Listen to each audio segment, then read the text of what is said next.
Welcome, everyone. It is June 27th, and I'd like to call this meeting of the Monroe County Council to order. It's lovely to see so many people here today. That makes it much more fun.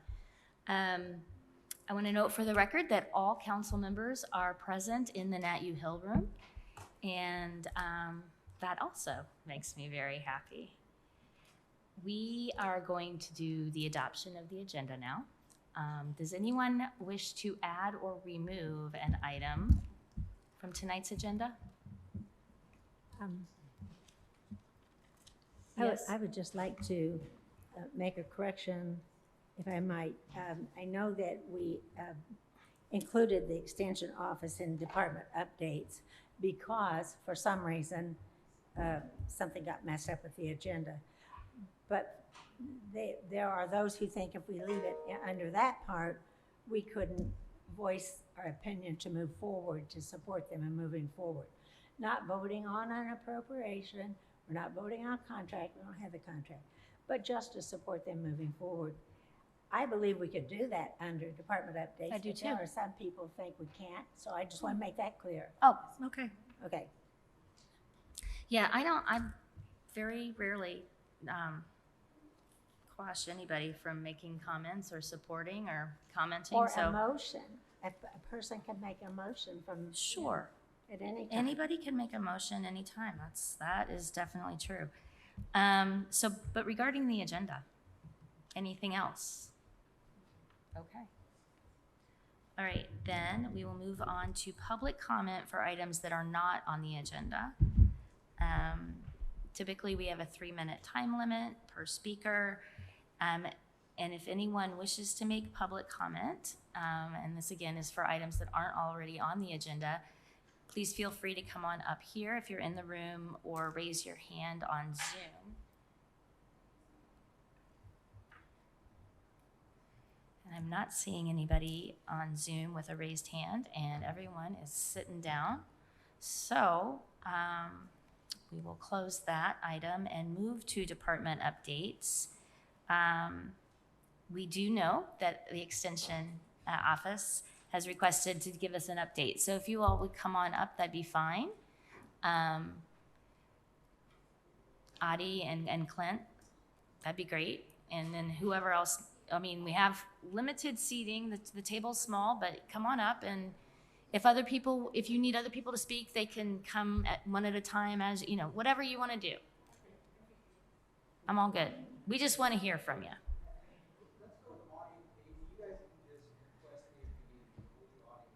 Okay. All right. So when you come up, since we have people who are not in county government also talking, please make sure to introduce yourself and let us know your affiliation. There's also a sign-in sheet there. Okay, that's fine. It's a little bit different than our usual, but.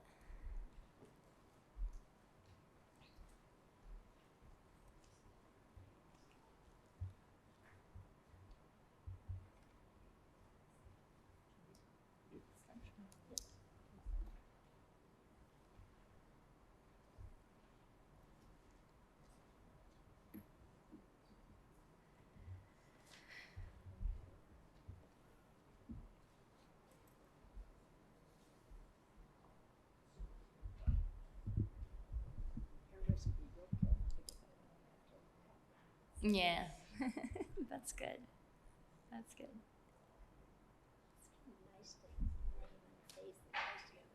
Mm-hmm. Are we good? We are good.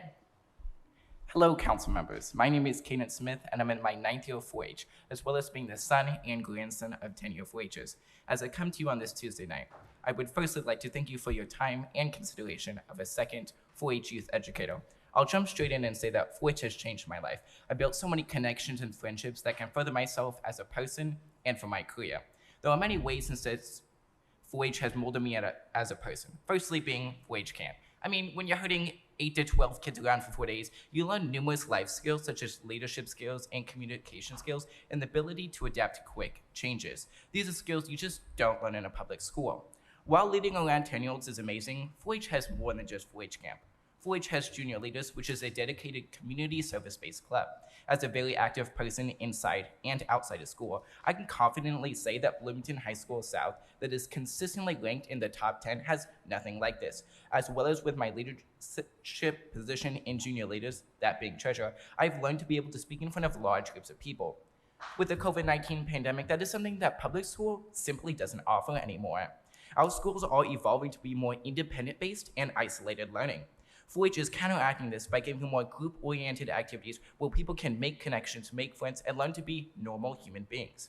As Clint stated in his 4-H proposal, 4-H membership has gone down in Monroe County.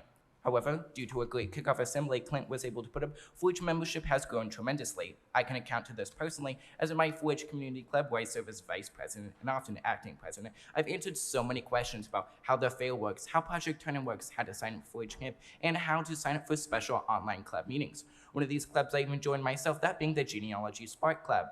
I really felt myself and other aspiring 4-H genealogists were able to thrive in genealogy, as it's often a project overlooked and seen as something that's outdated.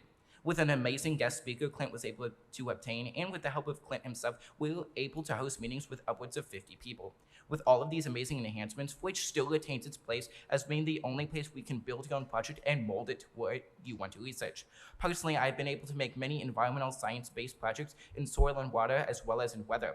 With these, they have made me an activist for climate change and environmental changes that have pursued me to have a career in environmental law. However, the real problem is Clint is being spread so thin, a single man can only do so many things. With the help of a second 4-H educator, we would be able to have more Spark 4-H clubs, get more projects, get more 4-H campers, and get more junior leads to continue to serve in their community in order to make it something we are proud to represent at the state fair and all over our country. For all of these reasons previously stated, County Council members, I urge you to vote yes to the resolution that Clinton has stated for a second Purdue 4-H educator in order to let future generations thrive like my family has. Thank you. Thank you. Well stated. I appreciate your comments.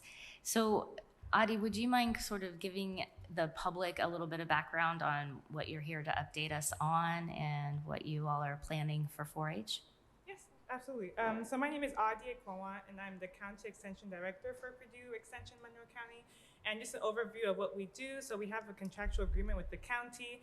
And so you guys give us resources and we provide our services in exchange for that. So we do agriculture, natural resource education, health and human science, community development, and 4-H. And so we have seen that there's a need for more youth programming. And our 4-H current educator currently does a lot, but we know that there's still more he could do with more support. And so we're here to ask to bring up the proposal of funding another 4-H educator that can help support Clint in the work that he does, especially with the schools, reaching more lower income minority populations. There's so much we can do, but we are limited with only one 4-H educator. So we're here to just propose the idea of having another educator to multiply the impact that we're already making in the county.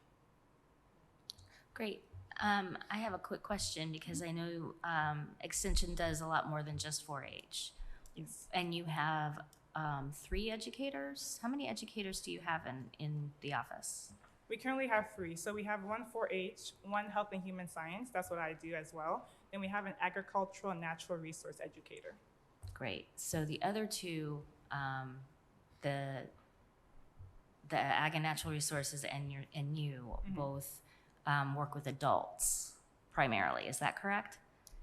We work with, I guess primarily with adults, but we can work with family and kids. I do more families. Our ag educator, he does more adults, but we've done programs with schools and other clubs, so we can work with all youth in general. But 4-H more youth specific, and we are more adults, but we can really work with either population. Great. And I have a question for you, Kaden. What do the 4-H's stand for? Head, heart, hands, and health. Nice job. Love it. Oh, Love let's it. say it together. Our head for clear thinking. So, are there questions for Adi or Kaden? Yeah, go ahead. Thanks. Thank you. Good presentation. I guess I'm just wondering from a process standpoint, what the next steps are. Like, for example, when does the contract with Purdue get finalized? When does it go in front of the Board of Commissioners? What's the timeline for them needing to know what resources are available for for the That's a good contract? question. So after the budget in September, and hopefully when we do get funded, we work on the county fiscal year. So once we get funded, then we would start January of next year. So we work on the January to December year. Okay, so you're not on the Purdue count? No, we're on the fiscal. county. We call it the county calendar. Okay, Okay. thank you. However, Go ahead. we vote on our budget this summer, late summer. And during that time, we vote on the extension budget, which is in our general fund. And in that budget is our contract for services for Purdue. So, and going over the letter sent to you from Purdue, it appears that this would be the time, if we're going to request to have an additional person, that the contract would be appropriate for that additional person. Is there something here I'm missing? Can you repeat your question? Are you talking about the timeline? The timeline. We're gonna vote on our budget for next year, for 2024, yet this summer, Yes. late summer. And when we do that, we'll vote on the extension budget along with a lot of other budgets. And the extension budget is in our general fund. And I understand there was some kind of miscommunication. At first, you didn't understand you needed to come to the council for the additional person, because it really is not a county employee. This educator will be an employee of Purdue, and they pay all of the other recruitment expenses and training, etc. And so then our contract for them will be included according to the message from Purdue. I think it said $78,000, which is far greater than what the salary is going to be for the new person, if we all agree that we need a new person. And so it seems to me that if we at least allow you to move forward to request that new person, we could have the contract right.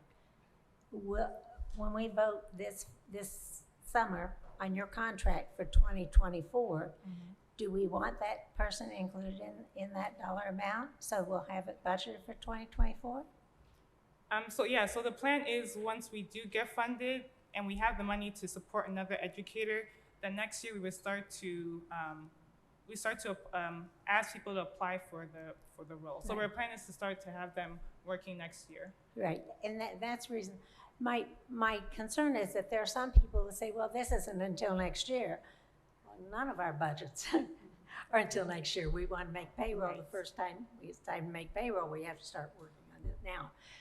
So in order for us to get your contract right to include this additional person, it would seem to me you need the blessing of the county to move forward with Purdue to officially ask for that person and have that included in your contract.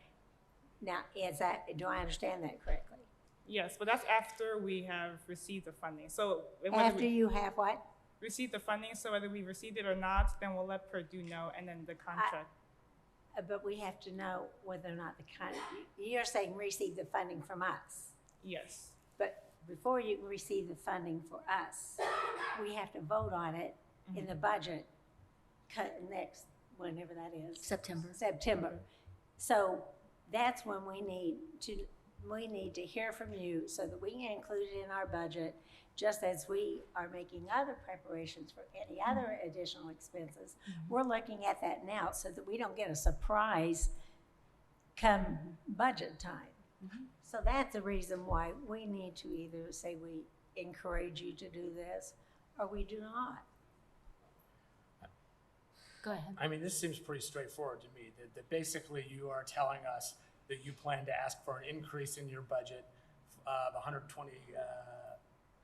$78,520 for your 2024 budget above your 2023 budget. Yes. Sounds great. I support it. Okay. Oh, that's what I was trying Sounds to figure out. I don't know. Okay, let's go on this side. Were there comments or questions, Mr. Deckard? I'm good. No. It's not lit up. Are you green? No.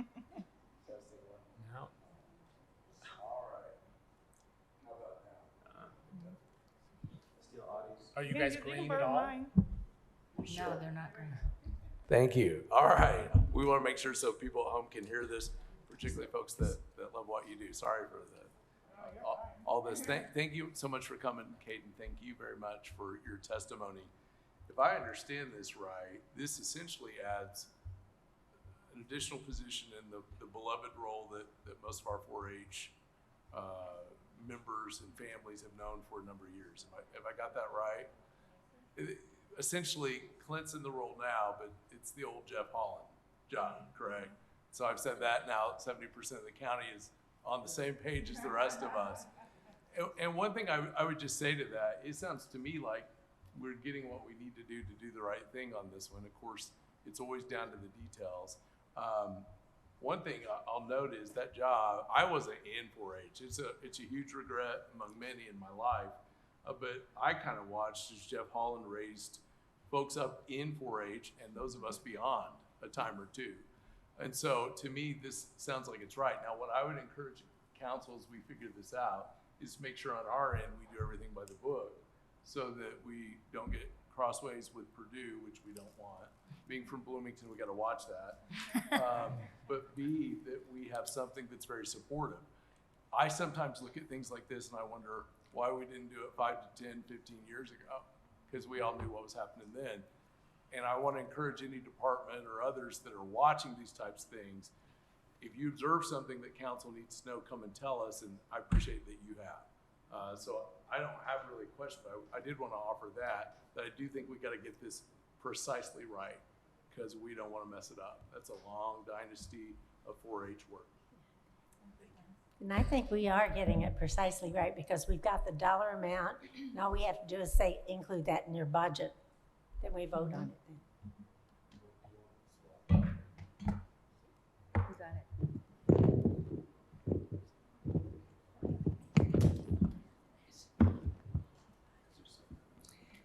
We need some help from 4-H Technology Club.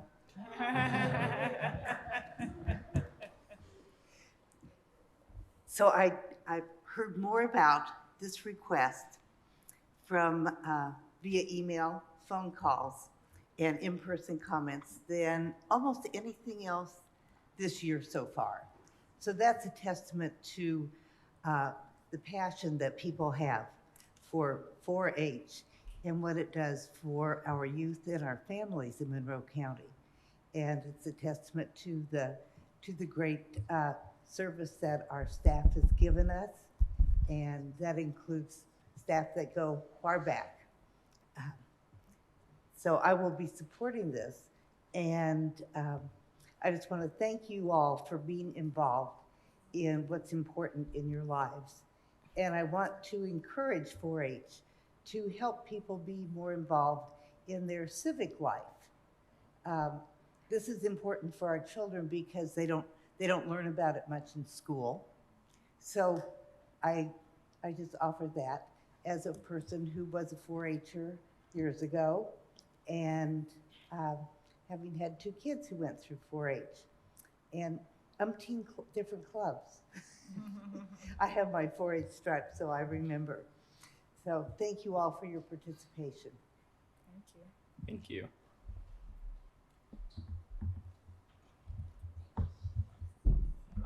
So certainly, I'm very excited that you're here. Thank you for your speech. A little bird told me that you might be involved in debate at Bloomington High School South. So I'm very supportive of high school debates. So good on you. Woo, I told you, Mom, I should stay. So really excited. Thank you for your speech and for writing it down and saying it, your passion really came through. So thank you for doing that. Thank you for all the It was very helpful to receive all the communication. Obviously, our colleagues have been pulling up emails that have been going back and forth, so that's always very helpful. Glad you're here, glad to support you, and I look forward to seeing you again in budget time. Yeah. I think that one of the reasons why this was more confusing than normal is that while other counties were getting a second 4-H educator, we were not. We sat here with one, and actually, I'm not sure anybody's ever requested one before. I don't remember ever hearing about it, and I've been sitting around here since 1988. So I'm just saying, it's past time. Do we really want Vigo County to get ahead of us? Come on, folks.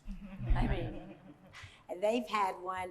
The other counties that have had them for so long that to even try to understand the process and see if we could get some inside information from them, it was hard to do because it had been too long.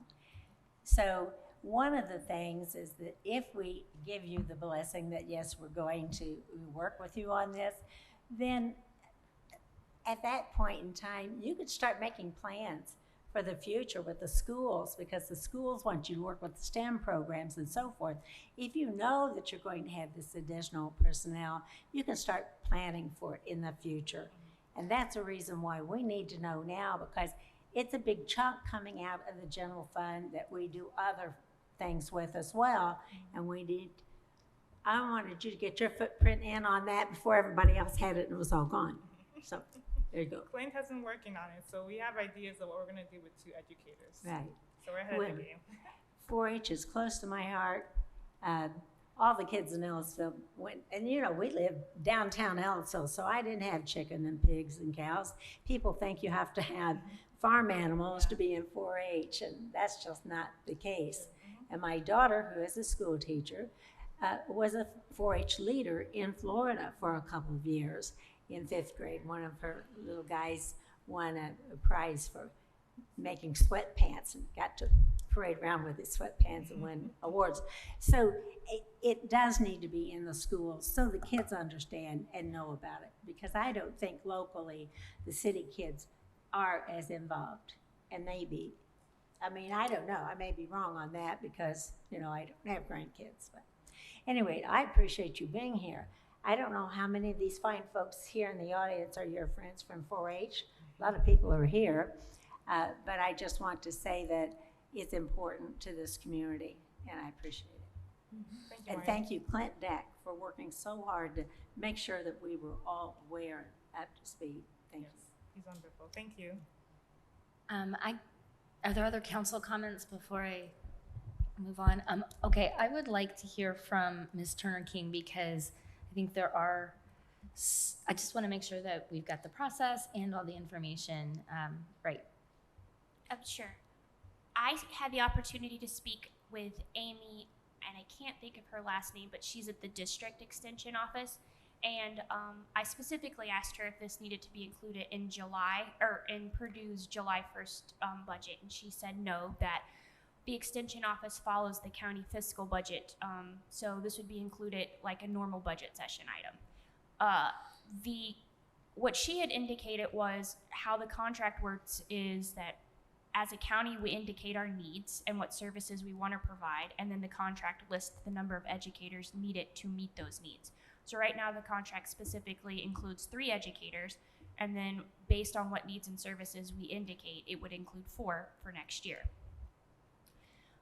Contract negotiations with Purdue, Amy indicated, usually occur around November. So this would be, I guess, budgeted for in the 2024 budget, and then contract negotiations would occur in November. So the contract then is similar to other contracts in that the commissioners would be involved in signing that and approving anything Correct. like that. So this is a little bit backwards in terms of we're putting something in a budget before a contract is negotiated. Well, I think it would be helpful for council to indicate during the budgets, like budget hearings, if they're willing to support an increase in the contractual fund. Okay. Yep. Ms. Munson, did you have oh, okay. Under the extension, she's referring to under contractual Right, I in the, understand. okay. Right, I mean, it's just an expense in the extension fund, which is in the general fund. Right. But not, it's different than a regular county employee. We're not going to put Right, it it's under not our employee. personnel. We We're don't putting it do- under the Yeah, contracts we and don't pay services. the insurance, we don't do anything. But it's important that we know about it now so that we can budget Yep. with our total. Absolutely, I agree. And I also have a little warm spot in my heart for 4-H. So I worked for Extension a long time ago in Ohio, and actually judged 4-H projects in the state fair for several years. So You see? yeah, no, I We are 4-H proud. Yeah. yeah, well, Okay, so are we going to make a motion then, with some, to support you including? I'd like to make a motion if nobody else is going to. we can make a motion and then do that. But What do to you think? include it in their budget. Go ahead and make a motion. That would be great. Well, I would just like to make a motion that the county council support the extension office in their efforts to get an additional 4-H educator, and that you include the amount that's been quoted to you from Purdue, which has been provided to us, so we know the amount, and include that in your budget that we will be reviewing in September. Is there a second? Second. It works. There we go. Fantastic. I have a motion and a second, so there's still opportunity for discussion, and we can move that. I would like to hear from our 4-H educator on this, because I think, well, it'd be a good opportunity for you to have a public face on this topic. So. We do? Sure, absolutely. Thanks for your time. Appreciate it. Thank you. Thank you so much. Thank you, guys.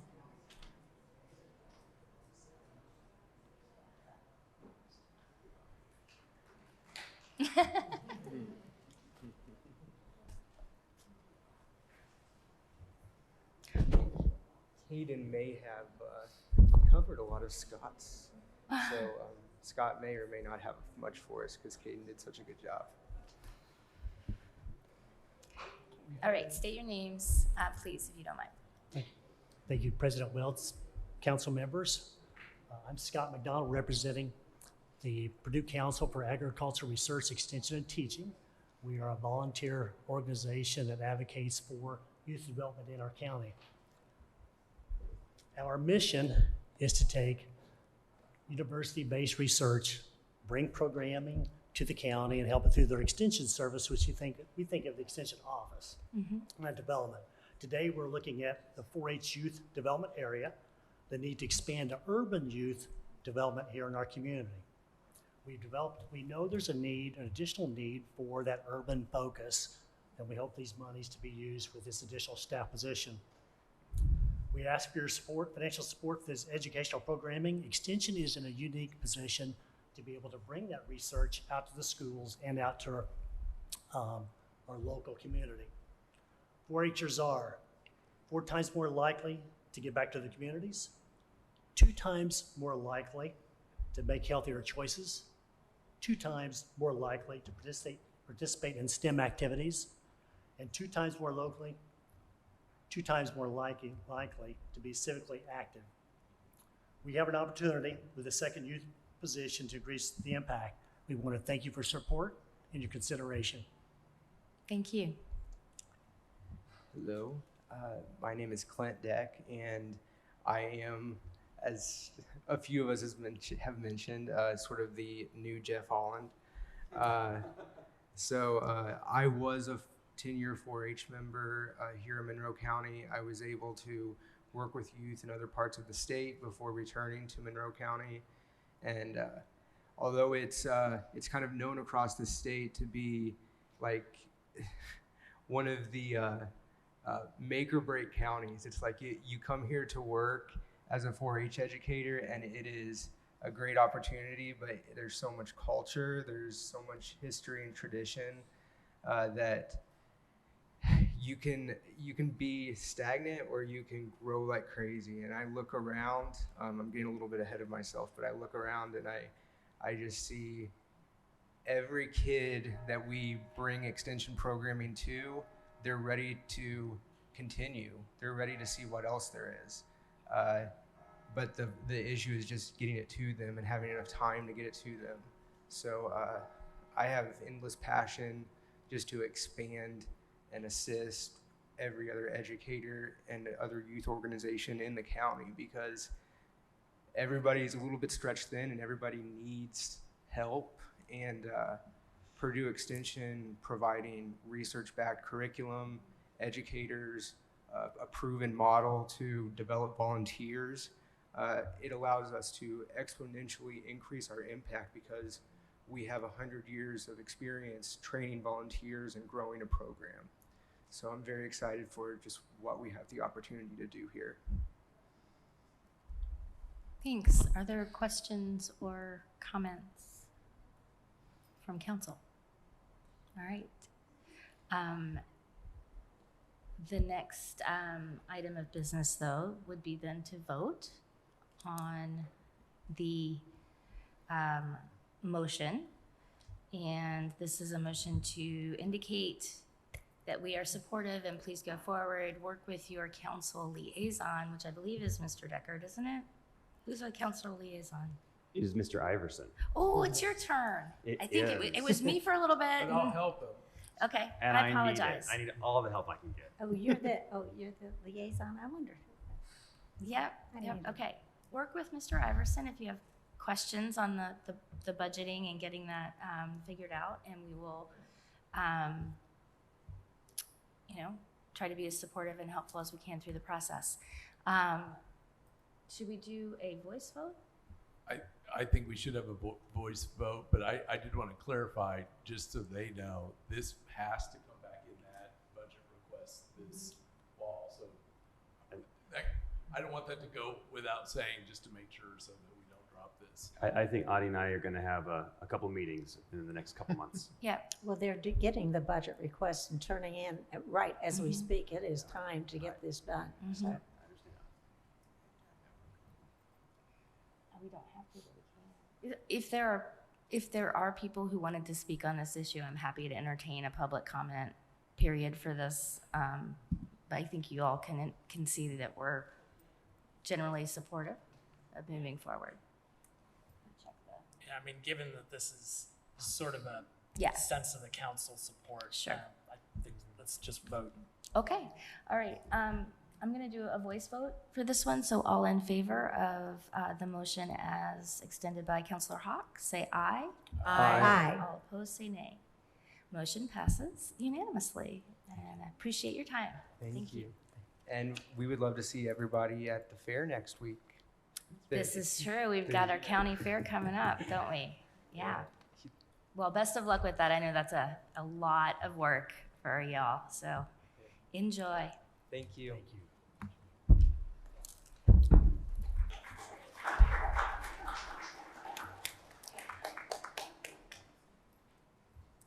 Are there any other departments wishing to make updates at this time? I do not see any. Okay, so we can move to item number 5 on the agenda, which is council liaison updates. So do we have updates from councilors? Councilor Iverson. Yeah, I want to make just a quick update. The Environmental Commission has been very busy. Thanks to the Monroe County Board of Commissioners, we were able to enter into a contract with Indiana University to work on our climate resilience, and that includes a McKinney Climate Fellow that's been working with us. Haider Atik is that climate fellow, and he and I have been having weekly one-on-ones, and I'm very pleased to announce that he's been making a lot of progress, even though he is out of the country.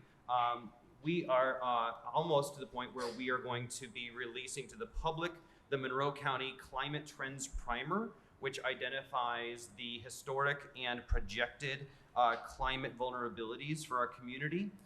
We'll also be sending out a community attitude survey as it pertains to climate next week.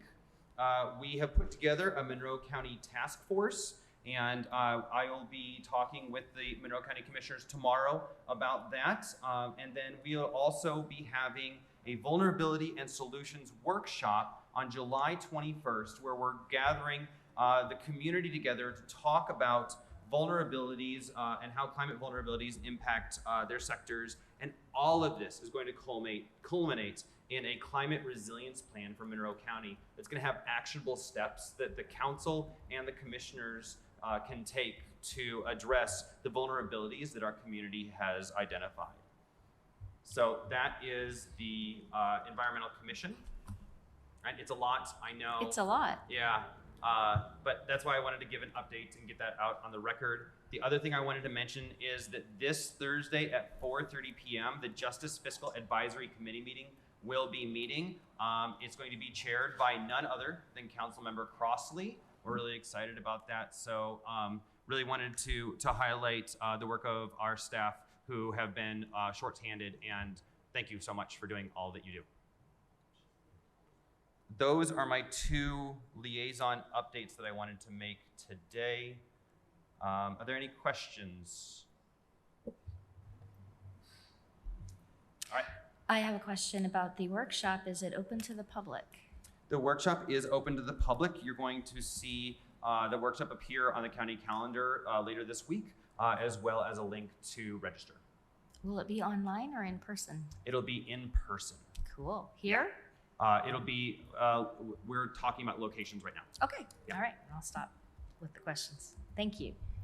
Just as a reminder, I attended virtually the Department of Local Government Finance updates on the legislative overview.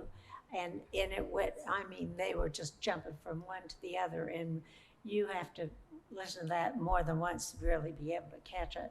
But I did have that sent out to everyone. So if you see that in your email box, if you've got an hour and 15 minutes, because that's all they would allow them to have, but they moved it quick, it is well worth your time because it's all the new legislation, and a lot of it is what we have to react to, things that we have to do. And so it's something that we all need to watch. I actually thought we maybe, if we had ever had an extra time on a work session, we could just sit there and watch it all together because it's that important. And I know Cheryl has some to bring up too. I saw you there, Cheryl. Cheryl went in person on Saturday. Great. Thank you. And you said you sent it or had it sent through the council office? I had it sent to you, but if you want me to, I'll have it resent in case because I know if you're like me, you're getting 100 emails a day. They're getting lost. It's a lot, but. Courtney, I believe I sent it to you and asked you to have it sent out. Yes, I sent it. Yep. It looks like it got here. Okay. On my to read, to watch list. Councilor Munson. Yes. Supposedly this is on? Is it? Yes. Good. I just wanted to give you a quick update on the state called meeting for county council members. It was the best one I ever attended. It was in the nicest venue. We did not have to walk through a smoke-filled casino to get to the meeting room. That's a big plus. That's a big change. Plus, because you have to hold your breath for a really long time to get from the elevator all the way to the meeting room. Anyway, one hot topic was broadband. And this was an interest of many counties. And there was actually one county that talked not about their problems, but about their solution. And their solution was to work with a consultant. In particular, this was Beam Longus and Knapp, a very active consulting firm in the state. And BLN identified areas within their county that were not receiving adequate broadband service, and then worked with the providers to develop solutions. And we all sort of looked at each other and said, well, why hadn't we thought of doing something like this? It just was really well received and highly recommended. So I share that with you all because this is something we should talk about. And ARPA funding can be used to help us with our serious broadband issues, and our local small businesses, and especially our children in underserved areas really do deserve our help. Thank you. Interesting approach. That's cool. Thank you. Other liaison updates? Okay, seeing none, let's move to item number 6 on the agenda. And this is about rural transit and the changes that have come about recently with respect to rural transit. And I know that Commissioner Thomas, I know you had said that you could speak to that. Chris Myers is also here, so if you both want to come up, that's great. Whoever would like to. I appreciate you being here. I really just wanted to put this item on our agenda so that we could hear the latest update on what's happening vis-a-vis rural transit and some changes that are coming in 2024 with respect to the routes that are allowed. So I do appreciate you being here. I know you've emailed us all an update, but this is also an opportunity for the public to hear a little bit more. Go for it. Can everybody hear me okay? Just bring it just a little bit closer to, yeah. All right. Yeah. So, yeah, I'm Chris Myers. I'm with Area 10 Agency on Aging. Most of you know me, but not everybody else does. And Rural Transit, which is the public transportation program that provides services in Monroe, but also 3 other counties. So it's a regional transportation service, flows through Monroe County. Monroe County is the grant recipient of that, and we get half support from a federal grant pass-through, and then about 20% that's state PMTF, public mass transit funds, and then the rest has to be raised locally. We have historically, we've been doing it for 35 years or so, and historically have always provided in Monroe County transportation from the county to the city or the city to the county, because Bloomington Transit is the urban provider. They get the 5307 federal pass-through funds. And that's always been transparent with NDOT. It's always been the way that we've operated. And that has come to a point where they're not going to allow that anymore, because technically speaking, Bloomington Transit receives the urban area funding and allocation for that. So we are going to have to shift Monroe County services beginning January 1st, 2024, to only serve through rural transit outside of the urbanized area to the county, or vice versa, instead of just the city of Bloomington as the limit. And so that is a big shift for us, because we actually do have quite a few people in the Ellettsville area that we provide services to and from the city of Bloomington who are going to be affected by this. I will tell you that it came to my attention we were going to be addressing that soon this year, initially planning in February, and NDOT said it would be about a 2 to 3 year process. And then in the beginning of April, we had a meeting with Bloomington Transit, and it was all very friendly. Talked about their NDOT's consultant creating scenarios for how that might flow, and NDOT was very hopeful that BT would contract with Rural Transit to continue serving that area.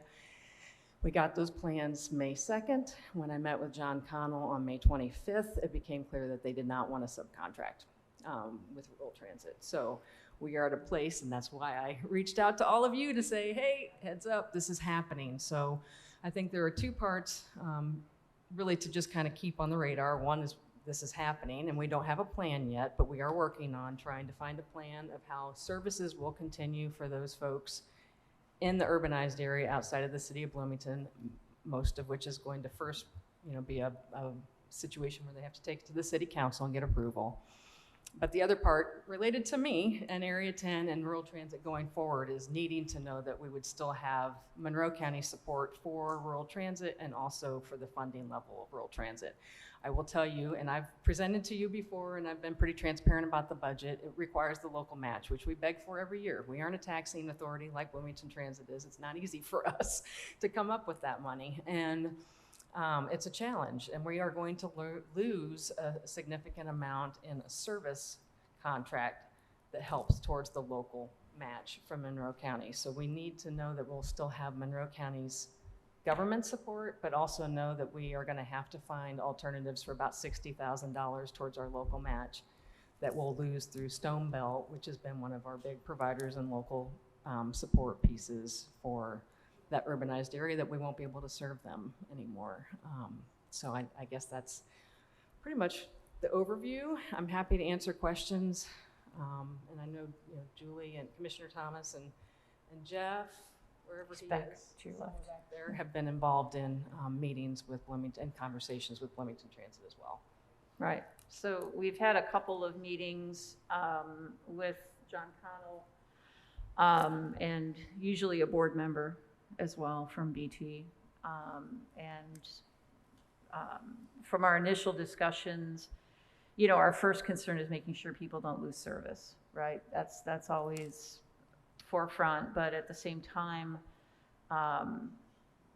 we do need to talk to, we need somebody from the council to attend the next meeting, which I believe is July 6th.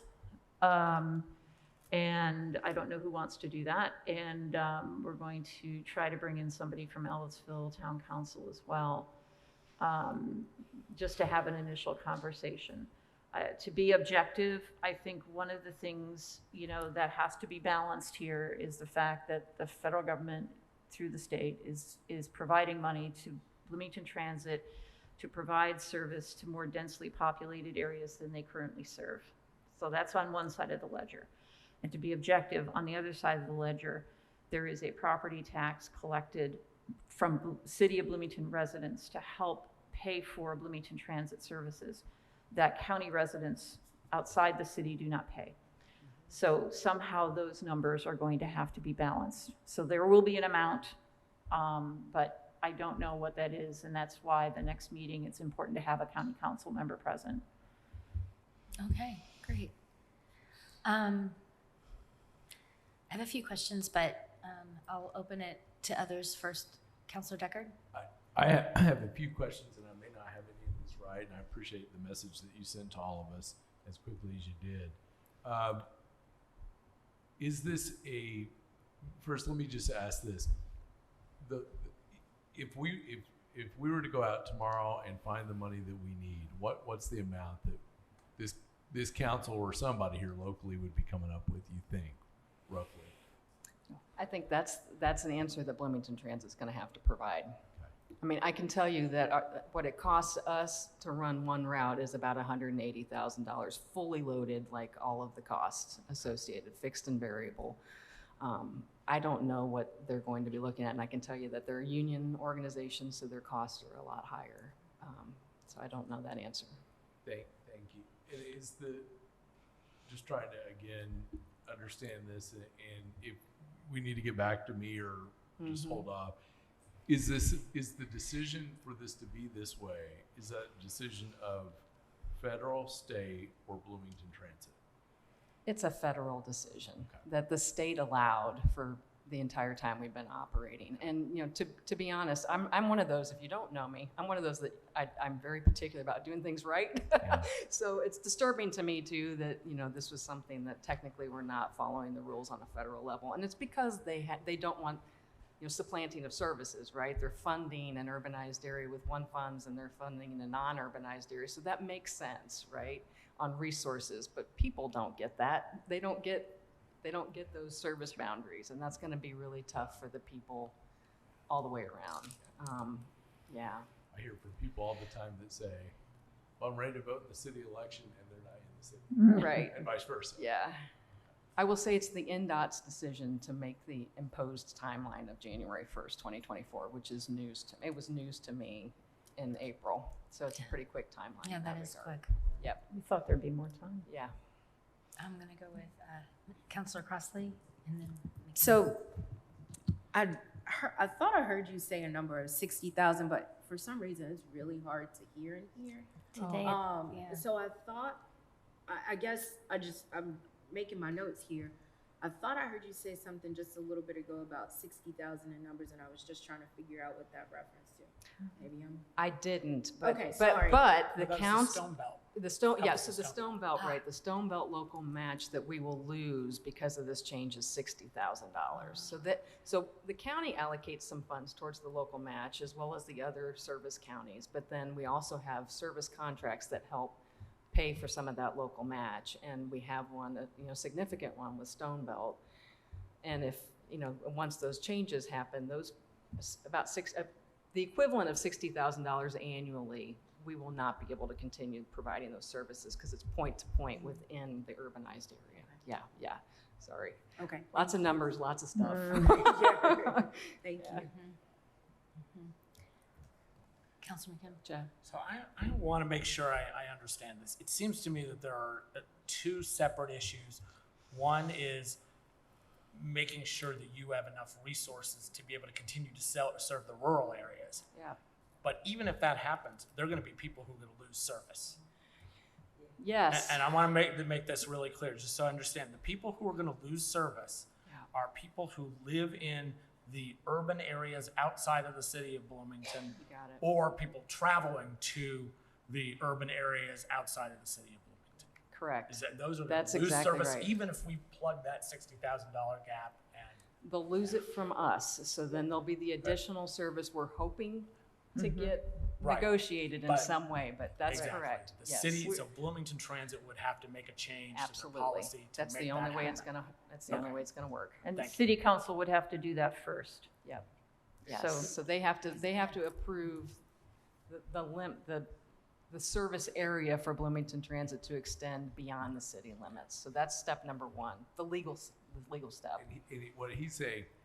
The Fringe, Yeah. Ellettsville, Steinsville? Is that, am I saying that I right? don't know that Steinsville's I don't in think it. Steinsville's in I- that map. I've got there's a map. Yeah. Okay. I don't Yeah. have it in front of me, but But it does go up to New Unionville and it goes to, There's a you know, little South pocket. Side. It's anywhere that's densely populated. Yeah, it's Yeah. slightly different than some of the other metrics that are used in Yeah. other situations. Other questions, Councilor Hawk? Things change, and so it might not at all be the way it was when I was on the board. But I know that we cared a great deal about getting the ridership up, not because of the money you made for people paying to get on there, but because your revenue was tied to your riders.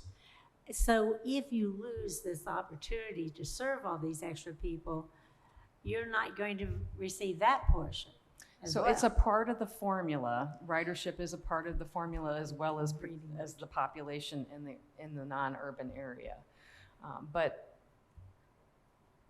we will be shifting those services, right? So we have trip denials that we have right now, people we can't serve because of routes being full. So we intend to still fill those buses and those vehicles with people in the community. It's just going to be different parts of it. It's not going to be the urban to urban system.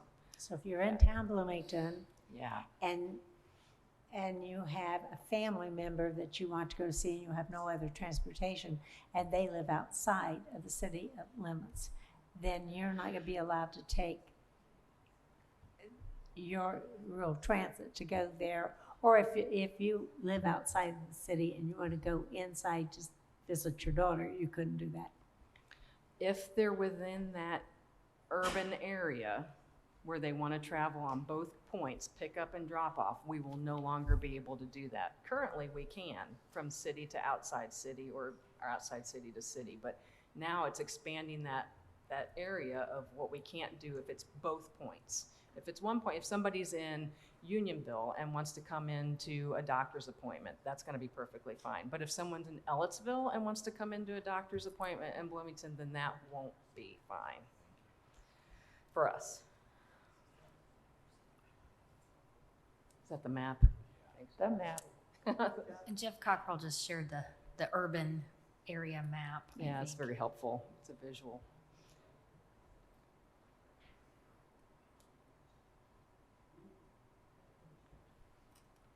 It's in that email. I attached it in the email. Yeah. Okay, Councilor Iverson and then Well, then it's your turn. Then I'll- Oh, You said, no, you said, That's okay. you said you want to ask questions. my questions have keep changing based on what your questions are. One of the notes I made from your last presentation before all this news broke, of course, was your recommendation was we really need to max out that formula grant, that 5311 from the FTA. So I know Councilmember Hawk just asked about the ridership formulas. Are there any other impacts that this is going to have to the amount of funds we can get from the FTA to help out? So I have assurance from NDOT that they will not reduce our 5311 allocation because of this. Will they increase it?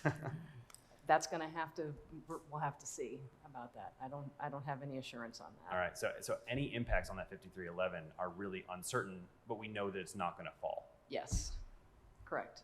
I still have to have the local match to pull it down, Mhm. so Of that's course. always the other part of it. Of but course. but yes. Okay, all right. Yeah. So I know I already I asked you this question before, but I want to get this out there. How much of BT's federal allocation gives BT credit for service for residents that they are unable to serve? So if you look at just the population of City of Bloomington versus total urbanized area, about 28% of that area is non-City of Bloomington, but still urbanized area. Now, if that's going to equate to the same type of demand for trips and part of that formula in their long-term, allocation, who Then knows? it's a But wash. technically speaking, the population portion of it is 28%. Thank you. You're welcome. Wow. Okay. Council Munson? I just wanted to make a comment that historically, we solved the interurban problem for transportation with something that was called interurban. Mhm. And this was in the 1930s and 40s. And eventually, the interurbans weren't needed because it all became urban. And are we going to grow that way? I don't know, but I just wanted to throw that concept out to you all.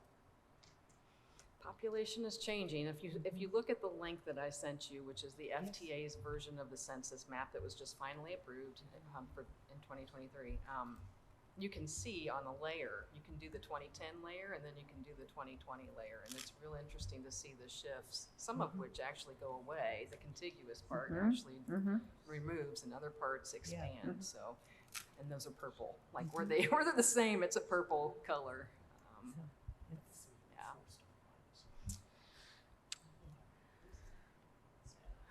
Yeah.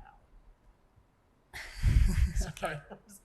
Do you have I'm just something you thinking want to about- share with I'm the just thinking class? about people. No, Jeff, I'm right there with you. Yeah, I mean, when I it's- first found you, I am a pretty hardcore crisis manager, and tears were streaming down my Oh my face. I mean, gosh. I know these folks. I know who we're serving, so we need to find a solution. Yeah. I mean, when we talked about it, it was a few months back, probably last year. It was a few months back, and you said, "Oh, it'll be a few years off," and I'm like, "Okay, well, we'll figure it out." Yep. And then all of a sudden, it's Bam. boom. Yeah, it's like 2 months happening now. after being Yeah. told it was 2 to 3 years, Yeah, it was great. going to be January 1st. Yeah.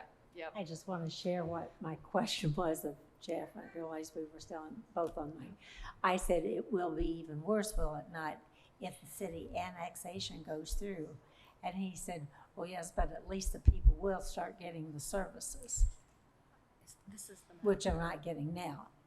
I'm not saying that's a good thing for you or for anybody. I mean, I don't live in the city and don't plan ever to live in the city. But think about the people who are just getting caught in the middle. Yeah. They're getting no service from anyone. It's not fair. Yeah. Councilor Iverson? I just wanted to plug something that might have gotten missed. The ArcGIS map from USDOT that you shared in your email is really good. I know Dave Askin shared out a map too on the B Square Bulletin, but I think, there it is. Thank you for whoever sharing that. Yeah, I'm a visual. Molly, you're amazing. But it's not intuitive that little stretch going out to Nashville is part of this. It's not intuitive that little stretch going up to Unionville is a part of, it's really interesting, I think, for the public to digest just visually what this is going to entail and how much of an impact, the size of that Ellettsville gap. That's really, Our office is within That's the right. urbanized Yes, it area is. now. Yeah. So Oh, it wow. really is. So yeah, where we're located in Ellettsville, Well, which is and to up your by the point, schools. Yeah. Smithville is also got a little urban. Yeah, that Smithville stretch kind of gives me extra heartburn because that I wouldn't necessarily identify that as urbanized area. Yeah. What is the reason for those long tendrils that don't really, I mean, To there aren't that Unionville many and people in. No idea. I know. Density. So if there are neighborhoods No, there, there aren't though. A lot of these just skirt the road. Right on the highway. It's, there's something about that map that relates to roadways that's not explained in the, There's a link that is in the message that lets you actually drill down to any Yes. level of detail. Yes. So you can actually see that it's not capturing additional neighborhoods by and large. I think there's something in their calculations, Jeff, just as I looked at it, I thought the same thing. I think there's something in their calculations. There's a blip there on 45 East, for example, right? But I think there must be something in their calculations related to roadways for areas that are sort of maybe the next step down in population. I'm guessing. I wondered the same thing. Because you see it in the south as well. So, Maybe 6 houses. so what about the senior citizen area there in Ellisville? You know, all of those senior citizens. Or Please the- please don't make me cry. Those living independently too. I mean, Yeah, right. Yeah. Yeah, all of those people are going to be affected, Are which you is why saying we that have to they- have that a they're solution. going to be affected by this? yeah. So all those Absolutely. neighbors of my sisters, if they want to go Yep. to the grocery store, they just, Yep. Sorry. Yep. this is wrong. Well, it's a problem we have to solve. I mean, we Yes. can't. It's an opportunity. Yes, I think is an opportunity for a really good solution, and I will commend Mr. Connell at Bloomington Transit for really having these conversations Yeah. with us, and again, we do need a council member there. Which brings me back to July 6th. July 6th, I believe, 11 a.m. I don't have my phone with me, sorry. Is there a member We of can council? we'll send out a meeting notice too, because we have to get Ellisville looped in. Okay, will someone from city council be at that meeting? I don't know, because they're off in July. Oh, right. That's true. They're Madam- not. And so there goes, let's get it before city council as soon as possible, right?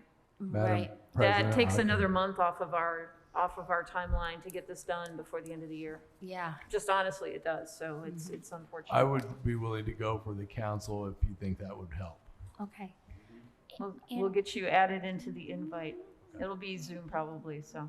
If you think it would harm, go the other way. Oh, it always helps to have you there. Yeah, I think several of us are available and willing. It's just a matter of let us know if you could share the invite, and we'll fight amongst ourselves for a seat at that table. Sorry to interrupt. There is a comment in the chat from Commissioner Givens that I wanted to either read or have you read. It's a question, but I don't know that Ms. Myers will have the answer. It says, what is going to happen to the Stone Belt clients that Rural Transit has been transporting? We don't know yet. So I will tell you that Ward with Stone Belt and I are going to meet maybe this week, maybe next week, and talk about those options. Yeah. Yeah, so basically, to be determined. Right. All right.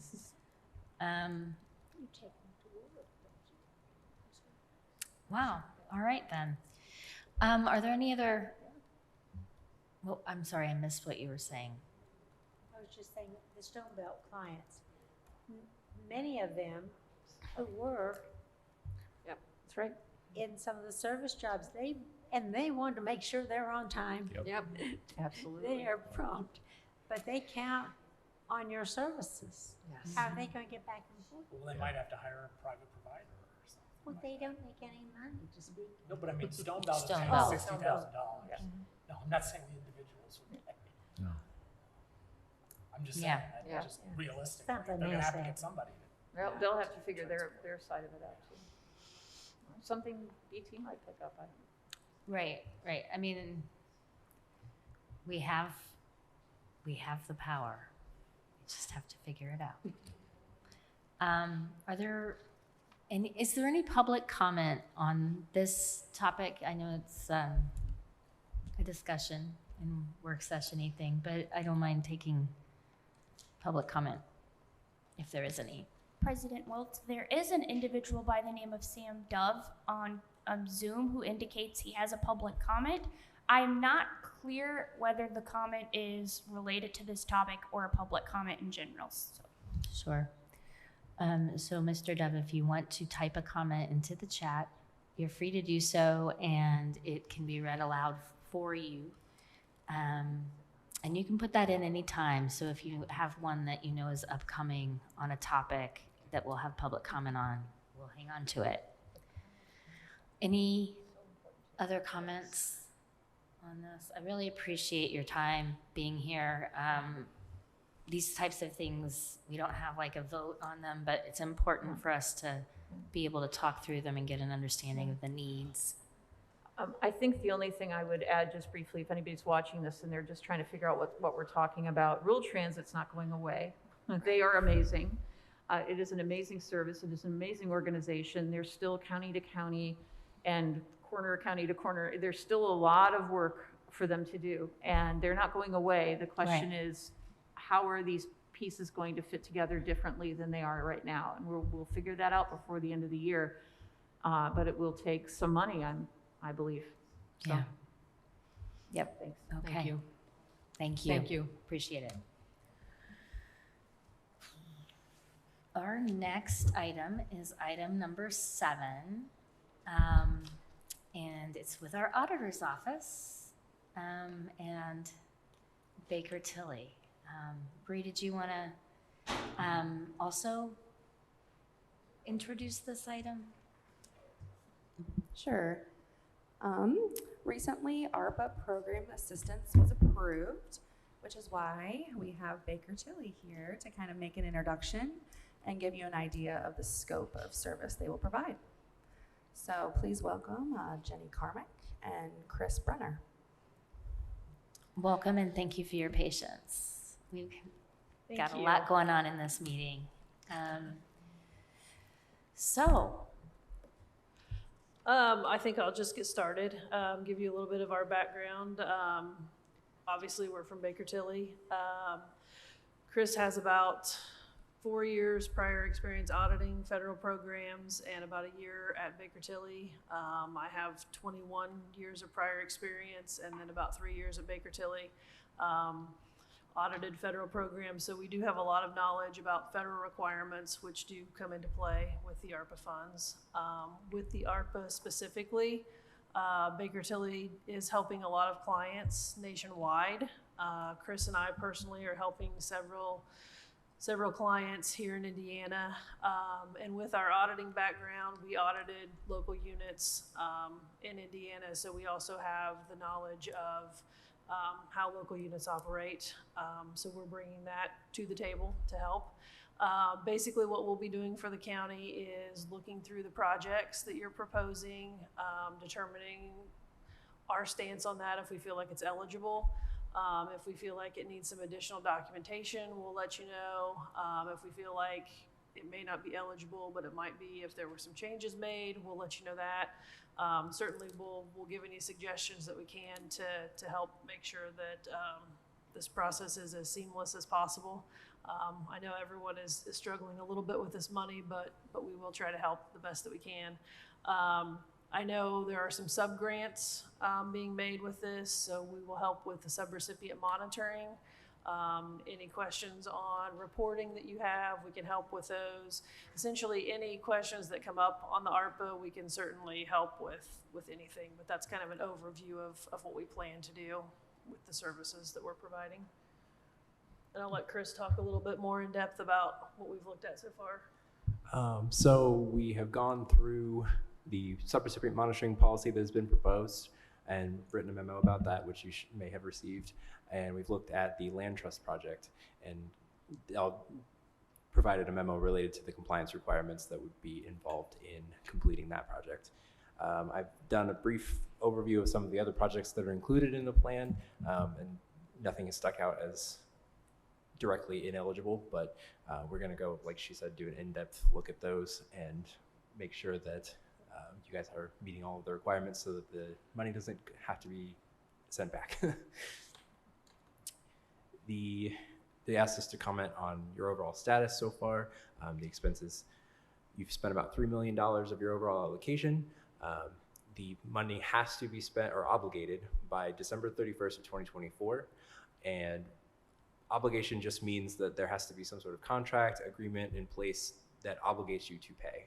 So like an appropriation isn't enough. It's got to be like a contract to do a specific project, kind of like the NDOT projects that they were just talking about. But you can pay for those projects through 2026 with ARPA dollars, as long as the contract is signed and inked before December 31st, 2024. Okay, great, thank you. Yes. Not yet, no. Mm-mm. I suspect that might come up in a later discussion. I just forwarded the memos moments ago. Oh, moments ago, we have received things, apparently. Moments ago. All right. Excuse me. Well, are there questions for our Baker Tilly friends? Yes. So I don't know if the public can see, but Chris has a copy, and I imagine you do too, Jenny, I do, of yes. the colorful chart that overviews our different expenditures. And my question to you is, what are your thoughts on what it appears on those charts? Are there anything that you'd like to bring to our attention right now, or is that something for? I just wanted to make sure that I asked that question while you're here, and I think it's being put up on the screen. If we could zoom in a little bit, my old eyes are not that good. But anyway, there we go. Great. We did have a meeting prior to the council meeting tonight, and we've looked at these a little bit. Nothing jumps out at us initially that would be an issue, but we're certainly going to go through these in depth just to make sure that everything's okay. And if we have any concerns, we certainly will communicate those. Excellent. Thank you. And to be clear, this list is already allocated funding. Got it. Not proposed, not under consideration, but already allocated. Got it. Councilor McKim. So in your understanding, after having looked at all of our projects so far, back up. My understanding is that we are able to use, $10 million for essentially any lawful expenditure of county government, right? Yes, How that's much correct. of that have we used, if any, out of our list so far? I don't believe we have that information yet. That was something that we discussed earlier. I'm not sure it's on the spreadsheet. I'm not sure that.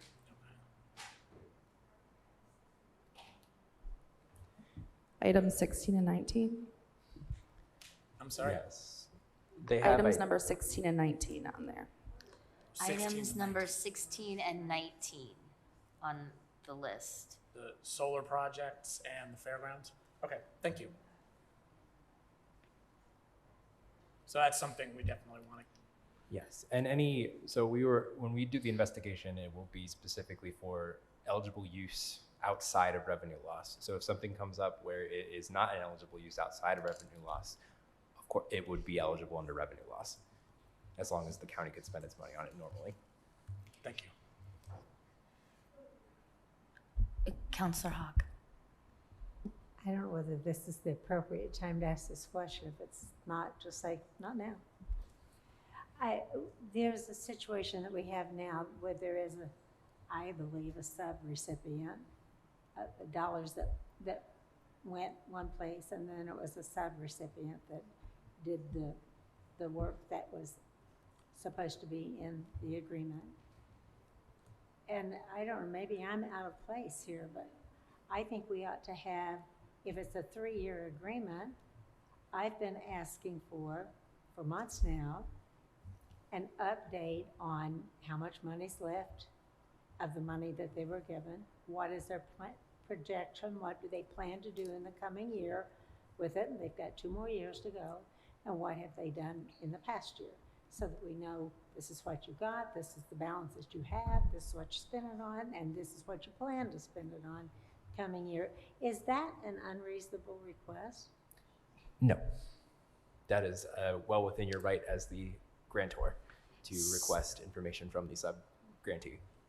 I think what is unusual is that so many times this is not, these grants are given out to people who are not accustomed to having to follow that kind of guideline that we have to because it's public dollars. And so it may appear that I'm asking for more than we should.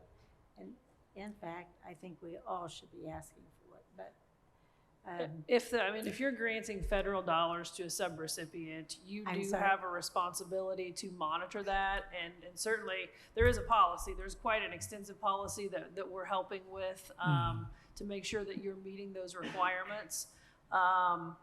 If it is federal dollars, any entity that you subgrant that to will also require an audit if it meets the requirements for that audit. And so that money will be audited just like it would be at the county if you're passing it through to them. So there are federal requirements in place that the county is definitely going to meet related to monitoring that money that goes to subrecipients. And I want to be clear, I'm not finding fault with our staff because they can't put together somebody else's budget. That's not their job. So, just saying. Councilor Munson. I'm wondering if there's not some fiscal monitoring boilerplate that should be part of every contractual agreement for the ARPA funds. Do you have this that you recommend for the counties to have with their ARPA grant awardees?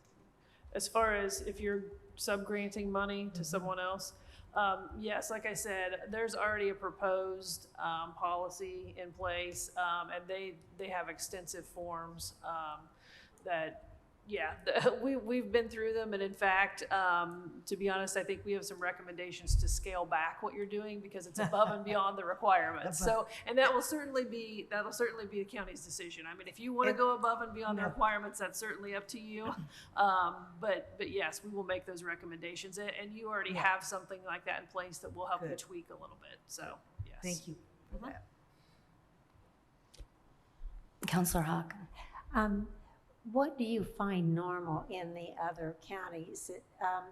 Do they, when it comes to the county council for the appropriation, is the MOU already in place so they can see what they are voting on?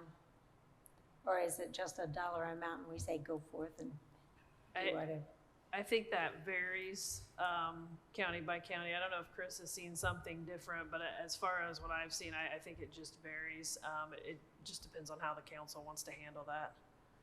I haven't worked specifically with a county that has done or asked me for assistance with their grants, but a city they usually wait until the money's appropriated and then they write the agreement and distribute the money. Councilor Iverson.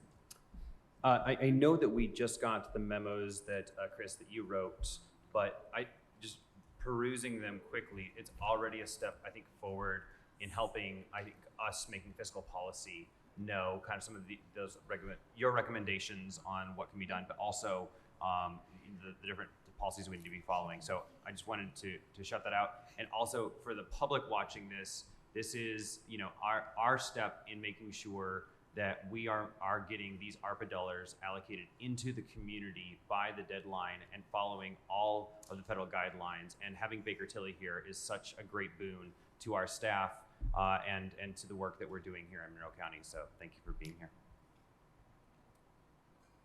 Will we be receiving like a regular update from your organization, just kind of an update on what's happening, or is it still going to come just from your office? I'm wondering in particular about like the burden of giving us information, like. I think that's up to you guys. We'll leave that up to you on how you want us to communicate. If you want us to be here, we can certainly be here, or we can provide our correspondence, and we can I certainly was work that out. referring to just emails. Oh, okay. You know, that kind of thing. Okay, yeah, we'll certainly work that out. I mean, when you send something, we ask for the deadline that you would like to have it back by. We'll make sure that we'll either meet the deadlines, or we'll let you know Sure. if we have an issue with doing that. And so, yeah, we'll definitely communicate and get all the information back that you need. Okay. Bree. I would just like to add that this is the format. We intend to provide updates, just what kind of, maybe every couple weeks we can update this, or however often it makes sense. We're gonna add a couple columns, just one, for example, that it's been added to the plan, and just a few other things, just so all the information is at hand. And I know Baker Tilly is going to work closely with this as well, so. Great. And I know the colors are amazing, but I don't remember what the colors all represent. I don't. But is there a way to tell kind of those of the 4 buckets, which projects go into which bucket? That's gonna be an addition. Okay, So great. We'll Cool. note the area Great. classification. And it's my understanding that the sub-recipients, if that's the right term, have been supplying you with financial reporting. Is that correct? That is correct. We receive, for those advanced grants, we receive whatever's spelled out in the MOU, but we've been receiving monthly reports and documentation, and we go through that. We have controls in place. There's 3 sets of eyes kind of going through and approving that everything is there, and then we file it away. As far as the reimbursable, we receive all that up front and then provide the distribution funding. So I feel like we have a pretty good handle on that. So specifically for a grant where it's an upfront grant, you're getting the monthly reports of expenditures. Are you getting any updated projection for spending over the term, just to keep an eye on not going past 2026? Sure, we've been monitoring that closely and actually working with one recipient recently. We're working on, I think there's a draft updated budget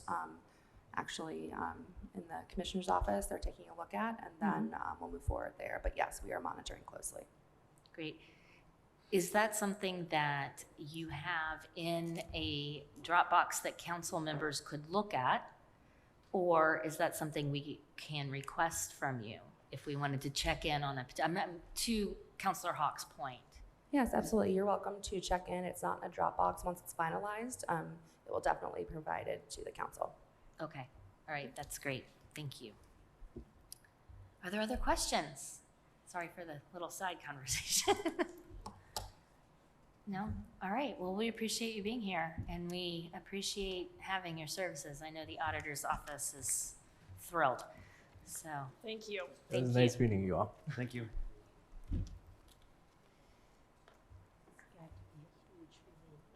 yeah. So we are at item number 8, and we have it's ARPA Rescue Plan, American Rescue Plan Act, ARPA fund discussion with the Board of Commissioners on potential projects. What I'd like to do is rearrange this just a little bit, if it's okay with council, so that we discuss the 2 specific items under number 8. So discuss B and then C, and then go to the more general discussion. I don't understand how that works, because, or at least my vote on B might depend on the outcome of the discussions on A. All right. It doesn't have to be that way. I just wanted to put it forward as a suggestion. You want to go C I to mean, I B? guess, I mean, I think my concern is that that's a fairly large request. And I want to make sure that some of the council priorities are, you know, have the support of the commissioners before we move forward on these later priorities. All right, then let's keep it the way it is. All right. I don't know what's happening. All right. So, welcome. Thank you for being here, Commissioner Thomas and Ms. Purdy. And it looks like we've got some other folks here as well. And we will go ahead and start with kind of picking up from the presentation that you gave last month on ARPA. And if you have updates, that would be great. I hear you might also have a PowerPoint. Yay, there it is. Yeah, except I didn't receive information in a timely manner to incorporate the additional, we got information at like 2 o'clock and I didn't have time to insert into the appropriate, and do the math. So this is really the same. This is the same information as we had in May. There's been a couple minor changes, but I just wanted to go through it again. That we have completed projects with money left over. That's the amounts on the right-hand side. The right-hand side is what's been allocated. The amount in the center there is what's actually been spent, but they're completed, done. So we have leftover funds. We have small balances left and a large balance left on some projects that are ongoing.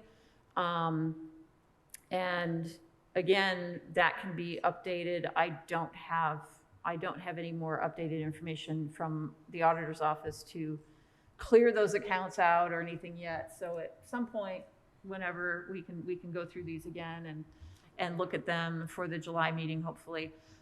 These are the items that were appropriated. Some of these are just a matter of getting the MOUs done and the checks out, like Osage Place, Habitat for Humanity.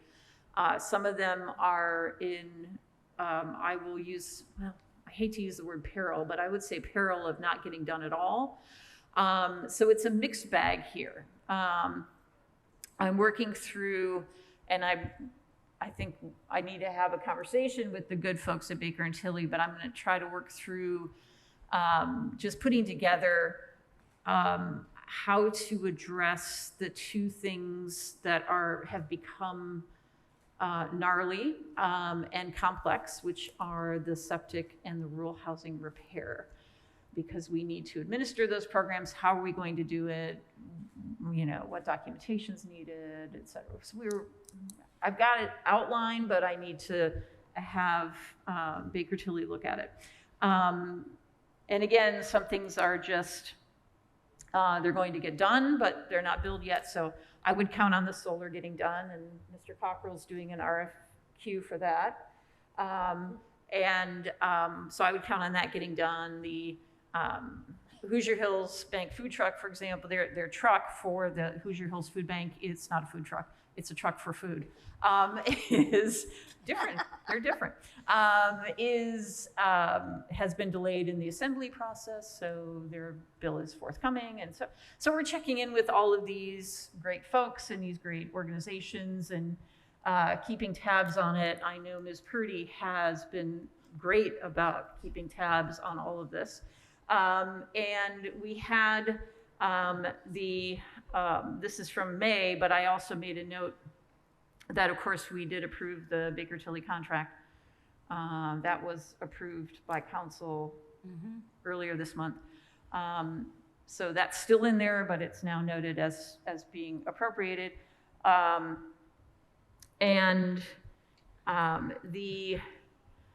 Here's where some new information comes in. The TBD projects I had to be mystery woman about last time. Two things. One is Community Foundation and the other would be at least 3.7 million for land trust, and that would be providing affordable housing in our community. And the Area 10 project is still on there for 500,000. So these are new proposals from May that are still new because they haven't been appropriated. And so that's where we're at in terms of the whole scenario. This is where we're at, and I apologize in advance if I made any math errors because PowerPoint doesn't do it for you. So, but I don't think there are. So this is where we're at. And again, I saw 2 emails this afternoon for additional projects, and I didn't get them in. One of them, I couldn't discern what the dollar amount was because it was kind of listed in multiple places, and I don't know. So, so those are not in here. What just bubbled up to the surface for the council this week is not in here. So I just want to highlight that fact. So that's where we're at. Okay. I want to acknowledge that Commissioner Githens is online and Yes. has now been promoted. Good. So should be able to participate. And Commissioner Githens, if you could just yell at me if I don't notice that you want to say something that's perfectly appropriate. Thank you. I'm sure that there are a lot of questions. I'll go ahead and get started with you, Councilman Kim. I'm sorry, could we go back to the slide with the TBD projects, please? Thank you. So the community foundation, the $1.5 million, is that essentially the same as the 1.2 that we have actually on our agenda as item C today? That is the same, okay. Yep. I thought it was 1.5. Oh, wrong amount. Thank you. And then the So ones, our agenda one is the right number, okay. and then the ones, let's see, the ones that came in that were referred to as just having come in late today, which ones were those? There's something from Centerstone. Okay, yeah, I thought, okay, they were the two. Now, the Centerstone one had been sent out months ago Yeah. before. But that said, I believe that somebody from Centerstone will come to our next meeting to address Yeah. that, so. We've never seen it, so we Right. would like information on it. Okay, yeah, somebody. Because we're from- supposed to remember we have this Teams thing going on.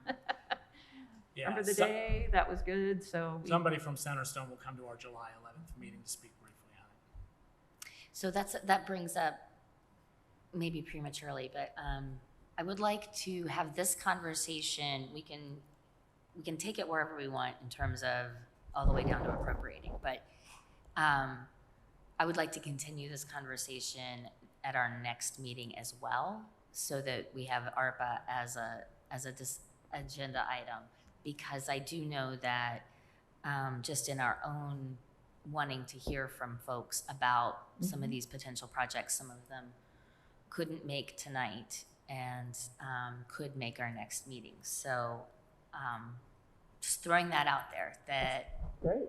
I'd love to continue. We should talk about it every month, I- twice a month, because we've At got this- a lot to work through. At this rate, yeah, I agree with you. Moving past that, I just wanted to get that out there. Questions? Let's stay on this just a little bit, because these are some really big ticket items. The land trust. Are there questions about that one in particular? Yes.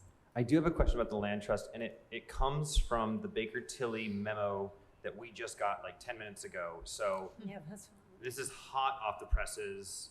So there's not going to be like gotcha questions or anything like that. But one of the things that was raised in that is that the project seems to meet requirements for SLFRF, but the timing is going to be kind of tricky. So I think this is an interesting project, but I wanted to have a conversation about that too. I was wondering, I mean, if, to go on to what Councilor Iverson, could we just have kind of the big picture explanation? Because I think a lot of people don't know what anybody's talking about with respect to land trusts, and certainly the public isn't going to be familiar with it. Well, I'll give as big a picture explanation as I can. I think one of the items that I think that have been discussed is a need for affordable housing. I've worked with the Redevelopment Commission, and we've been talking about a residential TIF and looking at the need for affordable housing. We were, I guess, staff-wise, we've been talking about, well, can we buy land and use that for affordable housing, or are there federal requirements that make that not a good idea? I think early on in the whole process, I went to a CLE where they said, don't buy land because then you've got to deal with all the federal things. So when we had Baker Tilly come on board, we were kind of asking them about what happens if the county did want to have some land that they were going to subsidize the price of in order to get affordable housing. And so that's really how that memo was generated. I think in addition, reading the paper, I think it was last week or last weekend, the city of Bloomington had done a similar land trust, and I think it really, for the public, if they want to really know, kind of the pros and cons of it, I think the article in the paper did a very good job of saying what the pros and cons of a land trust are. And so that's kind of that project, right? It's like we wanted to make sure that it was possible to do it before you guys talked about it, because it's easier for staff to get out on the front end for some of these bigger projects. You've got the land cost of that, then you have an infrastructure cost of that. We'd have to find partnerships, I think, if we look at some of the various, and I met with Baker Tilly right before this, so there's a little bit more information, but there's some time frame issues with, once you purchase it, if you're going to utilize one of the federal programs, you have to have houses built within a year, or constructing houses within a year. So there's a lot of, if that's a route that people are interested in, there's a lot of need to get moving now and identifying partners and looking at property and making sure that we can get the infrastructure in so that we can get a house built a year after we buy it. There's just a lot of moving parts. And I personally think we have time, but we don't have much time to get moving on it if we want to have everything obligated by the end of next year and meet that year deadline from when you purchase the property to have it, making sure the home is there. And so what that memo outlined was a couple different routes that we could look at to do that. I think there are other routes to that, but those two particularly tie into the federal funding, which are federal programs, which if we follow their guidelines, it's like an automatic, less documentation required. And some of their programs make sense as far as area median income and things like that. So there's some thought about looking at those things, but I think that's kind of the big picture of what we're talking about. And I will say I have not seen a memo. So if I could get a copy of it, that would be great. I may have been sent while I've been here, but that would be lovely to have. Well, thank you. And Peter, I'm sorry, I didn't mean to hijack you. I just wanted to do big picture before. Yeah, thank you. I Appreciate think it's that. important. Go ahead. Well, and I think, Jeff, to your point, is that I think there's a lot of decisions that we need to make about this important project. Like, do we loan the funds to a third party, or do we grant the funds to a third party? That loan's got a 20-year term on it. How does that impact the way that we follow through with these guidelines over a 20-year period? There's a lot going on here. It's a worthy project, but No, I think there's a lot of different routes to go. I think the big picture question is this a route we're interested in, and is this a route the county council and the county commissioners want staff to spend time looking at, right? That's kind of my perspective. I think we could probably, if we got going quickly, meet some of these deadlines, but I am not a real estate developer. I don't know. And I know that the market on all that has changed dramatically in the last few years. So how many houses are you thinking that this whatever land trust dollar amount, how many houses? Because I'm thinking about how long it takes to get you know, get it under roof, and how many people you can get qualified to move. You may have a lot of people out there who want to buy a home, but we're talking about they have to have income, they have to have proof of Right. their income, and have a certain Right. amount of being able to pass to be able to get in there, so you can only move so many families along in a certain amount of time. So are you talking 20 houses, 50 houses, 10? I don't. I guess that's, in my mind, the reason we need to decide whether we're moving forward. We need to reach out and get partners who can help us understand what's realistic, what's cost effective. In my mind, it would be as many as is practical. But I don't know what is practical means in that sense. Well, I just would like to suggest that it would not be a situation where the county would end up owning the ground, and as people sold their houses and moved on, that the county would still own that ground. And if you require it always to be low income so that you never, in that neighborhood, grow pride of ownership, add on, do extra things in their yard. I've done this for years and years, and I can see in the neighborhoods, they learn to love their neighbors and their neighborhood, and they like maybe build on a bigger patio, or they fix up their yard or something. But if they think that they will never be able to do any better and stay there, because if they decide they want to move up and they sell it, they have to sell it to somebody else that is very low income, and that's just not going to make that kind of upward mobility that we all want to see. Everybody wants to be successful, move on. And then they can use that to move on, and then other people can start another area like that. Many lower income people have pride in their homes and take care of their homes and want to operate their homes. And eradicate poverty. We'll always need it. And I would like to We don't want address to gentrify. what she said at the beginning first. is Yes, go ahead, Mr. Is Cochran. that I don't think there's any intention of the county retaining ownership of the property. I don't think there's any interest in the county purchasing and building homes, right? I don't think there's any interest in that. Now, I do think that what Marty points out was addressed in the newspaper article with a land trust, and that there is a trade-off there with the affordability versus the accumulation of wealth.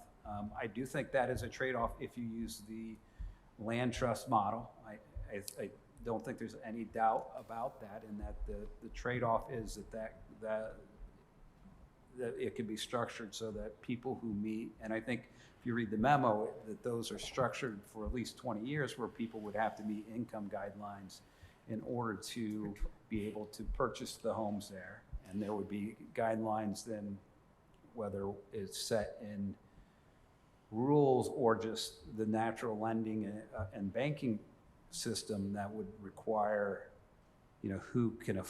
how much a person who makes that amount of the area median income could afford. I think there are some there's under that land trust idea. So that's not incorrect, but that is one of the trade-offs of using that mechanism. Okay, there are a lot of questions, and I'm going to start with Counselor Deckard. Take the demotion. So I'm like, got a demotion, right? So I'm looking at just the number, and based on everything I've heard over the years and can we go back on the slide to there we go. So that number's 4 million because of the three is off, so. Yeah. So 4 million. If we let me just say this to kind of start off. A huge concern that I have is the home I live in now and the home that I lived in as a child were both expander neighborhoods in this community that allowed for new families to come in or to leave where they had been, rural and urban, to go into to different houses. I believe that family home in 1977 was around $27,000 to $30,000. We are well beyond that these days, and the issue that we have is I think as a community we're not building those neighborhoods anymore. Those days are done. So there would be no place for my family here. We certainly have a lot of family pride, but I hate to embarrass my folks, but we were broke as a joke. Yet we're okay. Now, what I look at when I look at this number and I think about housing prices today, and we are far afield from 30 grand on anything. But if I look at 4 million and I take that, and I'm going to assume that cost is still cost, and I divide that, I'm going to get that we're essentially talking about 13 homes, because you take the land, you take its worth, you take what to develop the home. We're talking probably about 13 homes. And I may be off on that. I'm not a developer, nor do I pretend to be. But if we're talking for that kind of an amount, my question, if that's 13 homes or 30 homes, or I'm off and it's 93 homes, and I don't think I am, how seriously, when it's hard to build anything in this community this quick, how seriously can we get that done and into the hands of people by December 31st, 2024? Six, right? What's that?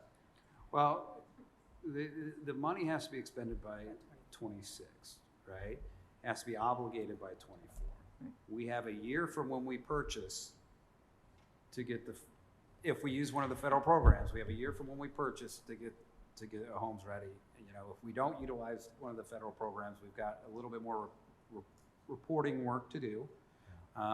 So I don't have all the answers, but I think the thought is that 2026 is our hard deadline. If everything goes well, we would buy the land and then have a year, or we or whoever our partners are would get the land, and then we would utilize one of the federal programs. And I say it's better because from a staff perspective, it's a lot less reporting.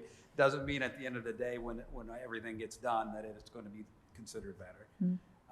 That there would be a year to get that going, and it's going to be a challenge, right? It's going to require a lot of conversations. I would tell you that we had a redevelopment commission meeting a couple years ago, and Steve Smith came in and talked about the models and how neighborhoods are made, right, and how the financing works. And a third of the cost of developing the neighborhood, not including the house, a third of the cost is just the cost of the land, right? So, if we're talking 4 million, then you're taking a 12, and a third is financing, right? So if you and a third is the infrastructure cost. So if you can kind of get those other two, and then whatever that number comes into per lot, you multiply it by 5 or 6, and that's just how he explained it. Maybe I'll try to find that meeting and send you guys the link. But I just say that because it was really interesting and it was a different way to look at it than I ever. And here's what I'm saying. I'm just skeptical that any piece of land, someone's going to go, that's a good algorithm, and we're going to get higher than a 13 to 14 home kind of rate. Yeah. And that's just me ballpark. I think to be fair, so I agree with that perspective that we should always have a place in our community so that folks can grow into home ownership or transition out of something else to a different home ownership. And everybody comes at us all the time. What are you doing about affordable housing? Well, I can't print land, and land is way expensive. And when you look at a base price of land, you're automatically just talking about homes that are not generally affordable. Now, can we be really creative? I hope so. And I'm talking tiny homes, tiny home communities, small starter homes, community gardens. There are a lot of things that we could look at that would really, if the land is paid for, land and infrastructure even better, then all you're doing is building what you can buy on Amazon for $40,000. You can buy a pre-built apartment, studio, loft, 600 square feet for, I think, $49,000. So there are ways to do this. So let's not think traditional.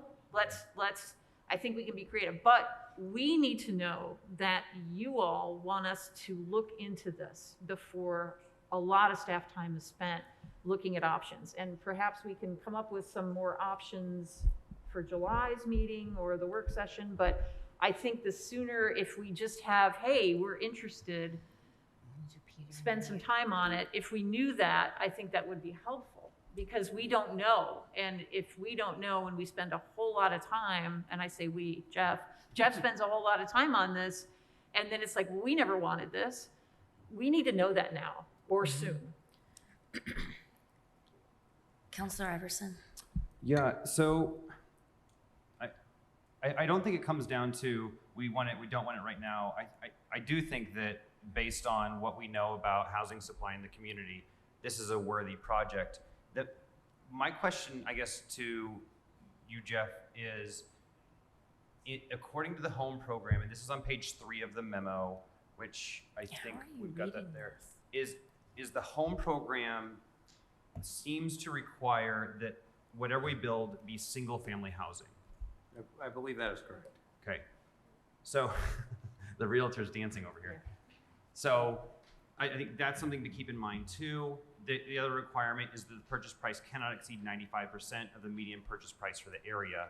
So that's also high here. So I just keep things in mind. And then my question to you is that in the conclusion, they said the timing requirements, this is Baker Tilly writing, the timing requirements of the project to clear the presumptive eligibility requirements may not be possible. Mm-hmm. What happens if that's the case? What happens if you put in all the time on this and we don't hit the various deadlines? Do we deappropriate the funds? Do we lose out the funds? I guess in my mind, I don't think I would ask for an appropriation today, right? Sure. I mean, I think that we've got some partnerships to create. I think we've got some decisions to make as we move forward. I don't think now is the time to put any of the ARPA money towards this project. I want to reach out, and I know that Cook has done some affordable housing in the surrounding counties. I've reached out to Ron Walker. I want to hear what their pros and cons of what they did were. I just think there's a lot of that. I think the timeline may be more compressed than I'm going to be really comfortable with because of those. I think the other thing is we have Baker Tilly on board, and I know our auditor's office, we could probably work with them to come up with a justification, a written justification, because I think if a project's over so much, you have to have a different kind of justification for the ARPA Act. We could go that route and then maybe not have as strenuous of a timeline.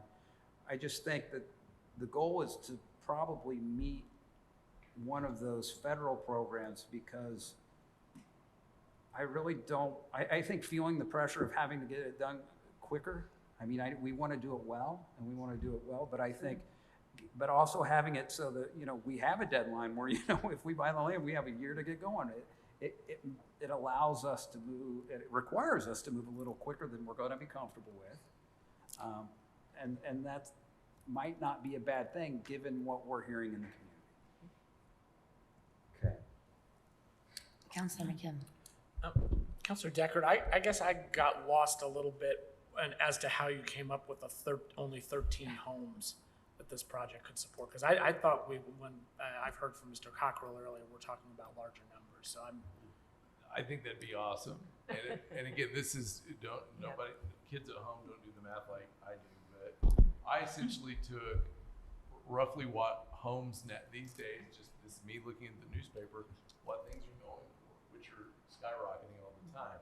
And I guess the question I want to see in material that we would consider is how we know for sure that those selling the land are not passing the costs on to us at as high a rate as what we currently see homes selling for. But we're not talking about using this money to buy homes, No. right? This is to buy the land, No. which only But forms. Correct, but the minute people know that the county's out shopping, Well- everyone goes, guess what? Right, and we can't Bottles buy of more water than. are now $9.99 a piece. Right, and we can't pay more than Yeah. what the average of two appraisals, Yeah. right? And I always want to see the detail on what that price actually comes down to. Mhm. Because anticipatory cost starts becoming this thing. Yeah. Is that the number of homes that we're talking about, or we're talking about larger I guess numbers? one thing I'd keep in mind is I don't see necessarily the county, I see the county's input to this to be the land plus maybe if we can work out some of the infrastructure for the land, right? So it wouldn't be the actual purchase and build of the homes. I think that's who we need a partner to develop it, but their costs would be reduced because they won't have to deal with the cost of preparing the land, knock on wood, or the cost of buying the land, and then that's the trade-off, right? That's the trade-off in making sure that it's affordable. And so I would think it would be considerably more than 13 homes, right? I mean, at some point, this conversation is going to turn into, well, here's some land, here's how much the infrastructure is going to be, here's what our partners can do. And so I'm also not going to tell you that the 4 million or whatever is going to, at the end of the day, be the right number. It's going to depend. I mean, if we were putting 4 million into the project, I would expect more than 13 homes. Right, I don't think If we were going to worth put proceeding. with that. 500,000 into it, then no, I don't expect to be much more than that. Right. Commissioner Githens has her hand raised. Thank you. I think part of the discussion for me is whether or not we want staff to look at this project, and I certainly do. And I think that affordability is things that are linked to not only the size of the home, but the type of the home. I've told Councilor Crosley this, the first home that my husband and I bought was a small, very small townhome. We had a lot of pride in our home. And when we think about people moving into the area, that if we think that these are starter homes, that doesn't take away from their pride in the home. That doesn't take away from the fact that it's not what we've seen in other parts of this area. But, you know, my family was like Trent's. We didn't start out with very much at all. And I'm talking not only about my parents, but my husband and me too. And so you can build equity over time. And I also think that we need to talk about the fact that affordability is linked to our average wages. And it's also linked to the interest rate that's being charged at any given time. A few years ago, you could buy a lot more home than what you can buy now. So I think there are a lot of factors that we can't predict, but we can also work to make things affordable with what we plan here. So I would really push to have our staff look at whether or not this is a project we want to do with the ARPA funds. Thank you. Because we're not going to have answers today, right? I mean, these are great questions. These are all really good questions. But is there an interest, right? That's Councilor Crosley. Yeah, I was gonna say, I got real back. I like the idea of this, and I applaud the city and how they've been doing stuff. And it's about time that the county is starting to think of ways that we are trying to build affordable housing for people, because just because you start off in low income doesn't necessarily mean that's where you stay.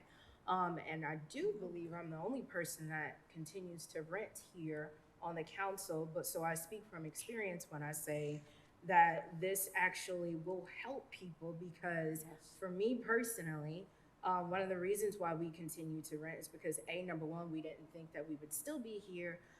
3 kids later, we're still here. And due to the nature of my council job, then I'll be here for however long, God willing, and the creek don't rise. So that's it. Number 2, the rent and all the other places, it's just, and land and trying to find housing. Just because we do have a 2-person income doesn't necessarily mean that we can afford all those things, or we are low to middle income. And if we are, so be it. That is where we are. That is where the folks that we serve, especially a lot in my district, I'm sure could benefit greatly from that. So I like the idea of this. Again, this is just a topic of discussion. This is a conversation. I do hope that we can take this seriously and continue on those conversations and figure out something, because we all know that we have the deadlines of 24 and how we have to do things in 26 and spinning that out. So I do think, again, this isn't something that we're setting in stone now, but I definitely think this is necessary. And if we can do this and help those low to middle income folks go further in life, and I can only imagine what we could do if we were to do something like this, how we can help and continue to help generations to come, then so be it. And I challenge county council and commissioners to do something like that. So I appreciate this conversation, and I would appreciate something like this to happen. So I just was handed the memo and looked at it very briefly, high Me too. level. And one thing that caught my eye was a possible intent to collect on the equity if homes are sold on that. And I have to say that troubles me, because one of the things I really like about the idea of a community land trust is the opportunity for generational wealth. Yeah. And for the folks to be able to collect on that equity that they put into their homes. So, and I am not an expert on this, but that's just briefly, There's a local, I don't remember which program it is, but there's a local program that takes half of the profit on a house. Yeah. They help with the down payment, but then they take half the profit when the house sells. And I'm not interested. I'm personally, Okay. I agree with you. We're trying to build generational wealth, and you want to talk about pride of place, it's your place. Yeah, yeah. Half of it doesn't belong to Okay. someone else. All right. There's just a In my couple book. of, Anyway. and like I said, I haven't read this thoroughly at all, but just a couple of things that pop in my head as like red flag. Then I maybe wouldn't be as interested, but in theory, I agree. Well, we asked what are our options, and I think that is an option. It doesn't mean we have to take that. Yeah. option, right? All I right. mean, Just throwing it out there that option. We're informed.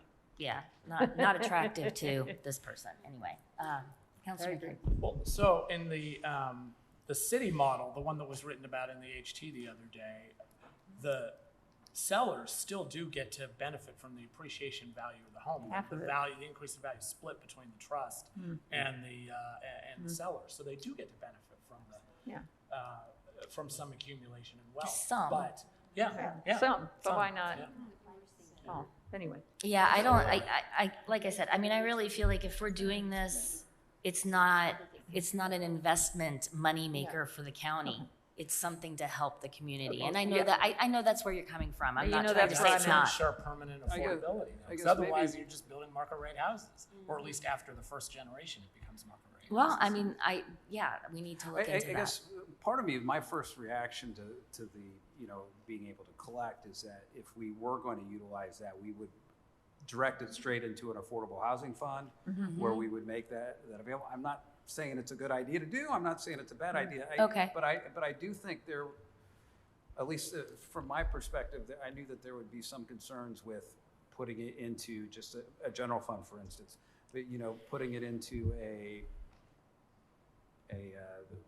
county fund. I also I threw a curveball to the Baker Tilly folks, and they were smart enough to say they didn't have the answer, but I was like, could we direct that into a community foundation fund for affordable housing that they could manage that?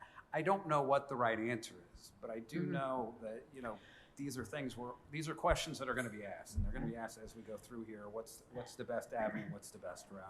So, if we move forward. So it does seem like a majority or unanimous group here is interested in at least research information. So okay. Councilor Hawk. Yes, I would really like to see if we could find if we're thinking about doing this, to be able to invest in ground that is available for the rural housing program. It used to be called Farmers Home, because then there's two different kinds of programs. There's a direct loan and there's a guaranteed loan. And if you go to the direct loan program, then the government can loan you the money at a lower interest rate, and for longer term of years, so more and more people can. Now, they don't always have a lot of money for that, but we could discuss that with the rural housing program and see if they still are working with the direct housing, how much money they have to work with that and so forth. But we would have to get it far enough outside of the city so it would be in a qualifying area. But if you do that, then, and if there's enough money in that direct loan program, then you've got those buyers already lined up and they do the work to get them qualified, and then we can move forward. And then there's also the same program they can buy in the same area using the guaranteed program, and there's several lending companies here that use that program. So everything is right down to where they get the mortgage. Just no matter what you do, it's where are they going to get the mortgage? How much money down do they have to have? And you know, what mortgage company's going to work with you? So if we want to use like the guaranteed program or the direct program, let's see where we might be able to look to make it. If there's no sewer available there, what does it cost to put in a package plant? I don't know, maybe that's way out of, but I have no idea. It's all things that we need to think about. I think there may be, and I agree that's one option, but there may be other ways to leverage a project with some other state and federal or federal funding. And so, but we can't go out and look for that until we have a little more clarity ourselves. But clearly, a large project will be attractive, hopefully, to some other funding sources that can supplement what we want to do and make it even better. Well, with the interest rates going up, the direct program where you can get in and the government will reduce your interest rate in order to get you qualified, that's a program that might work really well. Yeah. They paused the hikes. It's paused. What? They paused the hikes. It's I don't see on the agenda. So we have a few more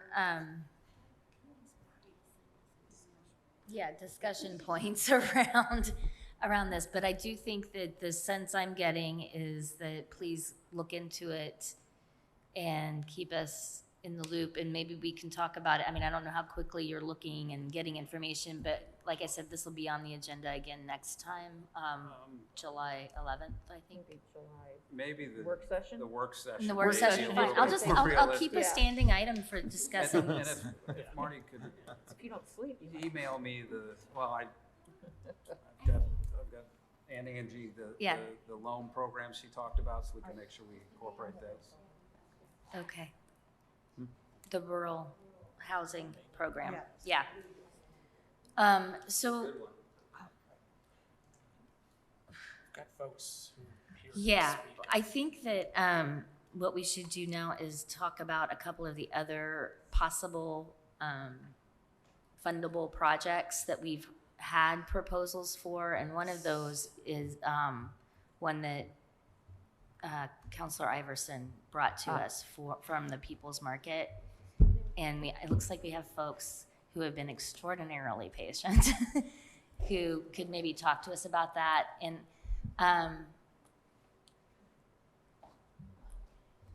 I do want the commissioners to stay involved in this part of the conversation as well. Do we need another chair? Oh, awesome. We can share a mic, we're good. We love to share. Also, you can probably hear me from 2 states away most of the time.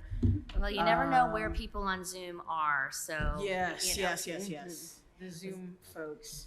So thank you for your patience. I really appreciate. No problem. I know, Sorry, we're you know, farmers, so this is key middle of the evening. night. Yeah. I get it. Staring I get it. Right. Please be sure to state your names before I've you got get tomatoes that need attending to. Yeah. My name is Jada B, and I'm from People's Market, Bloomington. Laura McAllister, 3 Flock Farm, but also People's Cooperative Market. Brandy Williams, People's Cooperative Market, also a new farm owner, so still the name is up in the air, but developing. Congratulations. So that's exciting news. And we're just here to talk to you a little bit about People's Market. I'm just going to introduce it in case you have not heard all about us before. People's Market is an intersectional, anti-racist, food justice farmers market.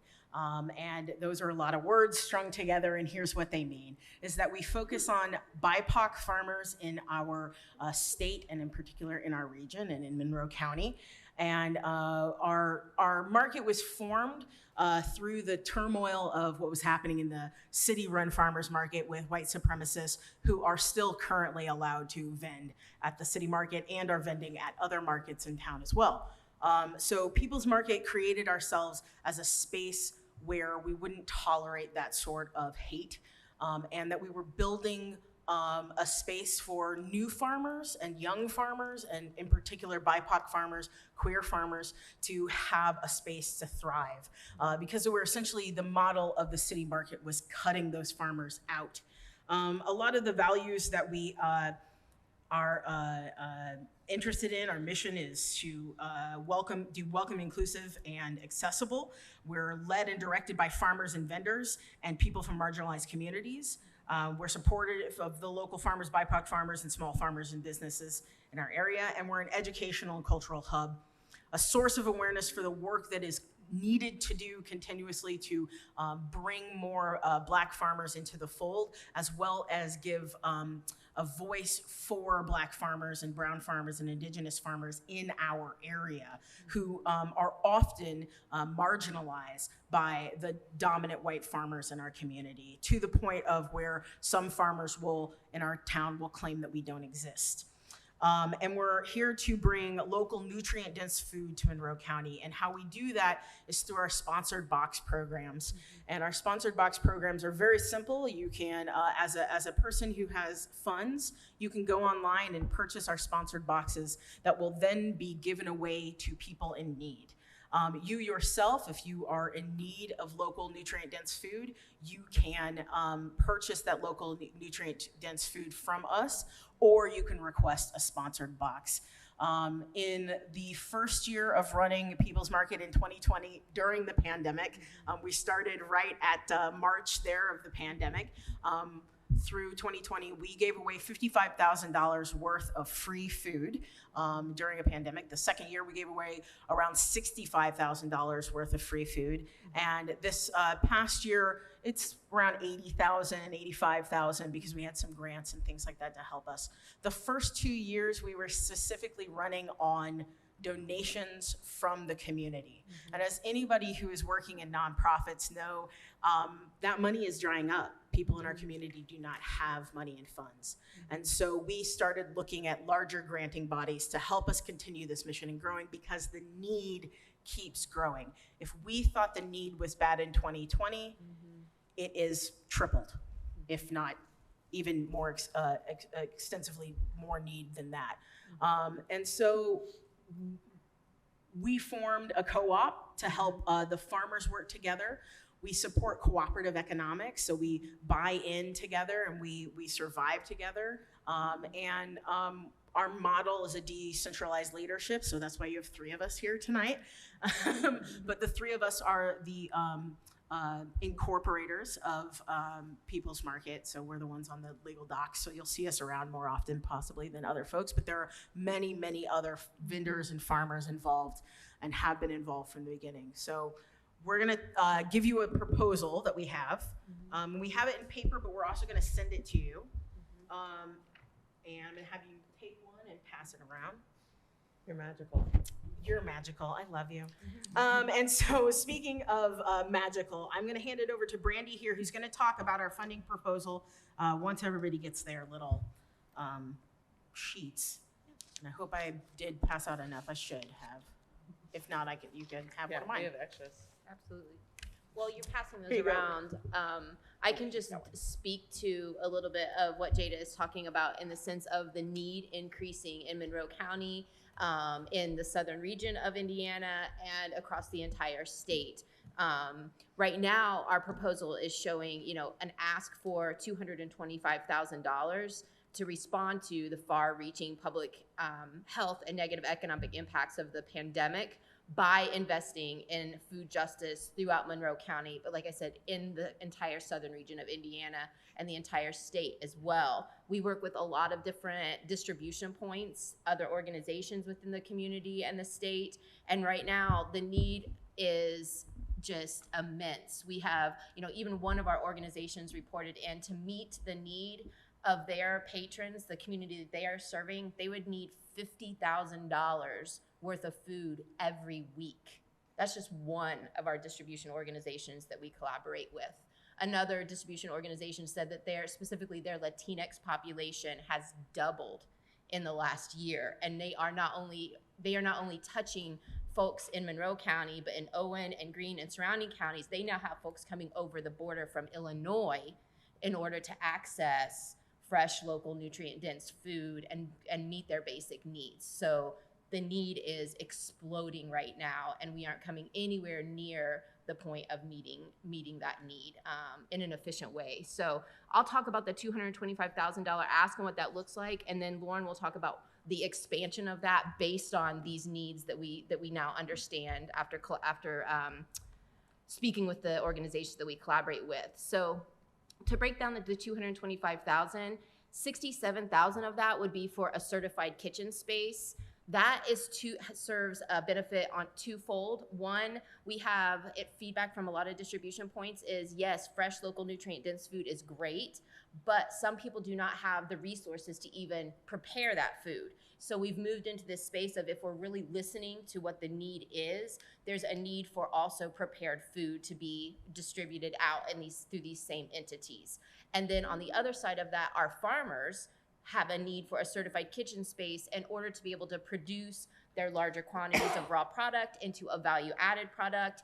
If you know anything about farming, most farmers have off-farm jobs. And so the USDA is really focusing on this as well with grants that if you can have matching funds, they're really encouraging farmers and entities like People's Cooperative Market to find ways to create these value-added products, because then, a farmer can slap a label on it and they can sell it at Blooming Foods or sell retail anywhere. Let me just say real quick what a value-added product is. So if you are somebody who has berries on your farm, you can sell the berries, yes, but you can also turn the berries into jam. That's a value-added product. So it's been transformed from its raw original form into something else that is more shelf-stable. So including any forms of canning, or if you have hives using the honey and or beeswax and things like that. So those are value-added products. Taking any product that you grow on the farm, incorporate it into something else like tea, right? So if you grow mint, putting it together with tea, and there you go, that's a value-added product.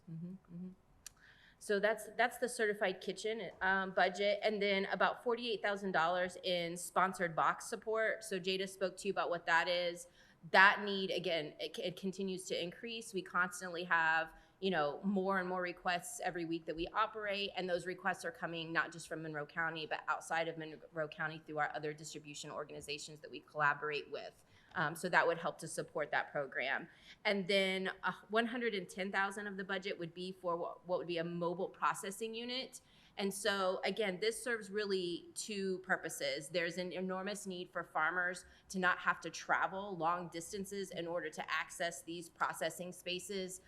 They're few and far between. They can't always get the product back that they want. They can't always get their whole animal back. And so there's a lot of barriers for access for processing, especially for new and historically underserved farmers, accessing these processing spaces in order to increase their overall revenue for their farm. And then secondarily, it opens up more local access to more locally raised, sustainably raised meat products for our community. And then when we send that to you in the notes section, you'll get a link off to see pricing and what those mobile units actually look like, to see how those can benefit. The key element is that there are only 2 slaughter companies, facilities in Indiana. And so in our area, someone like Lauren, who has sheep, has to travel with her animals to get them slaughtered, packaged, and then bring them out. And that's just a waste of time and money. Yeah, so that's the mobile processing unit. And then really the ARPA funds will help us to leverage funds that we have received through the USDA under the LFPA grant, Local Food Purchasing Assistance Grant. And that was a $1 million grant that we received, and it is to purchase food specifically from historically underserved farmers. Black and brown farmers are who we've contracted, and then that food is then given away for free to historically marginalized communities or those who are experiencing food insecurity, not just in Monroe County, but in the entire southwest region of Indiana.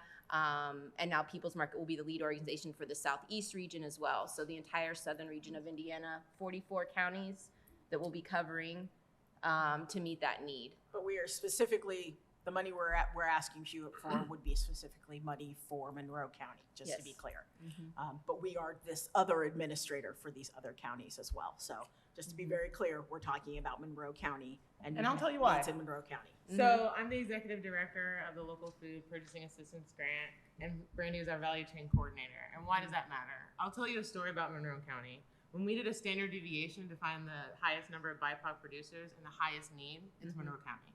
So we have a unique positioning that we actually have some BIPOC producers here who could actually serve their communities if we were able to invest. And so what that tells me is that we are actually positioning the county to really be a leader for the entire region.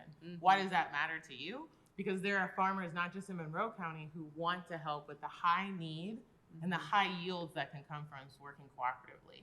Cooperative economics is just one part of it. It's also just a concept around sharing and the idea that we do better together. Cooperatives in general last longer. So instead of a small business where it's 3 to 5 years, co-ops on average last 10 years. And in particular, women who cooperate together, our brains literally light up because we're experiencing the rewards of cooperation.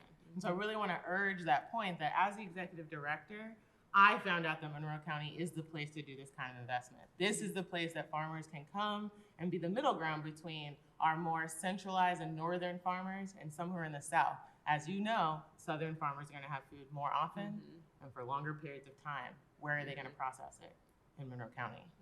Where are they going to get their rentable mobile unit? Monroe County. Where are they going to get teaching and training from DNR, from Purdue Extension, from SARE, and the USDA? These are all the partners that we've already established.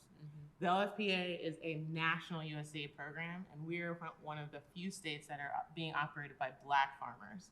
So this is a historic moment for the county to start matching what we've already done. Matching our $1 million isn't just about purchasing the food, it's about investing in our farmers. It's about saying yes to the idea that they need money pre-season, and that's the cooperative supported agriculture that we want to convey. And so that's why you see this large increase. So I'm going to send you around another document that is an increase document based upon the need that we are seeing in our community. The majority of these funds that we're requesting from you would be matched. So I really want to emphasize the fact that even as it stands now, the $48,000 that you'd be giving would be matched because we have $1 million. And so if you gave us in this new budget proposal $200,000, all of it is matched. When we think about going down the sheet, we get closer to this idea about a local food pavilion. And so we talked a lot before about what it would mean to have year-round, accessible space for not only vendors and producers, but also farmers to be able to access these training facilities. So there's also this concept that I really want us to understand that it's our community who's going to be owning this space. People's Market's just administering it, but we have done a great job of hearing from our partners. Our partners are telling us that when we bring them fresh, nutrient-dense food, that they have a huge response. One of which I'd like to read from Lynn's, the coordinator at Middleway House. One of the first places that we began to give food to, but more importantly, I will always give to Middleway House.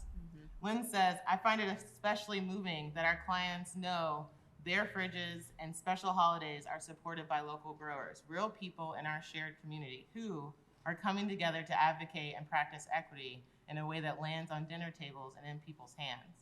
That our clients are invited to be included in, and that is a critical gift and reminder that they are not alone, that they are loved, that they are worthy of being nourished, and that they are seen as a part of our community. I think that really illustrates our point. All of this money will be spent so that that happens more often, so that more 501c3 and organizations who are serving our community don't have to search for another place to get their clients' needs met. We're bringing it to them. So in this extension, you're seeing at the bottom, especially an example about a local food pavilion. That's just one idea, but really we're talking about creating a center, right? Where a lot of the processing, education, and training, and then consumers can come together.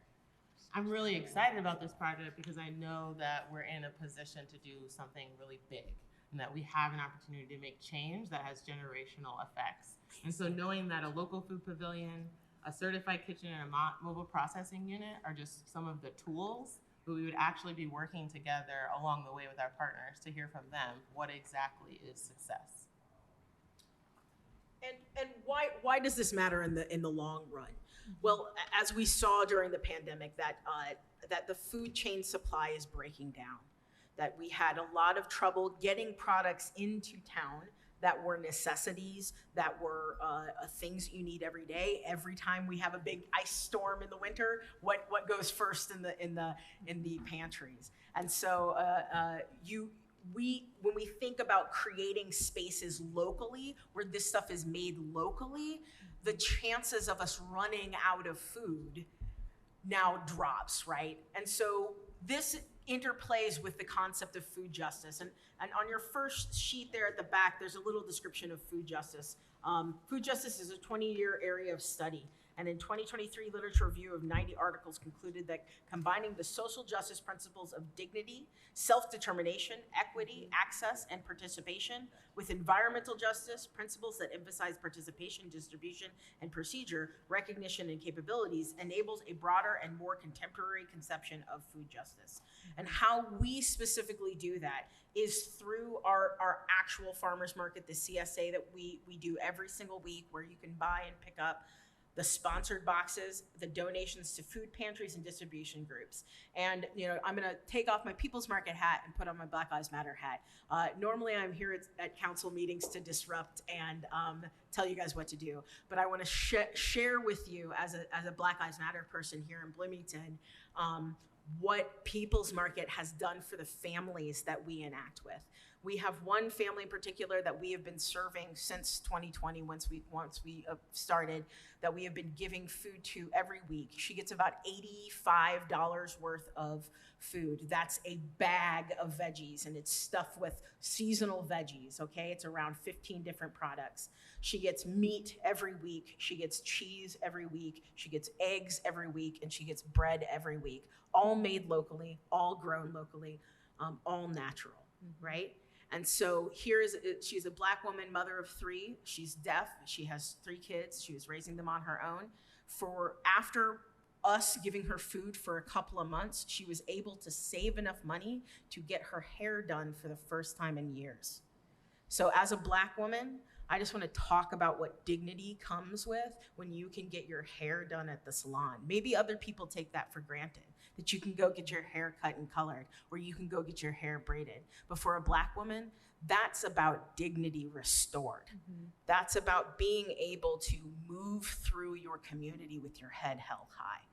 And so since then, she's been able to do things like birthday parties for her kids. She's been able to be able to get jobs, be able to make more friends, be able to do things that she couldn't do when worried about where food was coming from. And that's just one of our Black Lives Matter contacts that People's Market has been able to do in our community. And we would like to expand upon that. We would like to see more and more Black families have access to fresh, local, nutrient-dense food as a part of Black Lives Matter. And so working with People's Market in that has been a slam dunk for us.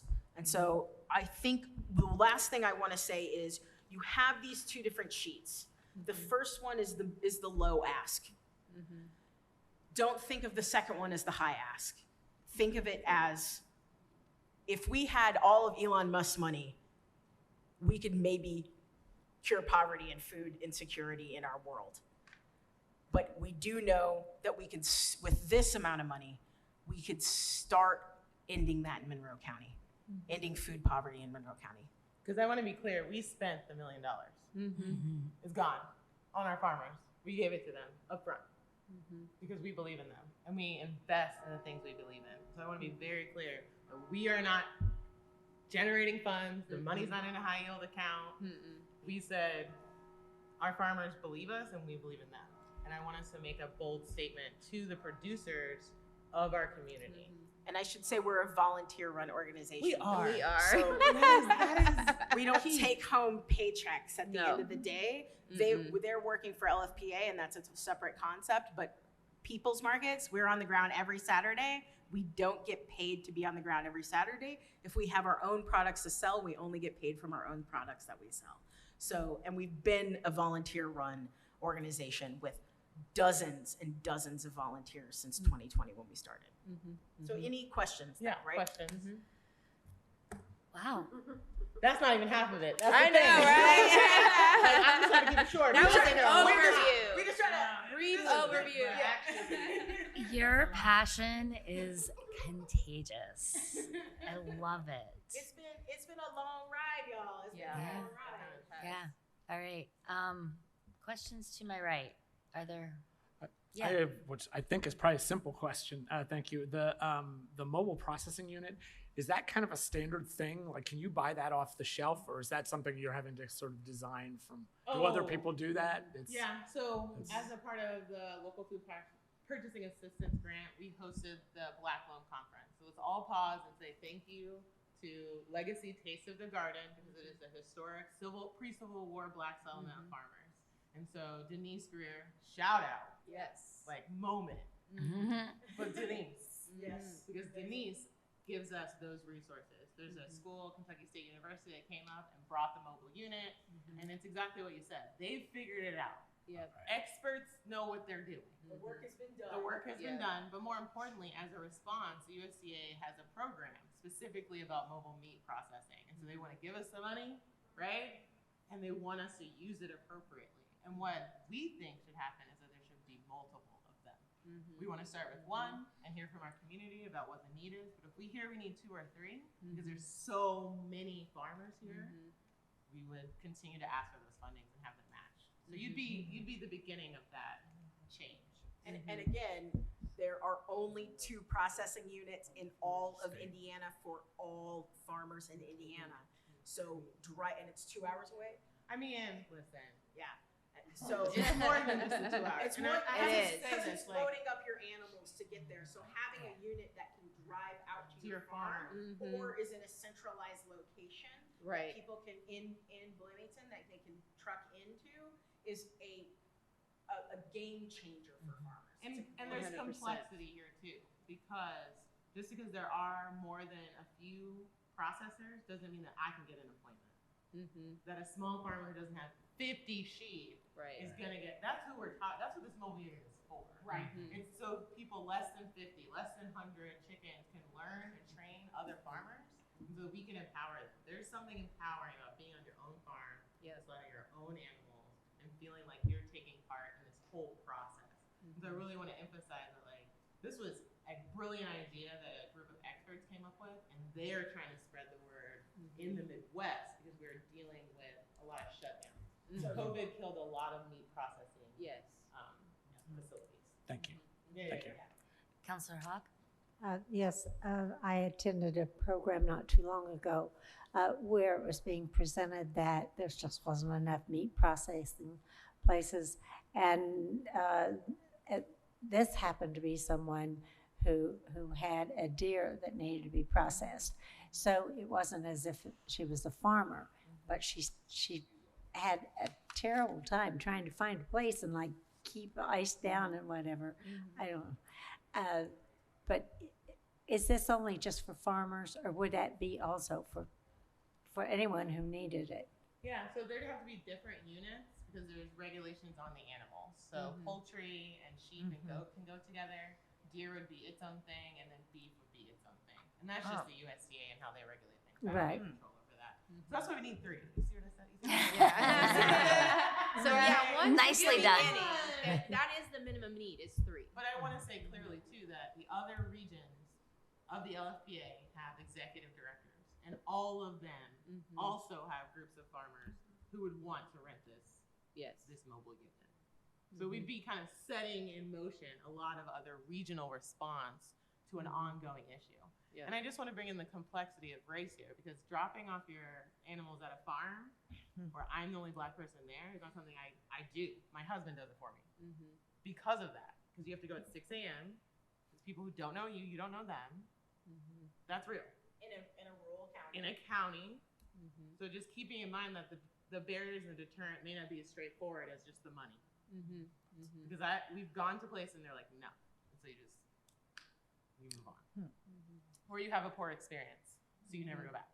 And so now you talk about 2 or 3, now we got 0, right? Because there's just been so much discrepancy between small farmers and the facilities that do meat processing. They want to make their money, I get it. But we want sustainable access to local food. With quality control. Right. So that's the other thing, is that when you go to larger processing units, there's sometimes where you're not sure where you're getting your own animals back. And that's, if you spend the money for expensive feed, you want your own animals back, right? And then also you may want all the parts of the animal so you can be fully sustainable, and that processing company does not want to give you all of the animal because that's more time for them. So they don't want to mess with it. So they give you the base cuts. And that's that dignity part of for everything involved. You see, like, not just the consumer, but also our animals. Right. They deserve the dignity to not travel for hours and to be, to be respected. Yes, along the way. Yeah. Yep. More questions? Council Iverson. I have a couple comments. First, Councilmember Hawk and I agree. We could not do what you're doing, so kudos to you. Secondly, I feel like my brain tingles when I'm with you as well, so maybe not gender specific. Yeah, I know. And the third thing that I wanted to point out was that Courtney Mosier sent out the first proposal via email. So everyone at this table has access to the link to the Google Doc, which outlines the difference pricing for what you laid out, which is super helpful. And we'll send this other document out to you. That would be great. Okay, the secondary sheet. That's really helpful. Yeah. Yes. And I believe this first one went to the commissioners as well, so we'll make sure that you get whatever update Excellent. we get. Other questions this way? Councilor Crossley. So, in terms of the mobile unit, I'm not a farmer, so I trust y'all. So, do you have somebody in mind and that is responsible? Is that somebody that you would hire, or is it amongst the farmers and you would kind of tag team and go? How does that work? Cooperatively. That's what I figured. Yeah. Okay. We'll Okay. just have farmers come together. The USDA coming in and doing their licensing and making sure that everything is just required. So we have no choice about that. So when you talk about hiring somebody, we're hiring the inspector by definition. But we would own it cooperatively. So there would be a membership that people could join, and they could rent the mobile unit either on farm or on site, wherever we put it. But I think what's crucial here is that then farmers would be learning from each other how to do this. This is a workforce placement opportunity. Right. Small businesses are the #1 hiring.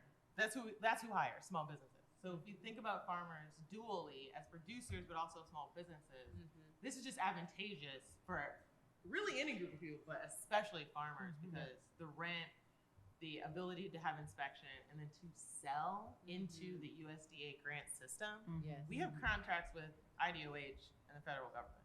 So we already have to do all this paperwork to be contracted with them. So why not share that with all of our farmers? So that they don't have to do it individually, we can do it together. Okay. And the other thing that I just wanted to say real quick is, I know earlier we heard 4-H and the community support and things like that as well, and how some of the programs of 4-H are in some of the school corporations. Personally, I'd like to see something like this be a part of school corporations, in particular to help some of the students that are here to teach them about things. Because I know my children have gone to the Banneker Center here, and I know you, Lauren, have gone, and on Fridays, they would have bags that were lined up, and they would have, you know, vegetables and things like that, and fruit, and it would never make it home because kids would eat the fruit literally before we hit the front door. And so I just also want to say I appreciate all the work that you all continue to do. You won Women Excel Bloomington, and it obviously shows. After some great You know? wins, great So, wins. I in all seriousness, like I love the idea of, you know, helping and doing something like this. And I appreciate, you know, what People's Market have done. I benefited from one a couple of weeks ago when I gone, and still, yes. And so I just appreciate, because if we are able to help you, then you are able to help community, and community can help. It's the gift that keeps on giving. Yes. So I just appreciate all of the energy that we have received from this presentation, but because it's definitely needed. But yes, so I appreciate that, and that's it. Thank you. Councilor Deckard? I want to thank you for the passion that you're bringing. And I also want to say that as you're talking, what I hear is opportunity. And I start looking at this in 10 years, 15 years, 20 years, 30 years. And in a community like this, that kind of vision is what makes things happen. The other thing is the track record that you have, and I got to watch this personally sitting in the passenger side of a car during the 2020 People's Market effort. I mean, the line, and they're the juxtaposition. Let me throw this out for the members of the public who did not see it. Take the old East Side Kmart lot, and there we have a business that's left, and in the ruins of a business that's left, you have all these people lined up demanding to get into, not demanding, but they were going to demand to get what they wanted and to get their needs and to help others. And you don't make that overnight, and you don't make it easy. And so as I look at this, it's amazing. 2023, 3 years later, the pandemic's like my centering timeline. It's amazing in that time kind of where this is going, and that kind of opportunity is not something you look away from. So I'm excited to see how this ends up and what we can do here. So thank you. And I should say that, you know, we would like to welcome you all to come to People's Market on Saturday. We're in a new location this year. We've been there since November of last year, technically, at First United Church. The First United Church is an all-inclusive church. They're a welcoming and affirming church, and they have graciously allowed us to be in their fellowship hall every Saturday, also in their outside area every Saturday. So we're there every single week, and we have a share table where all of our farmers drop off all of their goods, and we sell from the share table. And then our other vendors and farmers and hot food vendors are there, set up every Saturday, so you can get some good food from different cultural communities. So we have tamales, we have empanadas, we have arepas, we have all sorts of good Venezuelan baked goods as well. And we always give out free coffee on Saturdays, and there's all sorts of artisan goods, locally made artisan goods by someone like maybe me and other people in the community. And so we have grown a lot from that parking lot. We've changed a lot from that parking lot. And we have been continuously fighting the stigma of the other markets in the community, and making sure that our place is a true community place where people can talk about everything from political, social issues to somebody's nice braids to you know, anything. And we welcome discourse, and we welcome the conversations around food justice in particular. So please come see us on Saturdays. We're there every week from 9 a.m. to 1. I was just about to say, well, can you tell us what time? 9 to 1. Great. Other comments? No? Any other questions about the proposal as it is, and about the finances and the expansion in particular? Yes, go ahead. So, having a farm myself, and I used to raise cattle, still raise chickens, and we used to have ducks, geese, turkeys, sheep, pigs, the whole disaster. I appreciate the cooperative effort that you are putting together, because the knowledge needed to take care of all the livestock and to be good fruit and vegetable farmers is tremendous. No one person can learn this, and everybody benefits when you work together.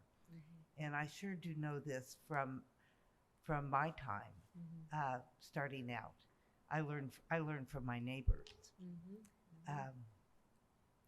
I'm concerned about the mobile processing unit and what sort of health department requirements are going to be put in place for people to use this. How does it how is it mobile and also meeting the health department standards? Well, the health department in particular will have to meet the new standards of the USDA because they're the ones that are going to inspect the place and tell them that it's fine. So it's more about the hierarchy of authority. So the USDA and the inspector will come to the mobile unit and tell them, yes, it's meeting standards. And if it's not, we'll have to adjust it. But it being mobile means that you can have on-farm slaughter. So the homesteading and the rights of a farmer come into play because you don't actually need a USDA inspector on your farm, but with the mobile unit, you'll have it. And that's the biggest barrier to then selling your products. So that's what we're trying to solve. So bringing it to their farm, that really doesn't sidestep, but it answers a lot of the questions for the health department. Okay. So we need a health department that is going to listen to the needs and wants of the community, as well as listen to the USDA's recommendations. This is their recommendation. Right, because we did have a couple farmers who provided who processed meat, and it was especially difficult for beef. A lot of people did hogs at home, but beef is tricky. I only did that once, and they were closed down by some health regulation. Well, and again, this is the federal government's regulations. So the federal governments have already checked all this out. They've already signed off on it. They will be a part of the process along the way. So any questions that the county has would need to therefore defer to the federal government on it. So these aren't we didn't invent this. This is a partnership that the federal government has. So all of the concerns are solved through that. Yeah, and just to be clear, we administered the LFPA grant through the Indiana Department of Health. So I plan on leaning on them hard. I would to make sure say that we're doing all of that correctly. And it benefits them in the long run because the facilities closing during COVID, I want to be clear that nobody wanted to close all the facilities, but that's just what happened. And so their main concern is then people aren't going to do any safety protocols at all. That's right. And so they're trying to meet in the middle with the mobile unit. Good question. Good. Yeah, great question. Thank you. Yeah. Glad to clarify. I think that's all of our questions for you. And I think I mentioned before, we've got a lot of different projects to consider, but yours is very exciting. I agree with some of my colleagues who've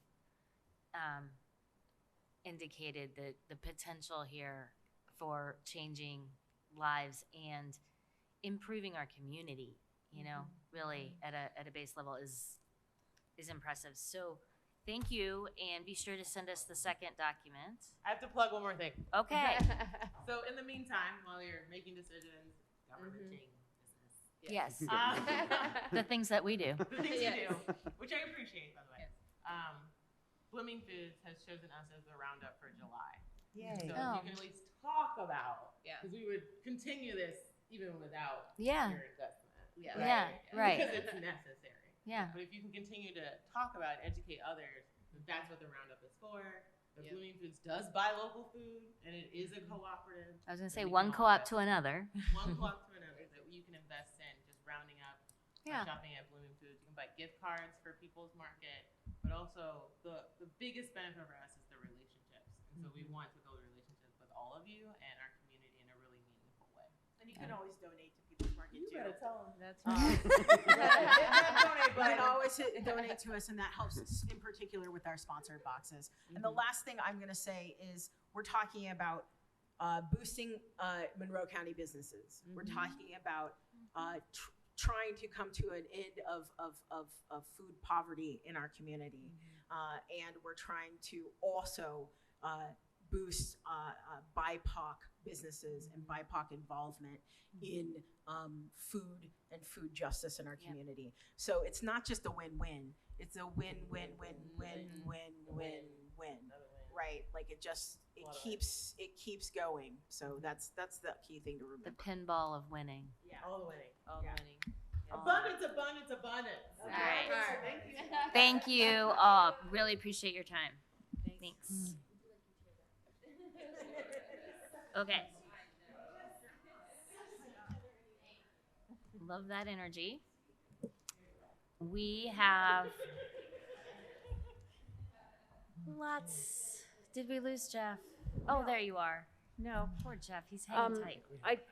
What I haven't, and just kind of piggybacking off of what they've talked about, Lauren McAllister and JW, we talked about doing barricades so they could have an open market, and so that Yes. still hasn't been approved for ARPA, so that's still out there. I would just a reminder. propose that we combine those when If it's still necessary. Yeah, exactly. The other thing is that they both mentioned to me that the fees for small producers to attend markets was too expensive. And so we heard that on the Board of Commissioners, and we reduced the fee for multiple markets.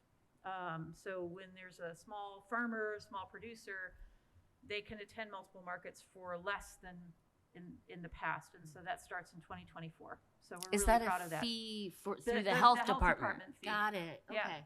So we've done that. So thank them for their input. Yeah. And we have a couple of quick additional items that we did not cover yet from our office. There it is. Okay. So we have two proposals, and I'm going to have Commissioner Githens talk about the gun safes, but the Hoosier Hills Food Bank needs money for food. Simple as that. But Commissioner Githens, if you're still online, I think you might want to talk about the gun safes. Sure, thank you. One of the things that we've heard recently locally is that theft of handguns out of vehicles has been increasing. And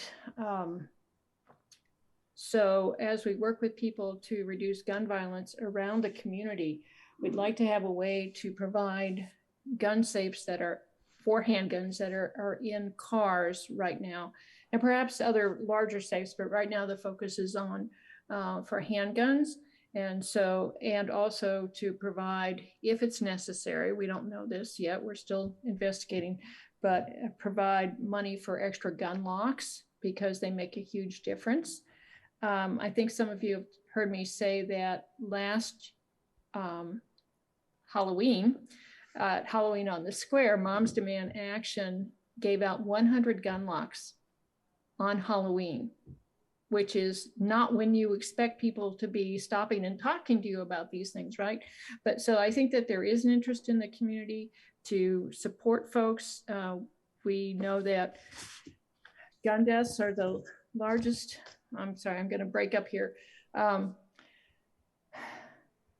More children die as a result of guns than any other cause in the United States right now. And so the goal is to help reduce overall gun deaths, but also to protect those who are most vulnerable in our community. So that's why we've put this proposal in the ARPA request. Thank you. Thank you. So we've got two things. If there are any questions or comments from council. I was just gonna say, for the gun safes, I know that there's a new initiative that's happening and more details are coming. And myself, along with Commissioner Githens, are a part of that. And so that's something that we are trying to work on together as well with that. Because I know the conversation was if there could be a way that we can fund some of these gun locks to have for gun sales to give to people who are purchasing them, to give to, for safe storage and things like that, that would be very helpful. And to provide context of the gun thefts, BPD and I believe the sheriff's office did say that the reason why those are on the rise is because we have people that are leaving their guns in their cars with the car unlocked. So that in itself is very scary. So if there is something that we can do to help alleviate some type of the issue that we see here, and potentially save lives, who's to that would be ideal. So I appreciate the work that is being done together collaboratively with that. Definitely, and we are working with Moms Demand Action on that, so I appreciate what you're adding to the conversation here, Councilor Crosley. I'd also like to throw in one quick thing too about the Hoosier Hills Food Bank.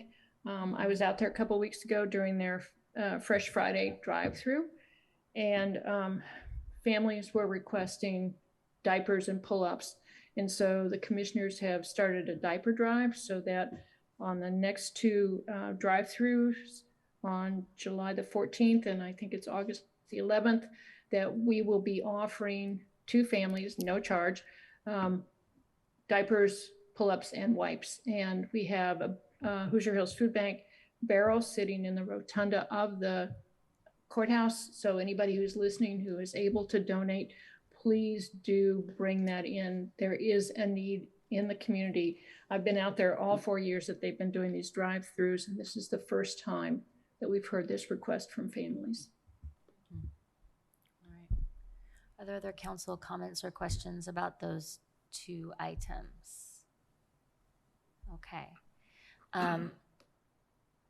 There were other items on our list that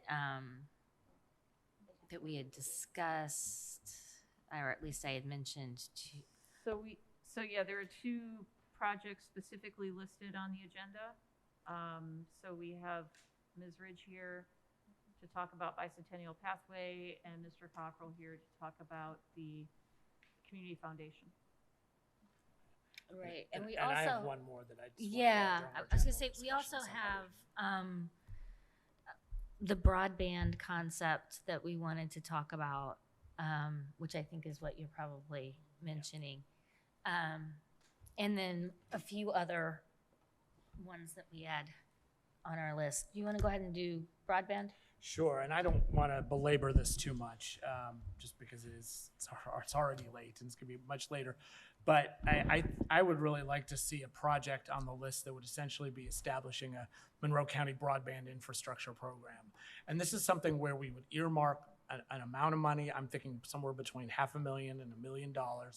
We wouldn't, we don't know all the details right away. We would have to commit to earmarking it before we know all the details, but the money wouldn't actually be spent until the council and the commissioners came to agreement on those details. But the goal would be to provide broadband access to residents outside the incorporated areas that are not currently served by broadband using the state's definition. And I think we could come up with a program that would be technology neutral, so that it could be fiber, coax, even Starlink for some locations, respectful of investments that existing providers have already made in infrastructure, and then also that would be particularly sensitive to leveraging opportunities, for example, using the new Internet for All program that was just announced.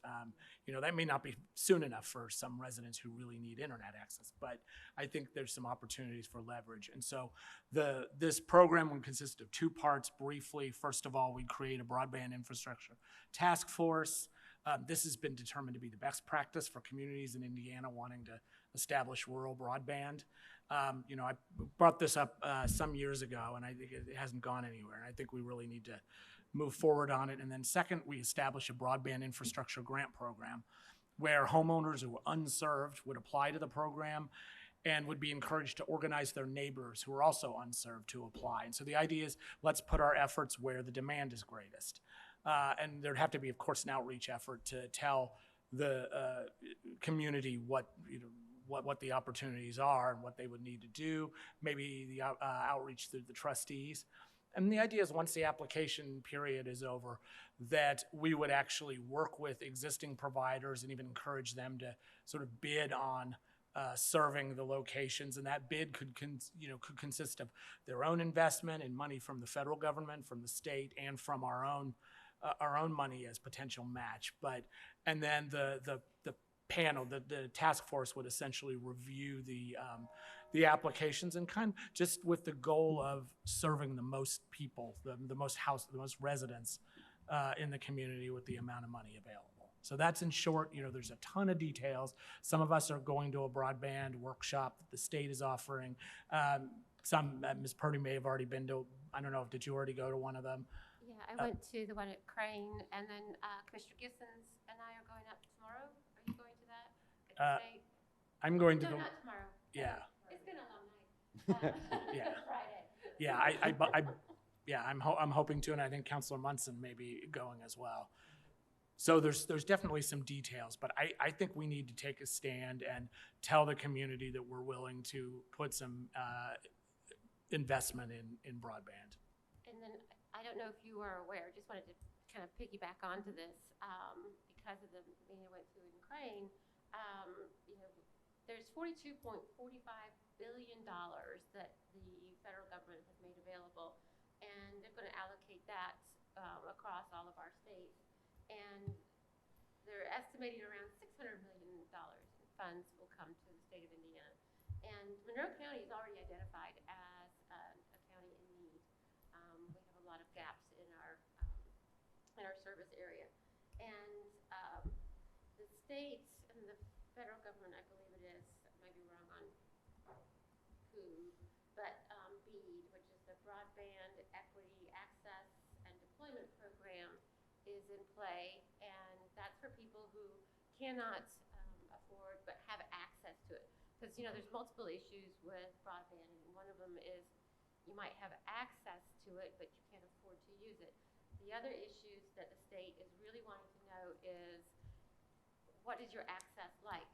Because just because they say you have access doesn't mean you can watch a movie. It doesn't mean you can be on your computer or your spouse or whoever and other things can be done. Or in some instances, if your neighbor's on the internet, then Right. you can't be on.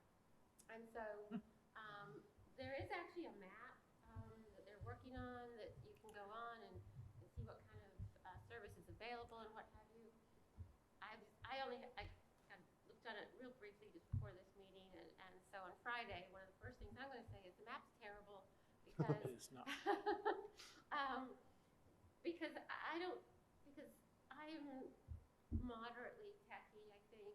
I'm not the worst, I'm not the best. But I think there's a lot of people who are of my level or less, and they're going to find it really difficult to get the information they want from this map and be able to communicate to the state or to the federal government as to what their access and availability really is. So anyway, I still haven't, I keep telling Cheryl that I'm going to do up a little synopsis of my Crane event. However, it's not happened. So I will do it though, and I will share it with obviously my commissioners and you guys also. And one last thing I'm thinking of that somebody said Cheryl, it was you. Did you talk about someone hiring being long as Yes, I did, Yeah. and I mentioned that. Okay, so it all fits together, and hopefully we can come back and have I can speak more knowledgeably about. And that's the sort of thing that this program, that this allocation, could spend money on a consultant to help. And I really think that community broadband infrastructure task force is really important too. Yeah. This isn't something that should be handled out of the commissioner's office or the council or anything. Yeah. We should be working with people who know what they're talking about here. And I'm really glad you brought up the federal program. It looks like they upped the money to $868 million for Indiana. So there's going to be resources. There There will be, but I available. think actually, is it this Friday, the 30th? Yes. Yeah. That's Yeah. when they're gonna decide how much the state's gonna get, is that what? There's gonna be some decisions made on the funding that's gonna be available. And then we kind of have to hear what the state's gonna provide for us and how we can move forward. But I do think that it fits completely with what all you guys are wanting to do. But right, you can't just provide a map and have people go in and find what's, No. Yeah. If you don't have connectivity to get to this map, come on in and it's just mark not, it up. Yeah, it's just not very useful. Yeah. Well, I agree. I think this is a very important initiative. It's a good use of ARPA funds. There are a lot of people it could really help. Are there questions or comments on the project as it's described? I think a task force is a really good idea. There are so many pockets in Salt Creek Township and Benton Townships where it's just so rough in those areas to get access. So I love this is a good idea. Yes. When I would add, I appreciate what Councilor McKim was saying, and also we've talked about this a long time. Clearly, the providers are not going to fill in those spots without somebody doing. And this is precisely in history what people say you can't run government like a business, and this is a good example. Business is not going to those gaps, so I guess we will. That's right. I just think we have to think of it like that. TVA, you name it. There are places in this country that would not have phone lines, ag things, electricity, had government not stepped in. This is the new Roads, utility. yeah. Roads. Paved roads, yeah. Yeah, you name it. And it's not a regulated utility. No. So we do have government still very involved with broadband, and that is REMC in many rural areas. And we're not getting from the REMCs what we need to get from them. And they are Congress sets everything up for what they do. And they are so-called, we are all owners if we are in the REMC area. But I don't see that the customers really have much effect on how they operate. Yeah, there's, like you said, a lot of details to navigate, I think. And moving part, yeah. I mean, the ground is shifting. It's not super clear, but it's worth investing in, I think. Other questions or comments from the commissioners? Anyone? No? Okay. Okay. There were other potential projects, some of which I think we can hear about at the next meeting, including, I believe Centerstone has some ideas around supportive housing and some other opportunities for mental health services. And we had also talked about, well, a lot of other things that I'm not entirely sure are on the list. So maybe we could make a more complete list of what Commissioner's Office has been thinking and what we've been looking at. Because honestly, I thought we had shared documents and we're able to have more of a comprehensive list today. Yes. Oh, I just want to say that I think that this is a really good idea to get all of these together, obviously, of course. But the brief meeting that we had with Baker Tilly prior to this was extremely informative. And so I do think that we need to get a better understanding of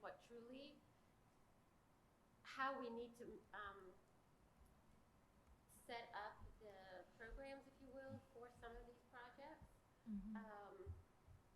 There's a lot of things that we have on here. Well, I wouldn't say a lot of things, but there's one I know needs to be or should be used, paid for from the lost revenue and not the ARPA funds themselves. So I think that we get a little carried away sometimes because we haven't started the conversation about the Bicentennial Trail, but in conversations with Baker Tilly, the water, the Washington Township, that can be paid from the water, sewer, septic side of the ARPA funding. The rest of it really needs to come from the lost revenue. So we need to really be cognizant of where the buckets. yes, what we have to do in order to meet the criteria for the use of the funds.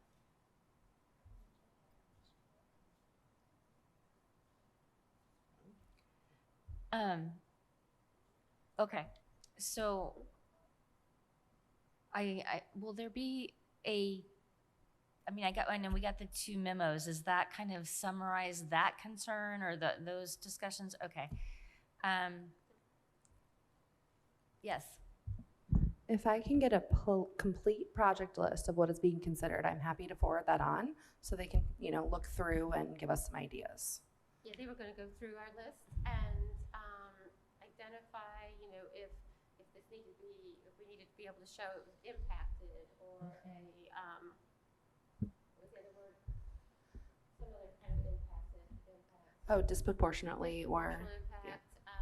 Some things don't have to show that kind of impact, but we need to be a lot more in line. We need to know more about what the requirements really will be for the federal audit when they come to look at it. So an example would be the rural transit buses that we purchased. Mm-hmm. Rural transit does in fact serve a population that's in need.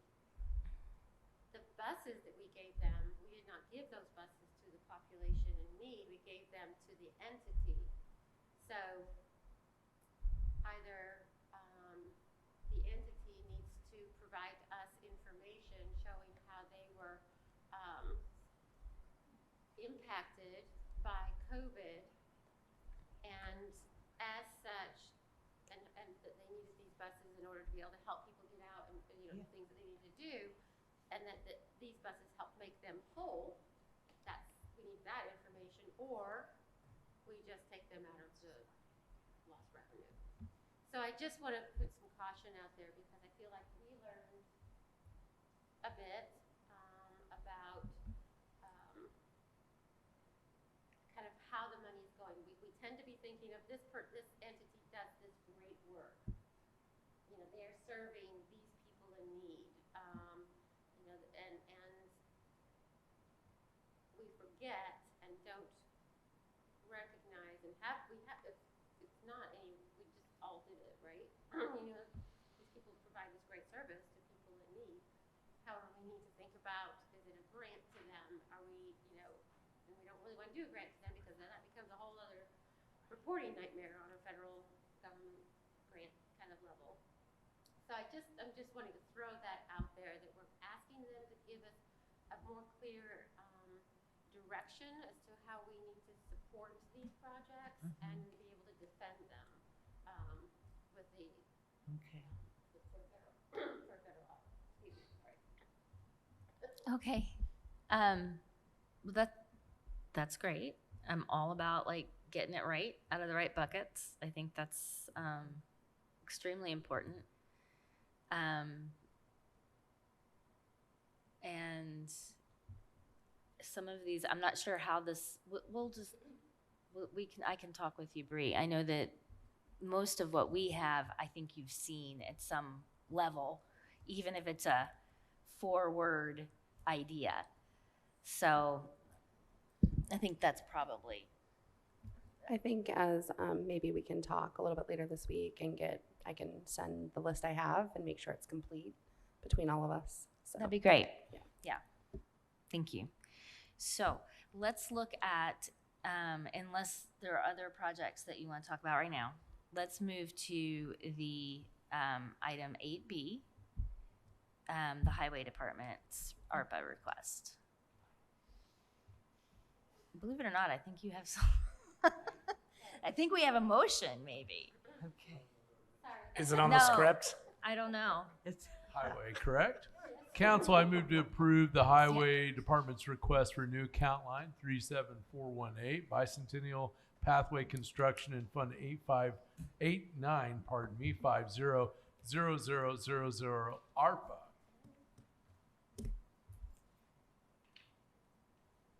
Okay, I'll second it. I don't love this project. No, I don't. Well, For your patience, Ms. You Ridge. want it done? Anyways, patience, right? hey, just for the record, I did try to move this up in the order of discussion. Appreciate it. It's okay. All right. Could you? Yeah, I was at Sample Road this morning for a walkthrough, so, but anyway. That I love. That project I love. Well, since you say that, all my local road and street money went to like projects like Sample Road to get those finished. So Yes. I'm at the end of the string of projects that started in 2009. I sent you guys all an email, pretty detailed, where it began, where it's at today. Every dime that I've had in my budgets, which equals about 9.5 in construction funds, that doesn't count right away PE, I haven't asked for a dime. I have asked for paving funds over the past year. That's the only thing that I've come to the council for extra funding. The reason for that is again, local road and street budget has gone to get all of these projects finished. Hunters Creek Road that started in 2011, Bicentennial Pathway that started in 2009, Sample Road that was started in 2014. We are at the end of getting these projects complete. We're doing a final walkthrough on Hunters Creek July 10th. We did a pre-walkthrough on Sample Road Phase 1 and Phase 2 today. We hope to close that out by the end of the year. And we're here at Bicentennial Pathway. Did I think that we would ever see all of these projects and not lose Fred for funding? No, I did not. I told Jeff that in 2016. I don't know how I can afford these projects. I feel like after the millions, multi-millions that's been spent on infrastructure in Monroe County, to just come and ask for $755,900 is minimal to what we've built. It is. It is. It is.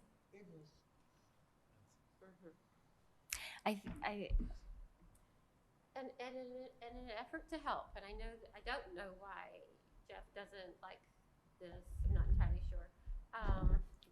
But again, you know, this project has, the cost has been exponential in how it's gone up, and in you know, Lisa's email note that she sent to everybody, you know, she reached out to me in December of last year, and I was just like, what? You know, I was like, what are we going to do, right? So NDOT calls and lets her know that they've got some additional funding, which we did to get the project done because it's so expensive just on its own. And if we didn't take it, we were going to lose everything so far. And so I'm like, yeah, we'll make it happen. And so right at the beginning of the year, without it being anything planned, we took that out of Q. All of this is paid from Q. Everything for this project is paid from Q if it's not covered by the federal grants or all the other things. And so we have already spent like what, $953,000 or something in January. That was our construction match, 912, I think. Okay, yeah. And now we have this additional 700 and some thousand that's come to play. And I will say that we did think, because I really didn't know what I was going to do with Q, and that kind of hit for it to take for this project. And it was like, okay, so ARPA is they talk about stormwater, and this project, mostly what's left is a lot of drainage, is my understanding. It's not my area. No, and I know the question has been raised on how this helps stormwater. Our stormwater crews every single day do ditching, replacing pipes, and that's what this project consists of also. They're ditching almost 2 miles of roadway to improve the drainage in the area. They're replacing driveway pipes. They're putting in box culverts. That is all stormwater related items that our crews do on a daily basis. So to say that it doesn't fit stormwater, I think is not correct. We're not using, stormwater funds to fund this whole project. We're just using a portion of ARPA funds. The main portion came from CUME cap. So yeah, do we have probably $755,000 worth of just stormwater improvements in that project? Absolutely. You could look at the money that we spend on infrastructure projects for stormwater, or a Stip Road project, or a Moores Creek Road project, Cherry Lane that we just did. So yeah, stormwater definitely ties into the overall project. The list that we provided to get to the end of this didn't say stormwater, I get that, but we've already used our match, things like that, towards this overall project to get where we're at today.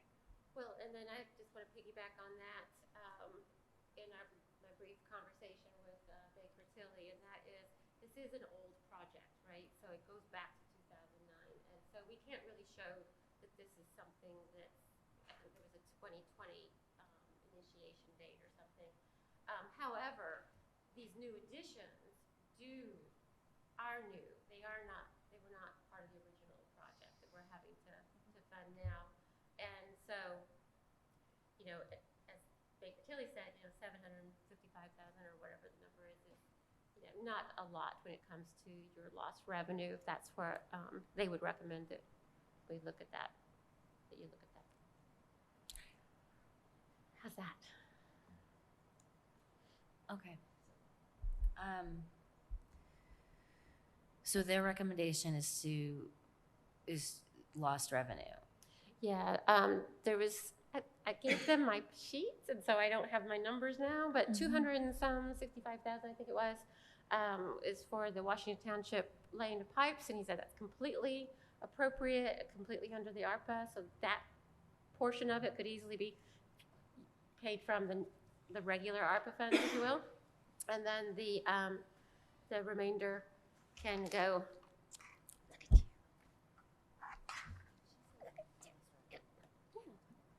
Thank you. Yeah, so then the 400 for the paving and striping, construction inspection, and then the additional design, 20,000. Those should go under the lost revenue. So for 500,000, the other 268 out of the regular ARPA. Be my request, our request. And Lisa and I are tag teaming this because it's in the commissioners' community, CUME cap fund. So I guess I was surprised that it was an ARPA request at all. Well, that came about because of the stormwater. So that's how it came about, because it was all this stormwater. Because it was stormwater, and that's specifically called out. Right. That's where that came from. Mm-hmm. I mean, my understanding from the communications is that these are bills. We have to pay them. I mean, this is a project that's got to be finished, and I don't think there's an argument around that at all. We have to just figure out how to pay them, and that's fine. I think the conversation maybe is more around, is it an ARPA project, or is it something that we need to pull out of somewhere else? Yeah. And that's entirely. I'm open to suggestions, but I mean, that's at least what I'm thinking. Councilor Iverson. And I did want to talk about that for a little bit, because in the letter that you sent, Lisa, you did recommend an alternative to say that it is possible that we can hold off on the paving until 2024 if those costs can be budgeted for paving and striping. So as I'm looking at the outstanding costs that you had enumerated, the paving and striping that you're referring to is that $400,000 cost, right? It is. The issue with that is the paving contract, the paving portion that is in the contract, it could not include the whole road. because it was using transportation enhancement funds. Yeah. So we could not include the paving of the whole road. However, there will be a contractor on site, July, tentatively on their schedule, to do the paving on the new bicycle shoulders. So we have it out for bid. That is to be opened this Thursday. If that contractor gets that is the low bid, they will want to try and work that into this project and do it and be done and not come back That's in the fair. spring.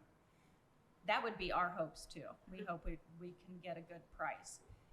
We put in there that it could be tentative as a contractor not getting the notice to proceed until April of 2024. That's if other contractors are the low bid. So our engineer estimate was more in the $301,000 range. I put 400 because you just don't know. But again, I feel that we should get a good bid, but then that would have to be this year because it could be the same contractor. We're just trying to do different ways to save funding on it. Sure. Councilor McKim. And I just want to say, first of all, my issues with this program or this project are philosophical. They're not about your execution of it. Your execution, you know, we've talked about this. Your execution is extraordinary, and we certainly know that we have to pay our bills and we have to complete the project, and we don't want to give money back to the feds. So, you know, not going to even suggest that. My concern is that I don't think it'll improve bicycle safety because it's basically widening a road, and it's going to. The bicycle lanes are not separated; they're just separated by paint, and it's going to encourage cars to go faster. So that's my issue. But I get it that we need to finish it. So I can't say it's one of my favorite projects. Yeah. Oh, mine. Right, I know we have to. Councilor Deckard. And just to kind of add to what Councilor McKim has said, one thing Lisa always has done, we've talked about numerous times, but it bears repeating, particularly for people watching at home, she has routinely brought dollars home to the community, maximized those dollars, figured all those things out with contractors, and does it. You could write the textbook, and it's awesome, and it's always appreciated. In fact, she would probably not admit to this, but I tease her a lot that if we put her in a meeting, maybe money comes home for the county, and so that's our secret.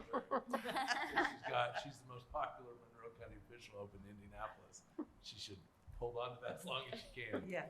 Well, and I think that goes kudos to a council that backs your projects, because if you lose the projects, they don't give you, if you're not going to get your projects completed, they're not going to keep giving it to you. Sure thing. So they do see that Monroe County finishes. Yeah, we do have to. Pay your bills. And I guess I look back to the commitment letter that I mentioned to you that was signed in 2014, almost 10 years ago. I understand it was previous elected officials, but however, we did present that commitment letter to NDOT and a NOFA application, I'm to assume, that committed Monroe County to at least 1.1 million. And, you know, we're not much above that, and it's 10 years later. Yeah.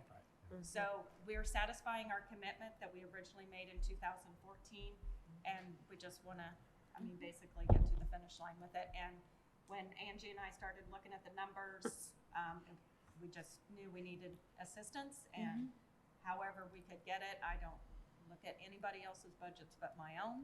And Right. So, Yeah, that makes sense. Other questions or comments? Yeah. So I just thought on this project that it was not a good fit for ARPA. And because I didn't see that it had a lasting benefit to a large number of people. That's what I'd like to think our ARPA projects will be doing. But I agree, we do have to pay our bills, and what we take from one pot to pay for another, we end up Right. just stirring everything together. So the question, the motion is ARPA. Do we want would there be other suggestions? How else That's would we do what it? I'd like to know. Would there be, I mean, General fund. General fund, rainy day? I mean, I don't. 6 of one, half a dozen of the other. Exactly. So, Yeah. I mean, although ARPA is more restricted, so I mean, yeah. Although it sounds like we're being asked to use the unrestricted portion of.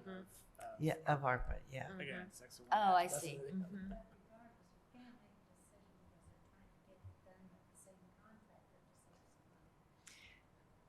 Mhm. I- Yeah. That there's a timeliness in this decision, right? Can I? Yes. So, what I would propose is if this could be approved, and that way we could, if we get an invoice, we can pay it. But if council wanted to consider another pot funding source, we can always make corrections so that we're not. How does that? Huh? I mean, switch from one pot to another.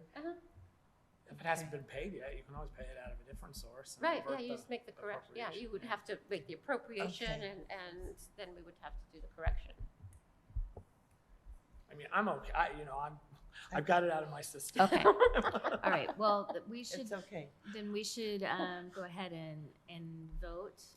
But I believe this needs to be. Needs to have public comment for anyone still awake. Right. Yeah. All right. And I think we have to do a roll call vote on this one. Okay. I know. It's been all night. We haven't had a roll call vote, but here we are. I guess our puzzled looks are, can you clarify what we're doing the roll call on? Is it to create the new account line? Because the motion doesn't contain a request for appropriation. Oh. Oh, okay, so Okay.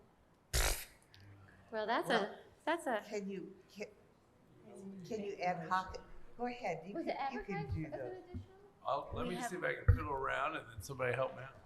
We have appropriation Got advertised. you. I We just see. it's It was done advertised separately. separately. I think that we would like to have Councilor Deckard amend the motion, Yeah, we sure would. and it will remain the same, although it will include an appropriation of $755,900 in ARPA, and I have to look for this will be in the services category? Yeah, it's in the 30s. Yeah, services.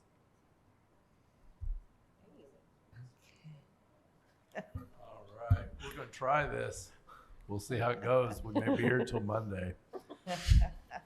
Get comfortable. Council, I move to amend my previous motion to simultaneously appropriate $755,900 in ARPA under the services category, and the original motion is notwithstanding, Second.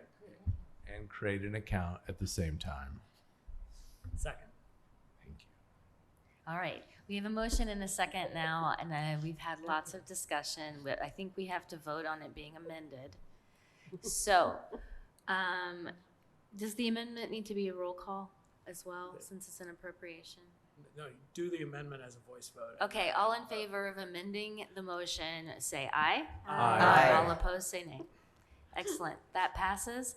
Is there any more discussion on the fully amended motion? Seeing none. Oh, any public comment? When's our food order coming? Really? Seeing none. Monday. I would like a roll call vote, please. And for clarity, the roll call is to create the new account line and to approve the additional appropriation. So we're on the same page. Councillor Crossley, Yes. Councillor Deckard, Yes. Councillor Hawk, Yes. Councillor Welts, Yes. Councillor Iverson, Yes. Councillor McKim, Yes. Councillor Munson. Yes. Motion passed unanimously. Thank you guys so much. All right. Tax abatement stuff, but I'll probably leave it for that. We are now at 8C. Council, I move to approve the commissioner's request for a new account line and to simultaneously approve an additional appropriation in Fund 89500000 American Rescue Plan Act in the amount of $1,200,000 in the services category. Second. Okay. A point of order, sorry. Did we do 8C? That's what what it's we're on. on. All right. That's Sorry. what we're on. Sorry. Yep. No, we skipped that. I'm done for tonight. I'll try to be brief. When we had a request for the heading home plan, it requested $1.2 million buckets. One bucket was for the direct implementation for the first 3 years of the plan I'm not going to go into detail about the heading home plan. I think we're a little late in the evening for that. The second was to fund $1.2 million in endowment so we can continue that program on into the future. Due to state law, we're not allowed to do that endowment function, but I think the Community Foundation feels strongly enough that they want to. And so in order to do that, they're asking for our support to help them fund $1.2 million in some of their other grant programming. And so what the MOU will say once it's written, if you guys approve this, is that the county would have the ability to approve the grant guidelines, which will work with the council and the commissioners as well as our friends at Baker Tilly to make sure it includes everything we need. And then that way we would help them fund some of the projects so that that would enable them to work on the heading home plan. So that is the basics of this request. Will the end result be that the Community Foundation has a heading home fund of $1.2 million? Yes, that is the plan. Other questions? Well, I guess, and Jeff, I had already said this to you, I guess I was kind of surprised to see this request come in this form. We don't really have any documentation of any kind. There was nothing in the packet. I guess it just seems premature to me to come as an appropriation. But maybe my colleagues, maybe you guys know a lot more about this than I do. Not necessarily.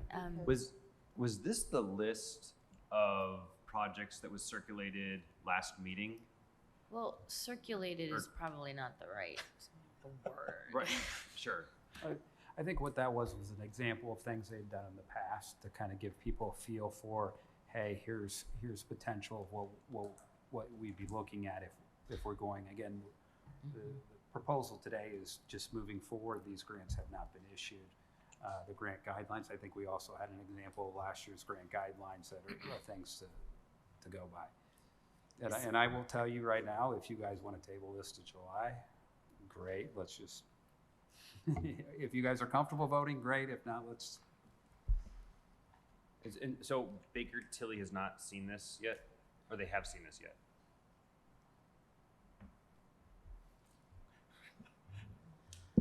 I believe they're aware that this is a potential project, but it was not on the update I gave them, obviously, because it's not been obligated. And we don't have one of their newfangled memos on this. We do not.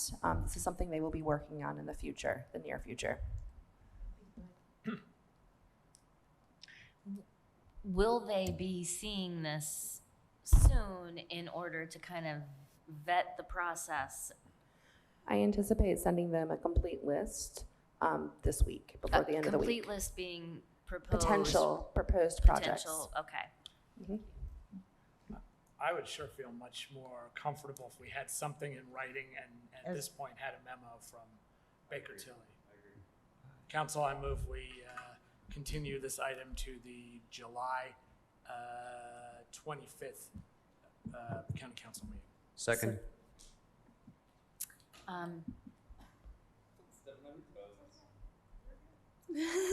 Okay. Any discussion about the tabling? Okay, public comment on said tabling? Am I doing this right? Okay. Can I do a voice vote on tabling? Yes. So, all in favor of tabling this to the July work session, say aye. Aye. All opposed, say nay. Item is tabled. We are on number 9, which is ARPA appropriations. But we don't have anything specifically that we've decided to do based on our earlier discussions. And the purpose of this item was simply to be able to appropriate. It served that purpose. It was as a vehicle. There we go. It So, should have. Council, I move that we skip item 9 and move to item 10. Second. All in favor? Aye. Okay, opposed? All right, we are at item 10. Welcome back, Mr. Cockrell. Yes. Item 10 is something we do every year, right? We get the compliance forms. This is for tax abatements. We get the compliance forms from the company on May 15th. The council then has 45 days to look at them, and then they could do nothing, in which case the abatement rolls on as it is. They can approve them, in case the abatement rolls on as it is expected to, or they could be denied, in which case I believe it starts some hearing process where we would reach out to the company and we would have them come in. Each year, we have the Economic Development Commission review these. Again, they're part of the process of issuing a tax abatement. They're the investigatory body for these kind of things for the county. They met last Friday. They recommended approval of all these tax abatements. I'm going to go through them fairly quickly. And hopefully, for the first one I have on the list is bioconvergence. This is a abatement we've had a long time. Hopefully, you got some information that I handed off to that were basically your minutes from 2017 that I've always thought was the best expression of why they are low. It's essentially they had local competition, so they didn't put a line in to do a line of work because they didn't want to compete with a local business. So their employment numbers are down, their investment numbers also down to kind of reflect that, not including that they made the case to the council a while ago and it was accepted. The next one is Ecologic. They've exceeded both their job totals and their total wages that were on their statement of benefits. Provelli Inc., or Provelli LLC, they had increased by 32 workers on the statement of benefits, and it was estimated that they have 50 workers. I called the company to kind of figure out what's going on, mostly because last year they had 35 workers, and so it was a reduction. They indicated that they're simply having trouble hiring people, that they still have open job applications out. He indicated his philosophy was to try to pay above the market, and so he was saying that, and so he was asking me questions about, hey, what resources we have to help, like with job fairs and things like that. So I directed him to the BEDC because they are much more in line with that, but he was very responsive. He expressed that they're really trying to get more people that are actually contemplating expanding their facility in the county.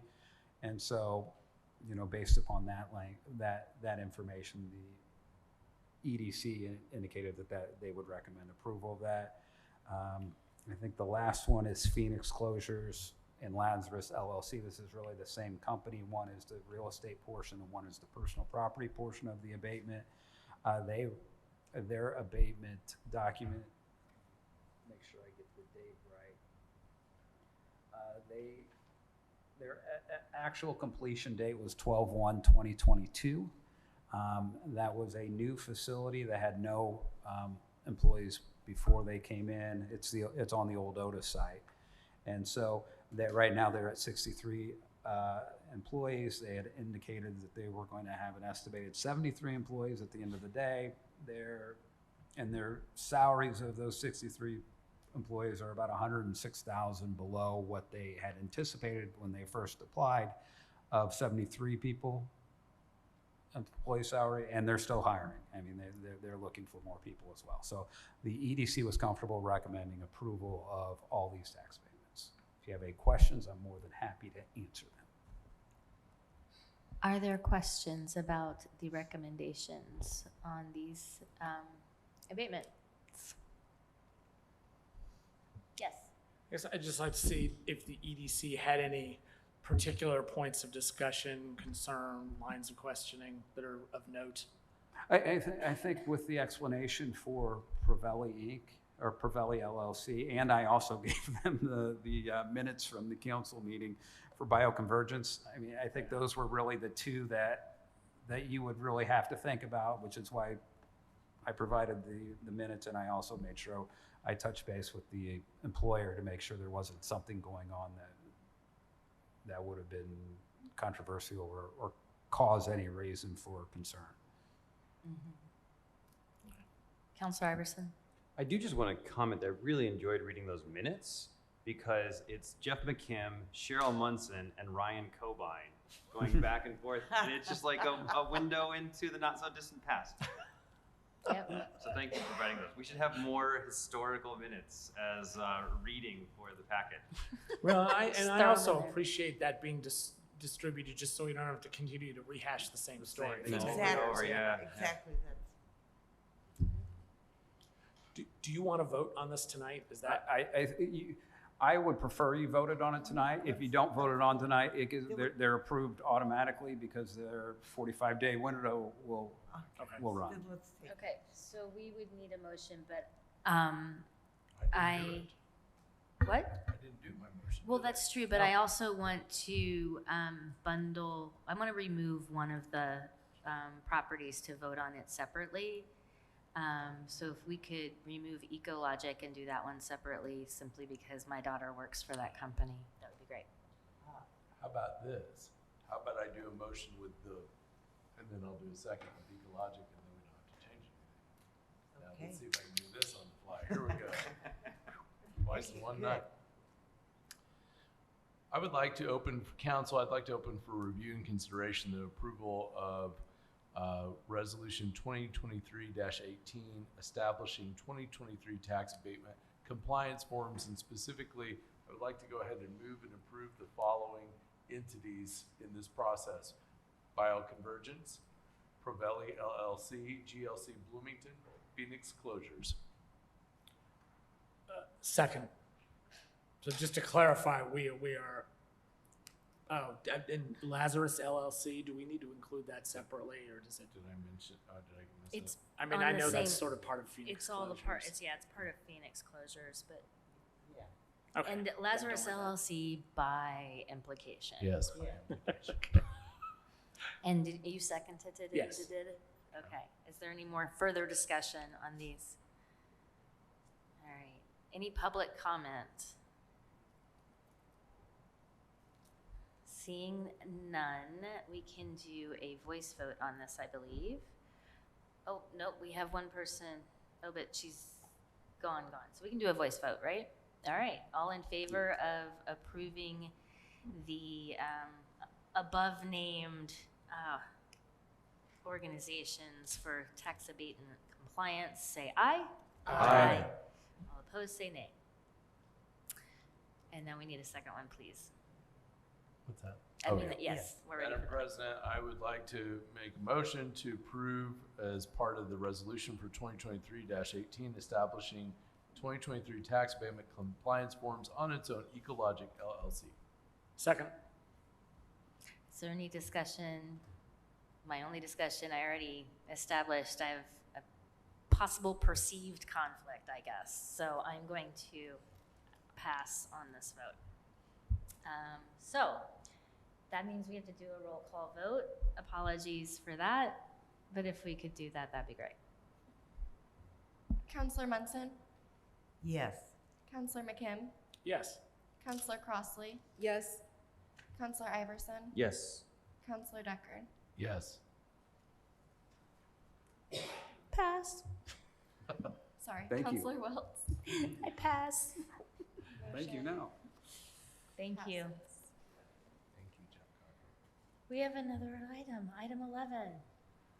Council, I move to approve the Health Department's request in Fund 81049623, Public Health Emergency Preparedness, for a category transfer of $3,563 from the personnel category and $1,225 from the services category, for a total of $4,788 to the services category.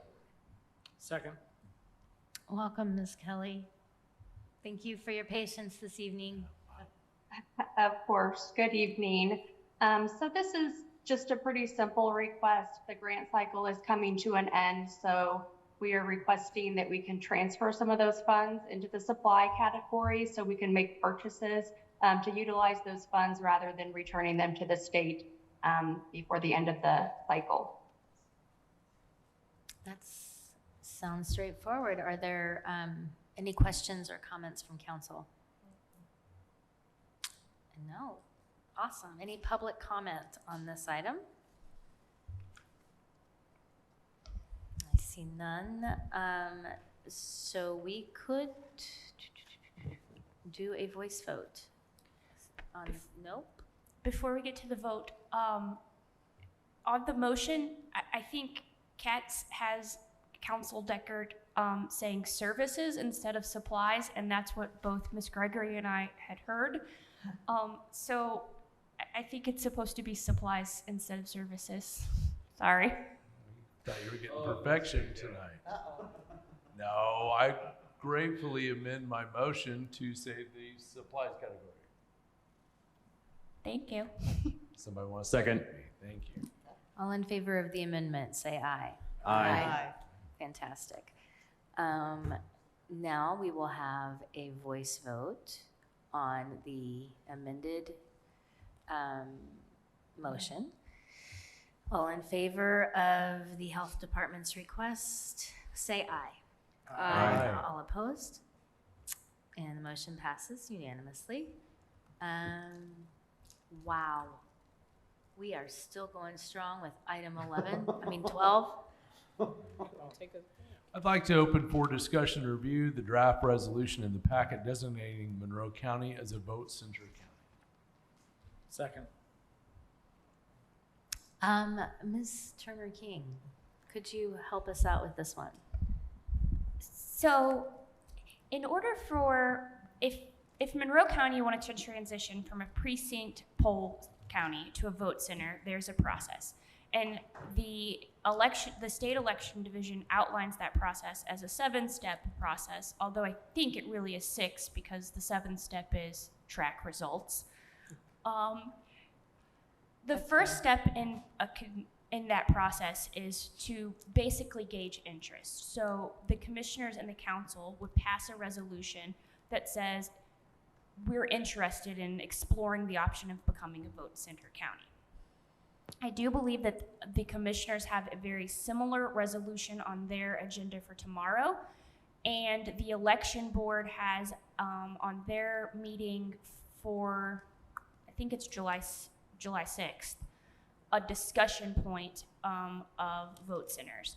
And what would happen if both the commissioners and the council passes these resolutions gauging interest in exploring the option, that enables the election board, or that enables a steering committee to begin investigating or looking into the options of becoming a vote center county. The steering committee would develop a vote center plan. That plan would then have to go to the election board for unanimous consent. And if the plan gets unanimous consent, then it would come back to the commissioners and the council for approval prior to going to the state for approval. So I drafted a resolution that basically gets this process going for consideration. And I can put the resolution up on, I can share it if you'd like. That'd be great. It is in the packet. Any questions? Councilor Iverson. This question is for Molly. How many are we the first county to do this, or are there others? I think that almost 2/3 of Indiana are vote center counties. I think 67 of the 90 is the number that I remember without looking. Thank you. Mr. Deckard. One area, and I have a lot of comments on this by past vocation, but one of the things that as I'm reading the resolution, the way I read the resolution that's prepared, this body would vote and then we are done voting on it. And for that reason, I don't think we should vote on this tonight. That's just my opinion. There are some things though that I would kind of like to talk about a little bit. And that is saying a county is a vote center county is a very popular thing. In fact, we've all heard from constituents about that. However, saying you're a vote center county can mean any number of things. And let me use an exercise equivalent. It's akin to saying if I'm starting an exercise plan and that exercise plan includes that you're gonna lay on your couch and eat crescent donuts all day, which would be fun, right? But not necessarily what some people define an exercise plan. Or the range on the exercise plan could include you are running every 2.5 hours and doing all the things they say you're supposed to do or not do. And that range is huge under Indiana law. And what I mean by that with a vote center county is counties can radically, I don't like that word radical, but they can dramatically shift the number of voting locations that they have. They can keep the same. They theoretically could increase, but often they don't because vote centers, by centering, theoretically that you're centering on an area or areas. What I would love to hear from the election board is their philosophy on what this means. So what, if they're looking at locations in the community, and I'm going to take Councilor Munson's area, she comes from the Kirksville area, she served as a poll worker a time or two. What would the vote center plan they contemplate, what would that mean for residents of Kirksville, Ellettsville, Bloomington? If I live in Bloomington, is it going to be dramatically longer for me to get to a poll site? Now, I don't expect the election board, if they're watching, they're probably like, oh, Deckard's at it again. I don't expect them to have all those answers, but I would like to hear them articulate philosophies on all that. Like, what does that mean for them? And the reason I say that, when I spent time as co-director of the state election division, when this law was enacted, some counties went to bare minimums and some had lines and issues. Some counties planned well and they still had surprises. I want to always make sure we are doing everything we can to guarantee reasonable suffrage. If I were given, I mean, we have to do that. And if I were given my druthers on this, and I'm not in charge of this, and I defer to the wisdom of the clerk and the election board, because that's their duty. But if I were given my druthers, I would want to ensure that people had very reasonable, plentiful places to vote on election day and early voting. I would also want to make sure that the convenience of being able to vote near to where you're working, perhaps if you're coming into town, or in your home location, is not such a stretch. What I would not want to have happen is any voter who are driving 20 to 25 minutes to a polling location. And those can become impending barriers. Now, I'd love to hear their philosophy on this and their thoughts, and I'm sure they have many. But I think that that's important for us and probably the commissioners, although I don't speak for them, in getting that kind of mentality. Because nuances matter in some of this as they would develop it. Well said. Thank you. Any other comments on this or questions? Yes. I don't know if this is for Ms. King. Do you have an idea, because I was trying to go on the Secretary of State's website and kind of do some research. How long does something like this take? So I've been looking at quite a few counties' vote plans and how they differ. I think on average it's about 12 to 18 months, but what a lot of the counties have articulated that have become vote centers is it really depends on the diversity of your steering committee, who's on your steering committee, how often your steering committee can meet. And so I would say on average 12 to 18 months, but it can vary greatly. Okay. because we have the Presidential election that's in coming up 2024. next year. And I think that's my concern is, are we going to be spinning in circles and we're still not gonna get ready or be ready, like have something like this be ready for next election cycle? That would be. Got it. And I would also point out one factor that might determine how long our process would take is we have a vacant election supervisor position right now. They're currently preparing for what was originally a city election, but now is going to be a county election because there's a school board referendum. And so those factors might play into our timeline. I did want to add, there was another step that I inadvertently missed in the whole election process, which is a public hearing session. And so before any plan can be approved and put into place, there would be public hearings on these. Councilor Munson? And the final approval would come from the election board? Is that correct? I think, from my understanding of the process, the election board would unanimously approve it, and then it would go back to commissioners and council. And Mr. Cockrell and I have gone back and forth on this, and I think he would agree. But ultimately, the final approval would come from the state, because it has to be submitted to the state election division. So, despite the wording that kind of implies it's resolved by the Monroe County Council that Monroe County is approved to operate as a vote center county upon the required approval and filing of the county vote center plan, we would still need to approve such plan. I believe so. And if you, I think this is a discussion item and it's not on the agenda tonight for a vote. And I'm happy to follow up with the election division to make sure that my understanding of the process is correct. And that would also give you or me the opportunity to convey your concerns to the election board meeting, because I'll be in attendance on July 6th and I can help prompt that conversation. That sounds prudent. I like that. Because I think the idea of a vote center county is attractive, right? And I would be concerned if it was something that somehow made it more difficult for someone to vote in any way. So would it be helpful for council? So the election board meeting is not until July 6th. I have obtained sample vote center plans from several counties. Would you like to see a vote center plan to kind of get an idea of what goes into the plan, to see if you have additional questions? Would you maybe create a folder on Dropbox and just put whatever you have in there? I can do that. That would be awesome. Thank you. Oh, holy moly, Commissioner Githens?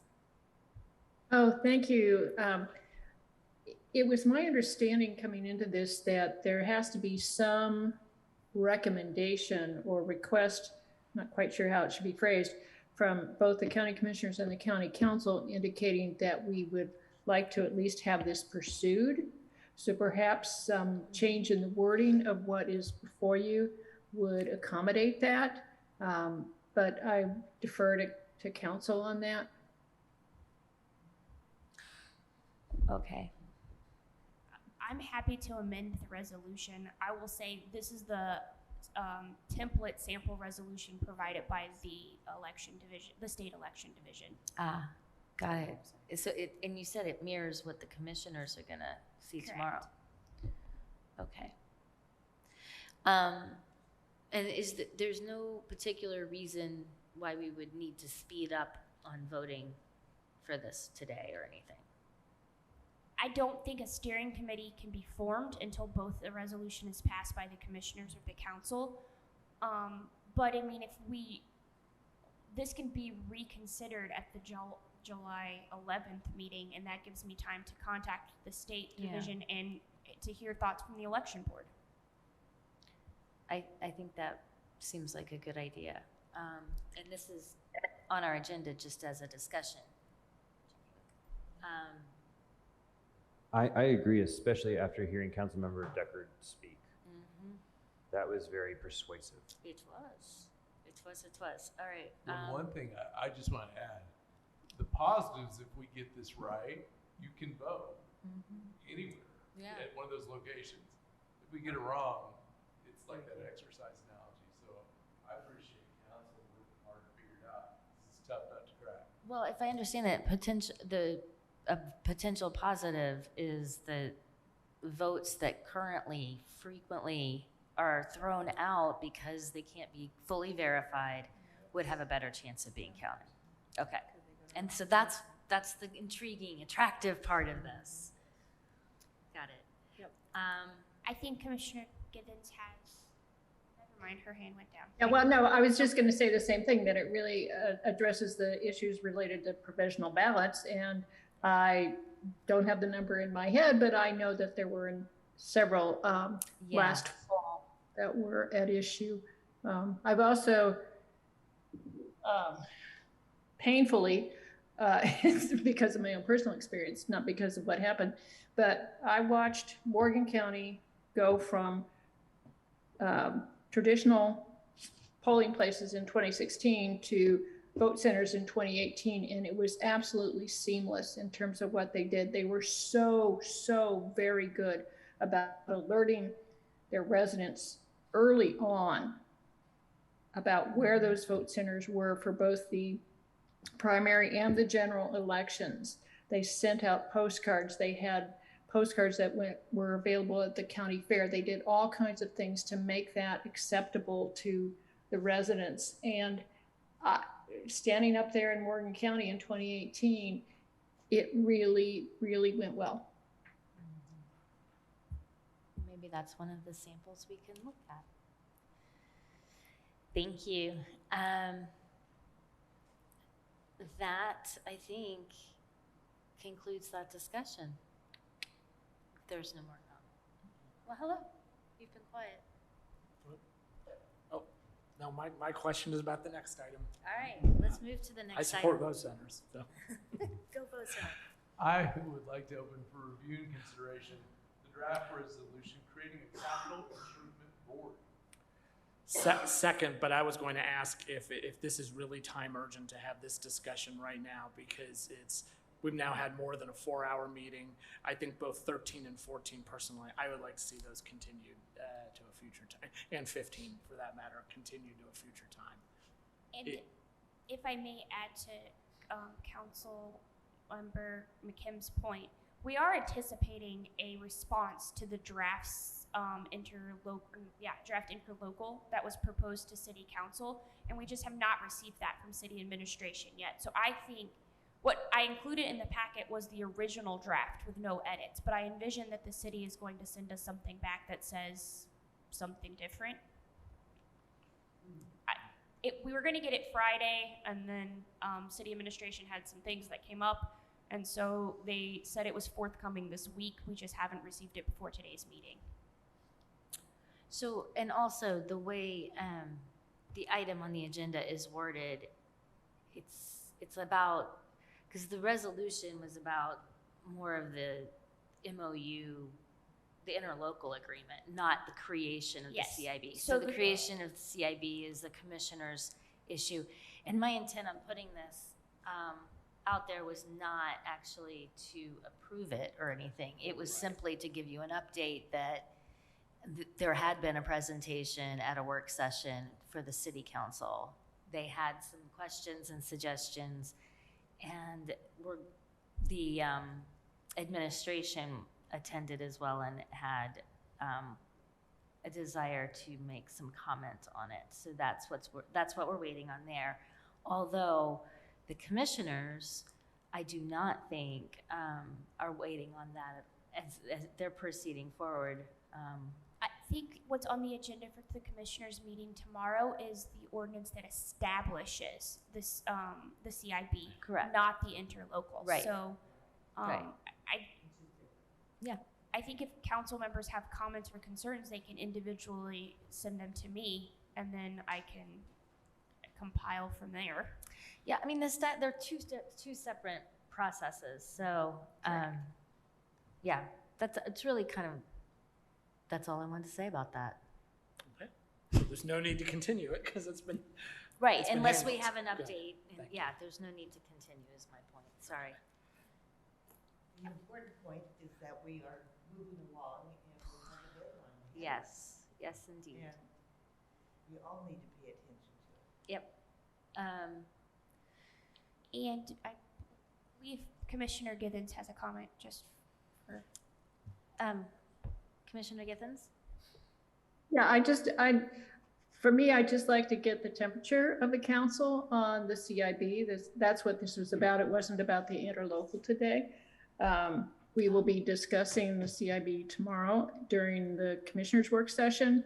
And it will be on our, hopefully, if things go well, on our actual agenda the first week of July. But like I said, I just would like to get your temperature on this with the actual CIB. We expected some input from the mayor's office a week and a half ago, not last Friday, but the Friday before. And so it's been very slow in coming.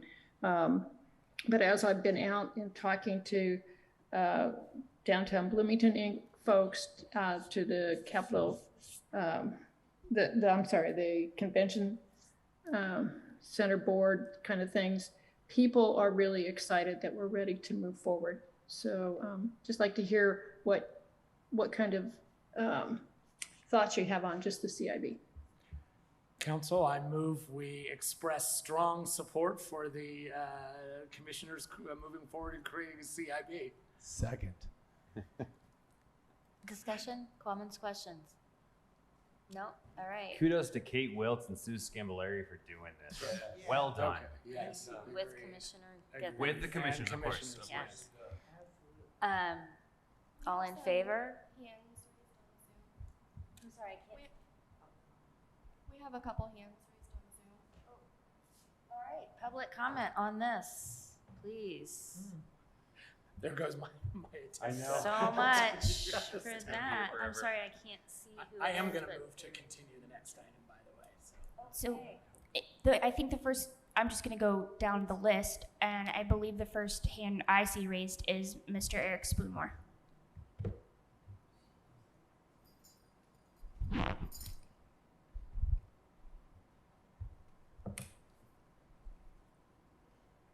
Mr. I'm Spoonmore. so sorry. I'm trying to unmute him. Give me one moment. Okay. You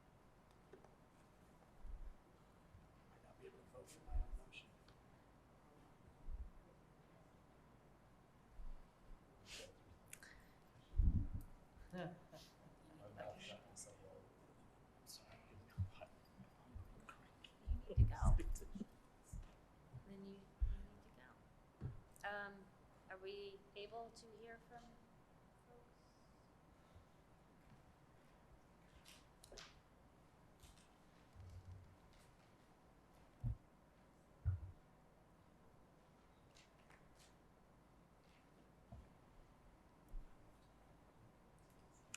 Are we just still having some technical issues? That's what's happening? What's happening? Yes, just one moment. So sorry about that. Okay, thank you.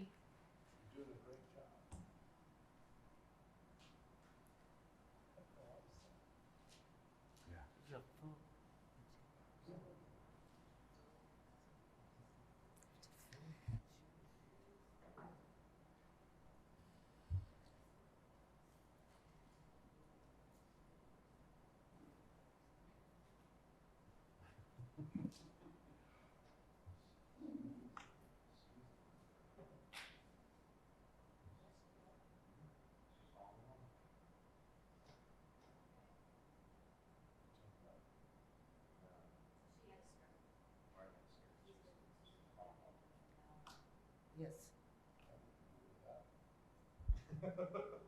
Oh, okay. Can everybody hear me now? Hello, yes, welcome, Mr. Spoonmore. Well, thank you, council, and I won't take too long tonight.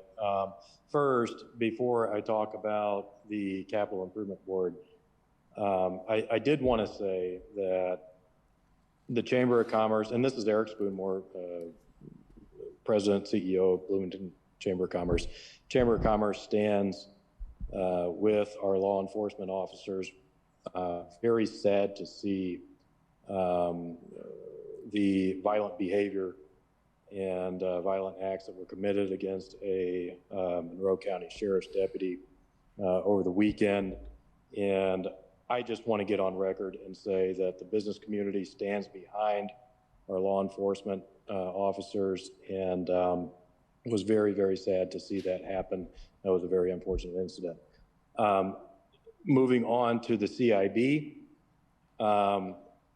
we appreciate all of the work that the county council, the city council, the county commissioners have put in to getting this agreement in place. We fully support the Capital Improvement Board as the best, most ideal mechanism of moving forward with the convention center expansion, something that I know that you all feel is very important to the economic development and continued vitality of our community. And so thank you for that. Strongly encourage you all to support that, and look forward to all the future developments with the convention center expansion. We have such an exciting opportunity on our hands here, and you all have been instrumental to making that happen. So please do charge ahead, full speed ahead on this Capital Improvement Board with the interlocal agreement.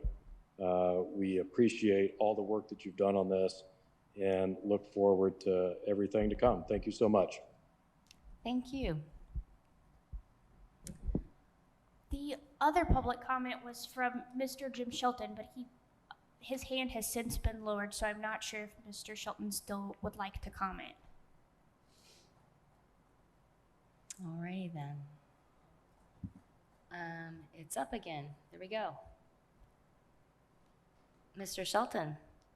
Just really briefly, I did not know Mr. Spoonmore was going to comment. I strongly agree with Mr. McKim's strong support. Thank you. Thank you. Appreciate it. All right. We had a motion, and it was that we express strong support for the creation of CIB. And now we are all going to have a voice vote, and all in favor of doing that, not the voice vote, the motion. All in favor of the motion, please say aye. Aye. Aye. All opposed? And there you have it. Marty Hawk has her hand raised. Marty? Right, I didn't get there quick enough, did I?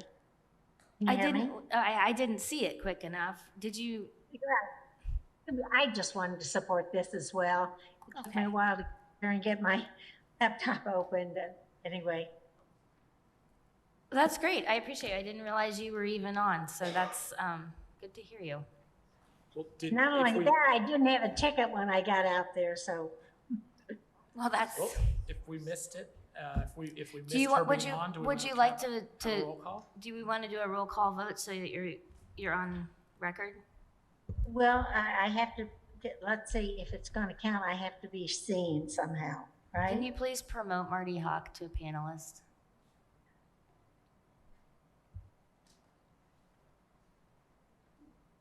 Okay.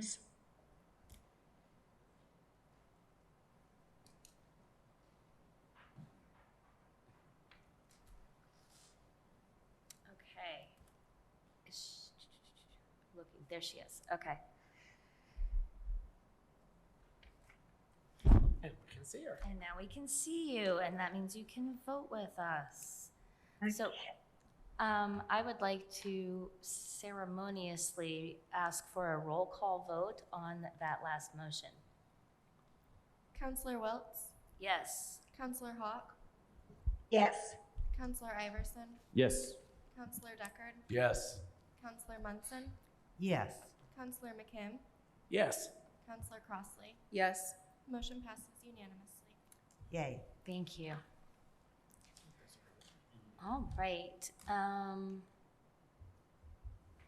believe that the other hand that's raised is a legacy hand.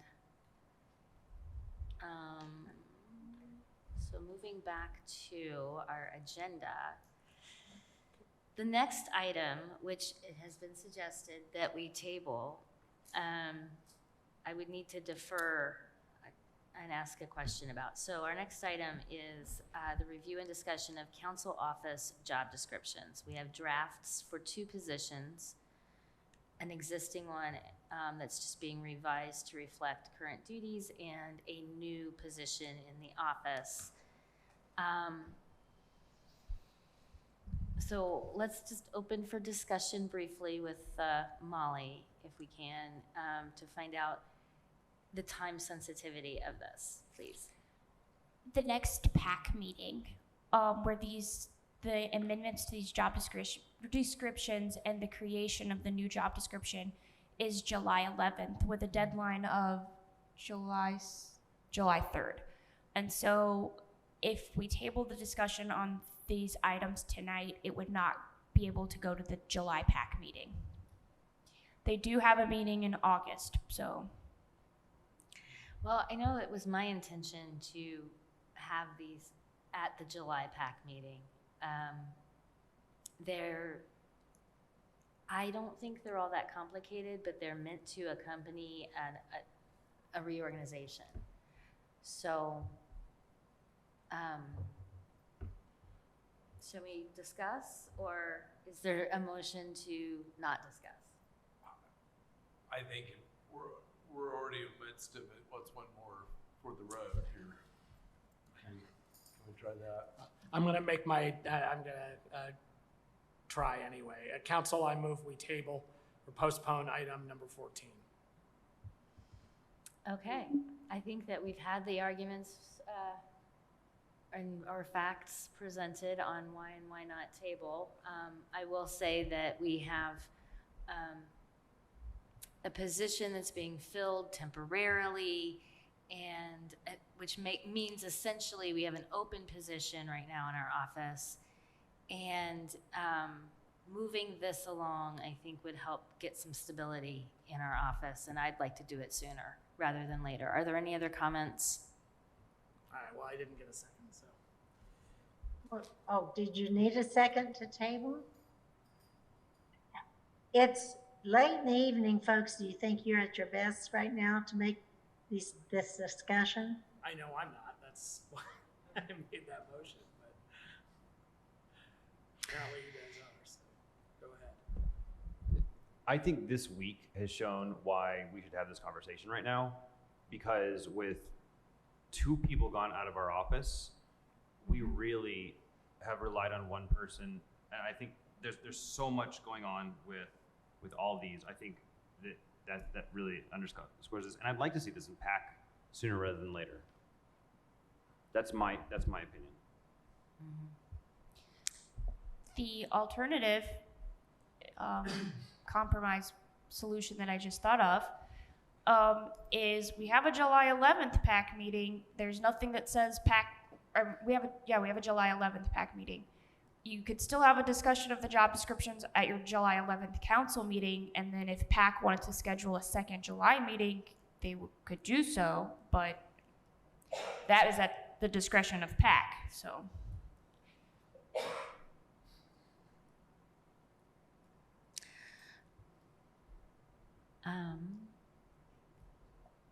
I don't really think that I want to rely on PAC maybe not having another meeting. I mean, I don't know. I think we should discuss it now, but I think we should entertain do we need a second? No, Is I where was withdraw left. my motion. Okay. Let's do it. All right. We have 2 job descriptions. We're going to talk about them. And they were in the packet. The full-time job description is for our administrative assistant. And it was, I think, I'm not sure how much we've talked about this, but I know we have, so pardon me if I repeat myself. We basically wanted to update a job description that we didn't feel was fully reflective of what was being done by the person with this job. So we started doing that, and in the process, we also thought that for a number of reasons, including office efficiency, that we would take the positions currently it's 1.5 positions now, but the administrative assistant position, or the council administrator position, excuse me, that's currently supervised by the auditor, I would like to suggest that in addition to revising the job description, we also look at a reorganization that would bring that position back under the council for supervision. And then in addition, we would be adding a second position that would be under our supervision, which would be the assistant council administrator. At that, my intent with that would be that we would no longer then need our half to 3/4 part-time person position, shouldn't say person, position, as the new assistant council administrator position would cover the duties currently done by the part-time person, as well as some other duties, including assisting with some HR tasks, etc. Are there questions? On both of the job descriptions, or are we doing them one at a time? Well, let's start with the council administrator, just to be efficient.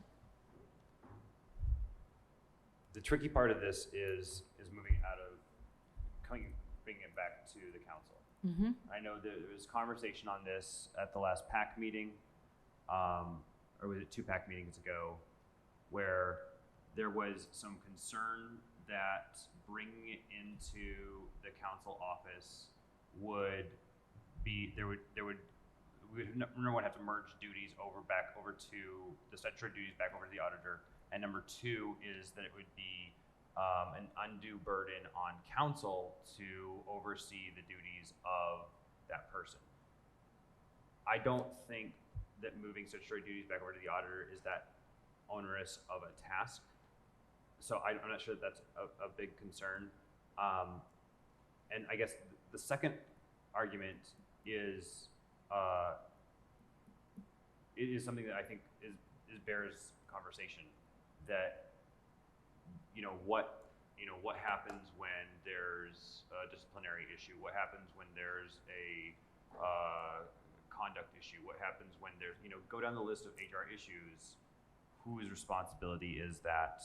How does that get worked out, yada, yada, yada. So my understanding is that the day-to-day supervision would fall to the council president, and that bigger concerns like a performance review type thing would be the matter for an executive session. It's one of the reasons you can hold an executive session, and that is the way we were operating when I started on council.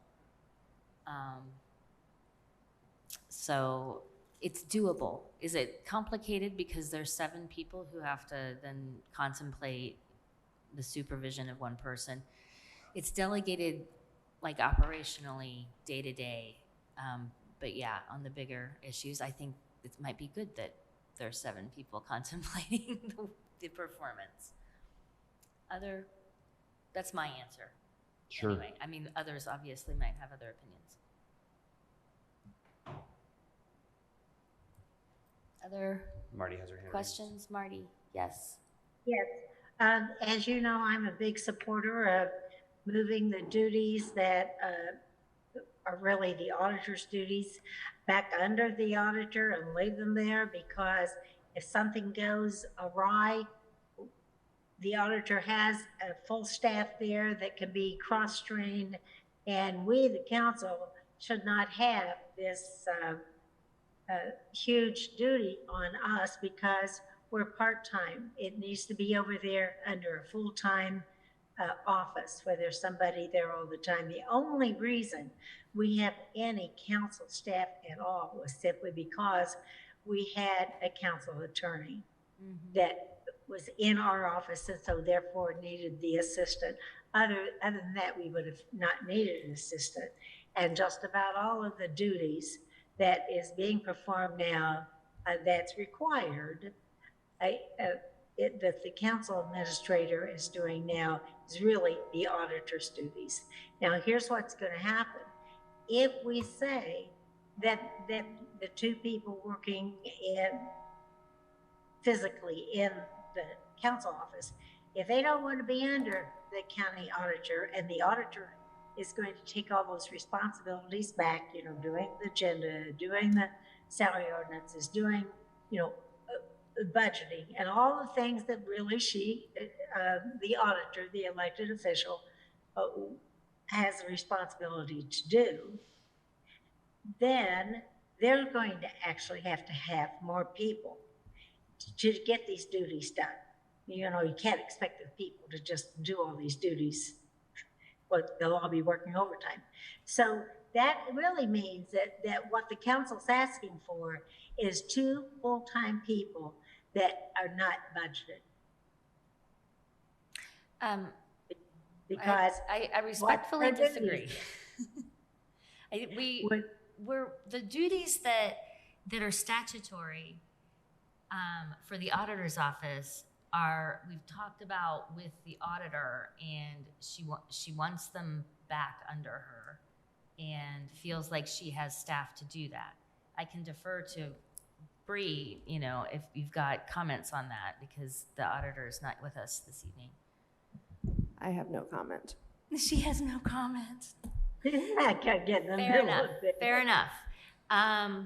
But part of the reasoning behind moving the position of the council administrator under us is that there were a lot of duties that this job was responsible for, including administering the Sophia Travis Grants program, that the auditor is not responsible for doing and did not want to supervise. So, or I don't know, I might be putting words in her mouth when I say did not want to supervise, but she didn't want this position to be doing that job.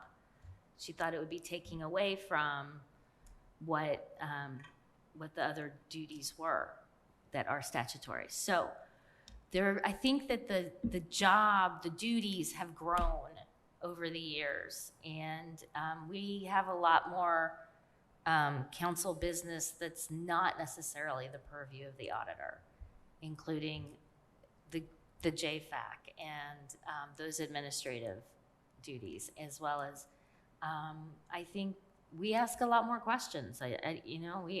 We demand a lot of our council administrator, and so that was what the I like justification. to just suggest that if you take away all of the duties that she's doing, that the big salary ordinances and everything having to do with the agenda and everything, which in any other county that's under the auditor. But if you do that, then tell me how we need another full-time person to help her go do Sophia Travis or whatever other little committees that there are. Fiscally, I think it's not the responsible thing to do. If you folks are going, determined to do it, you'll do it. But right now, the only job really that was vacant was the one that was, that the person left a month ago or whenever that was. And so that was really the only job that was full-time that was available. And that is a job that is under the auditor. So if you put somebody else in there as full-time doing something else, you're asking for a full-time position. So the job that's vacant or was vacant that you're talking about is still under the auditor and is remaining under the auditor and is fulfilling the statutory duties of the auditor for the council. I think that's the purpose of that position, as far as I understand. And to to the question that Councilmember Hawk asked is why do we need this second job description that's on the agenda? And I think the answer is really simple. It's to make sure that we have someone that knows how to do the work. So we were in a situation not too long ago where the council administrator was working through vacations. They were working through all sorts of different times, incredibly stressed out. And it was becoming an issue. And bringing in an assistant council administrator means that the council administrator can not only take vacation days, but can also have assistance in doing the work and have someone that knows how to do the job in the event that they are unable to do so. Yeah. In my mind, that's the answer. And it's a half a it is a half. Work. She was doing the auditor's work when she was putting in all those extra hours. And I'm not finding fault with the auditor. I'm not finding fault with the administrator. I'm just saying this is how we grow county government expenses. And then we think, well, we can't understand why there's no money. So there you go. we are adding a half of an FTE and essentially if you consider our part-time line as a half, that's what we would be doing because we wouldn't be backfilling the part-time position that we currently have. So we'd be creating that full-time.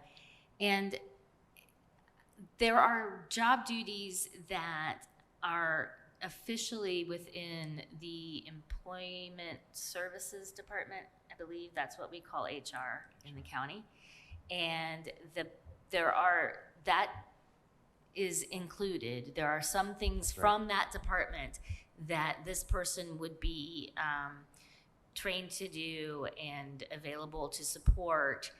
And I just didn't think it was worth getting all particular about whether a percentage of that salary came from that department versus just funding the position in county council office. And our attorney is raising her hand. Yes, Hello. I just want to do a point of clarification, I suppose. The auditor has the budgetary responsibilities, but the salary ordinance is a council responsibility. So the job description does reference the salary ordinance because that is a council responsibility. Yes, thank you. Well, we can disagree on that. Preparing it is not our responsibility.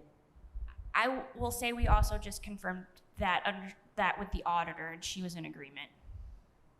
Thank you. She doesn't want it. Hey, folks, you guys go do what you're going to do. I'm not going to keep you any longer. Well, one thing, if I may, Madam President, we're not monolithic here, there, or anywhere. We have different opinions on a lot of things. And I'll say this, since being on this council since January 2019, I've observed the following. We ask more and more questions, more and more demands. We come up with things like, well, we've got a retention bonus and we got to figure it out. And we all watched that last fall. That, by the way, I'd love to say that in a year and a half, 2 years, those details will not be there or that need won't be there, but they will be there. Every one of us may be replaced by counselors that expect, ask for more, and want more detail. I see the professionalism of the way this has got to be, not in conflict with the professionalism of the auditor and her great staff, but I see it as this is a necessary outgrowth of part of that. And you all know it, and I'm going to be real candid. Every counselor here has 9 million questions apiece. I've watched every one of you make, and not any of those are yes, no, fill in the blank. We're talking about comprehensive questions. We today on our agenda, if you look at the interaction between county and city alone, and today's a good day for interaction between county and city, that is voluminous. In 10 to 20 years, hopefully I'm not here to see it, it will be a lot more work. And as far as, council supervision or not, I'm number 2 to President Wiltz, and she's out working me 9 times 10. But I have to tell you, the hours that I spend in a day watching her work alone, and that's just the ones I'm seeing, it's not like she's not doing that in a pretty regular amount. I don't see the questions going away, and I know you all won't have them go away because you're good at your jobs. But I see this as kind of reality of where things are, plus the demands when we get to budgets, and nobody wants a mistake during budgets. Not one person wants a mistake. What's late now will be awful then. So anyway, I offer that passion to it because it frankly, friends, it is what it is. Thank you. That was much more articulate than I could be at this hour. Are there other comments or questions? Yes. I have had the experience of being a council member under a number of different styles of work in the council office. And I have to say that the current arrangement is more productive and better serves the council and the people of Monroe County than anything we've had previously. So I would like to see that continue under the supervision of the council itself. Any other comments, questions, concerns?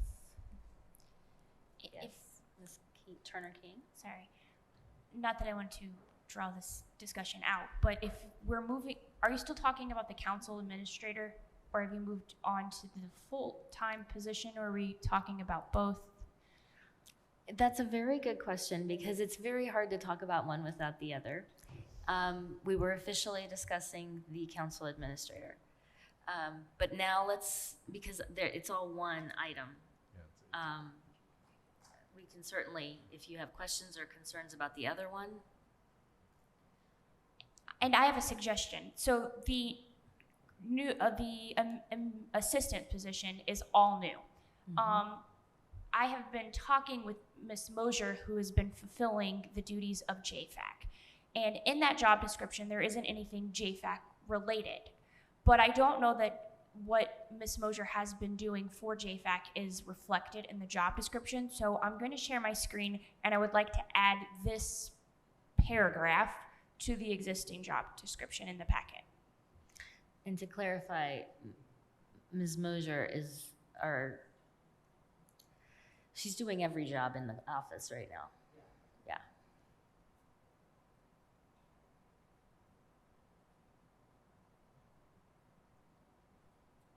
So in the sentence, I didn't reference JFAC specifically. I just said justice-related committees because JFAC may sunset. It's written into the resolution. CJRC might come back. A new justice-related committee could form. So I didn't want to tie it down specifically, but I did want it to be justice-focused. So that seems fine, but it also would apply to pretty much any council-related committees, right? It does. I just think the difference between this and other committees is thinking of JFAC specifically is the preparation of reports, which I don't think happens with other committees, and the amount of research and scheduling that happens.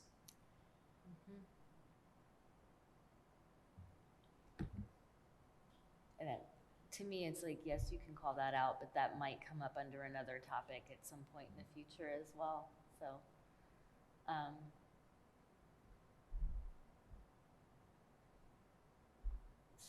that all looks fine to me. It all looks true as well. So yeah, I'm okay with that language.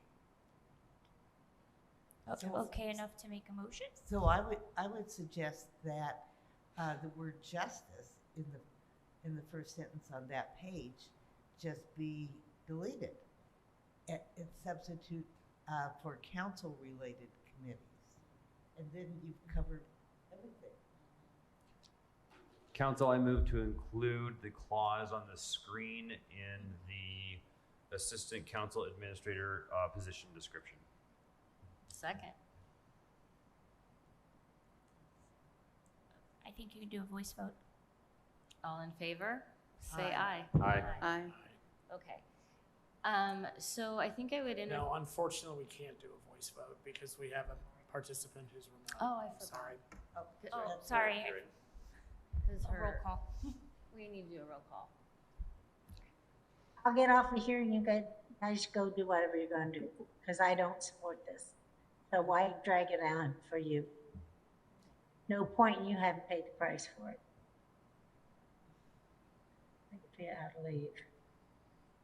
I'm Good not luck. Okay, I'm not sure what that, I think she's gone, okay. Voice vote stands. I would entertain a motion that would enable me or my proxy to present these positions and a reorganization as described to PAC at their July meeting. I would move give the president the authority to represent these positions to PAC and these descriptions forward into the process. Second. All right. Voice vote? All right. All in favor say aye. Aye. Aye. All opposed? Motion passes. Thank you. And does anyone have any council comments? I have a lot to say about carfentanil, but I'm not going to. I do. Please go ahead. It's going to be very short. I just want to recognize that there were 9 people in Indian Creek Township Sunday night that had severe property damage and lost structures. And this was classified as an EF1 tornado. And whether it's 1 or 5 when it hits your place, it's really hard. So our emergency management team has worked very hard, and they have worked with federal authorities to get them help. Well, I'm glad that they're getting assistance, and I'm sure that was terrifying. I know that people all over the county were terrified. Hunkered down, trying to ride that one out. So, best of luck to them. Any others? Okay. I thank you all for a very long meeting, and I appreciate you, and I promise not to call you for at least a day and a half. Meeting adjourned.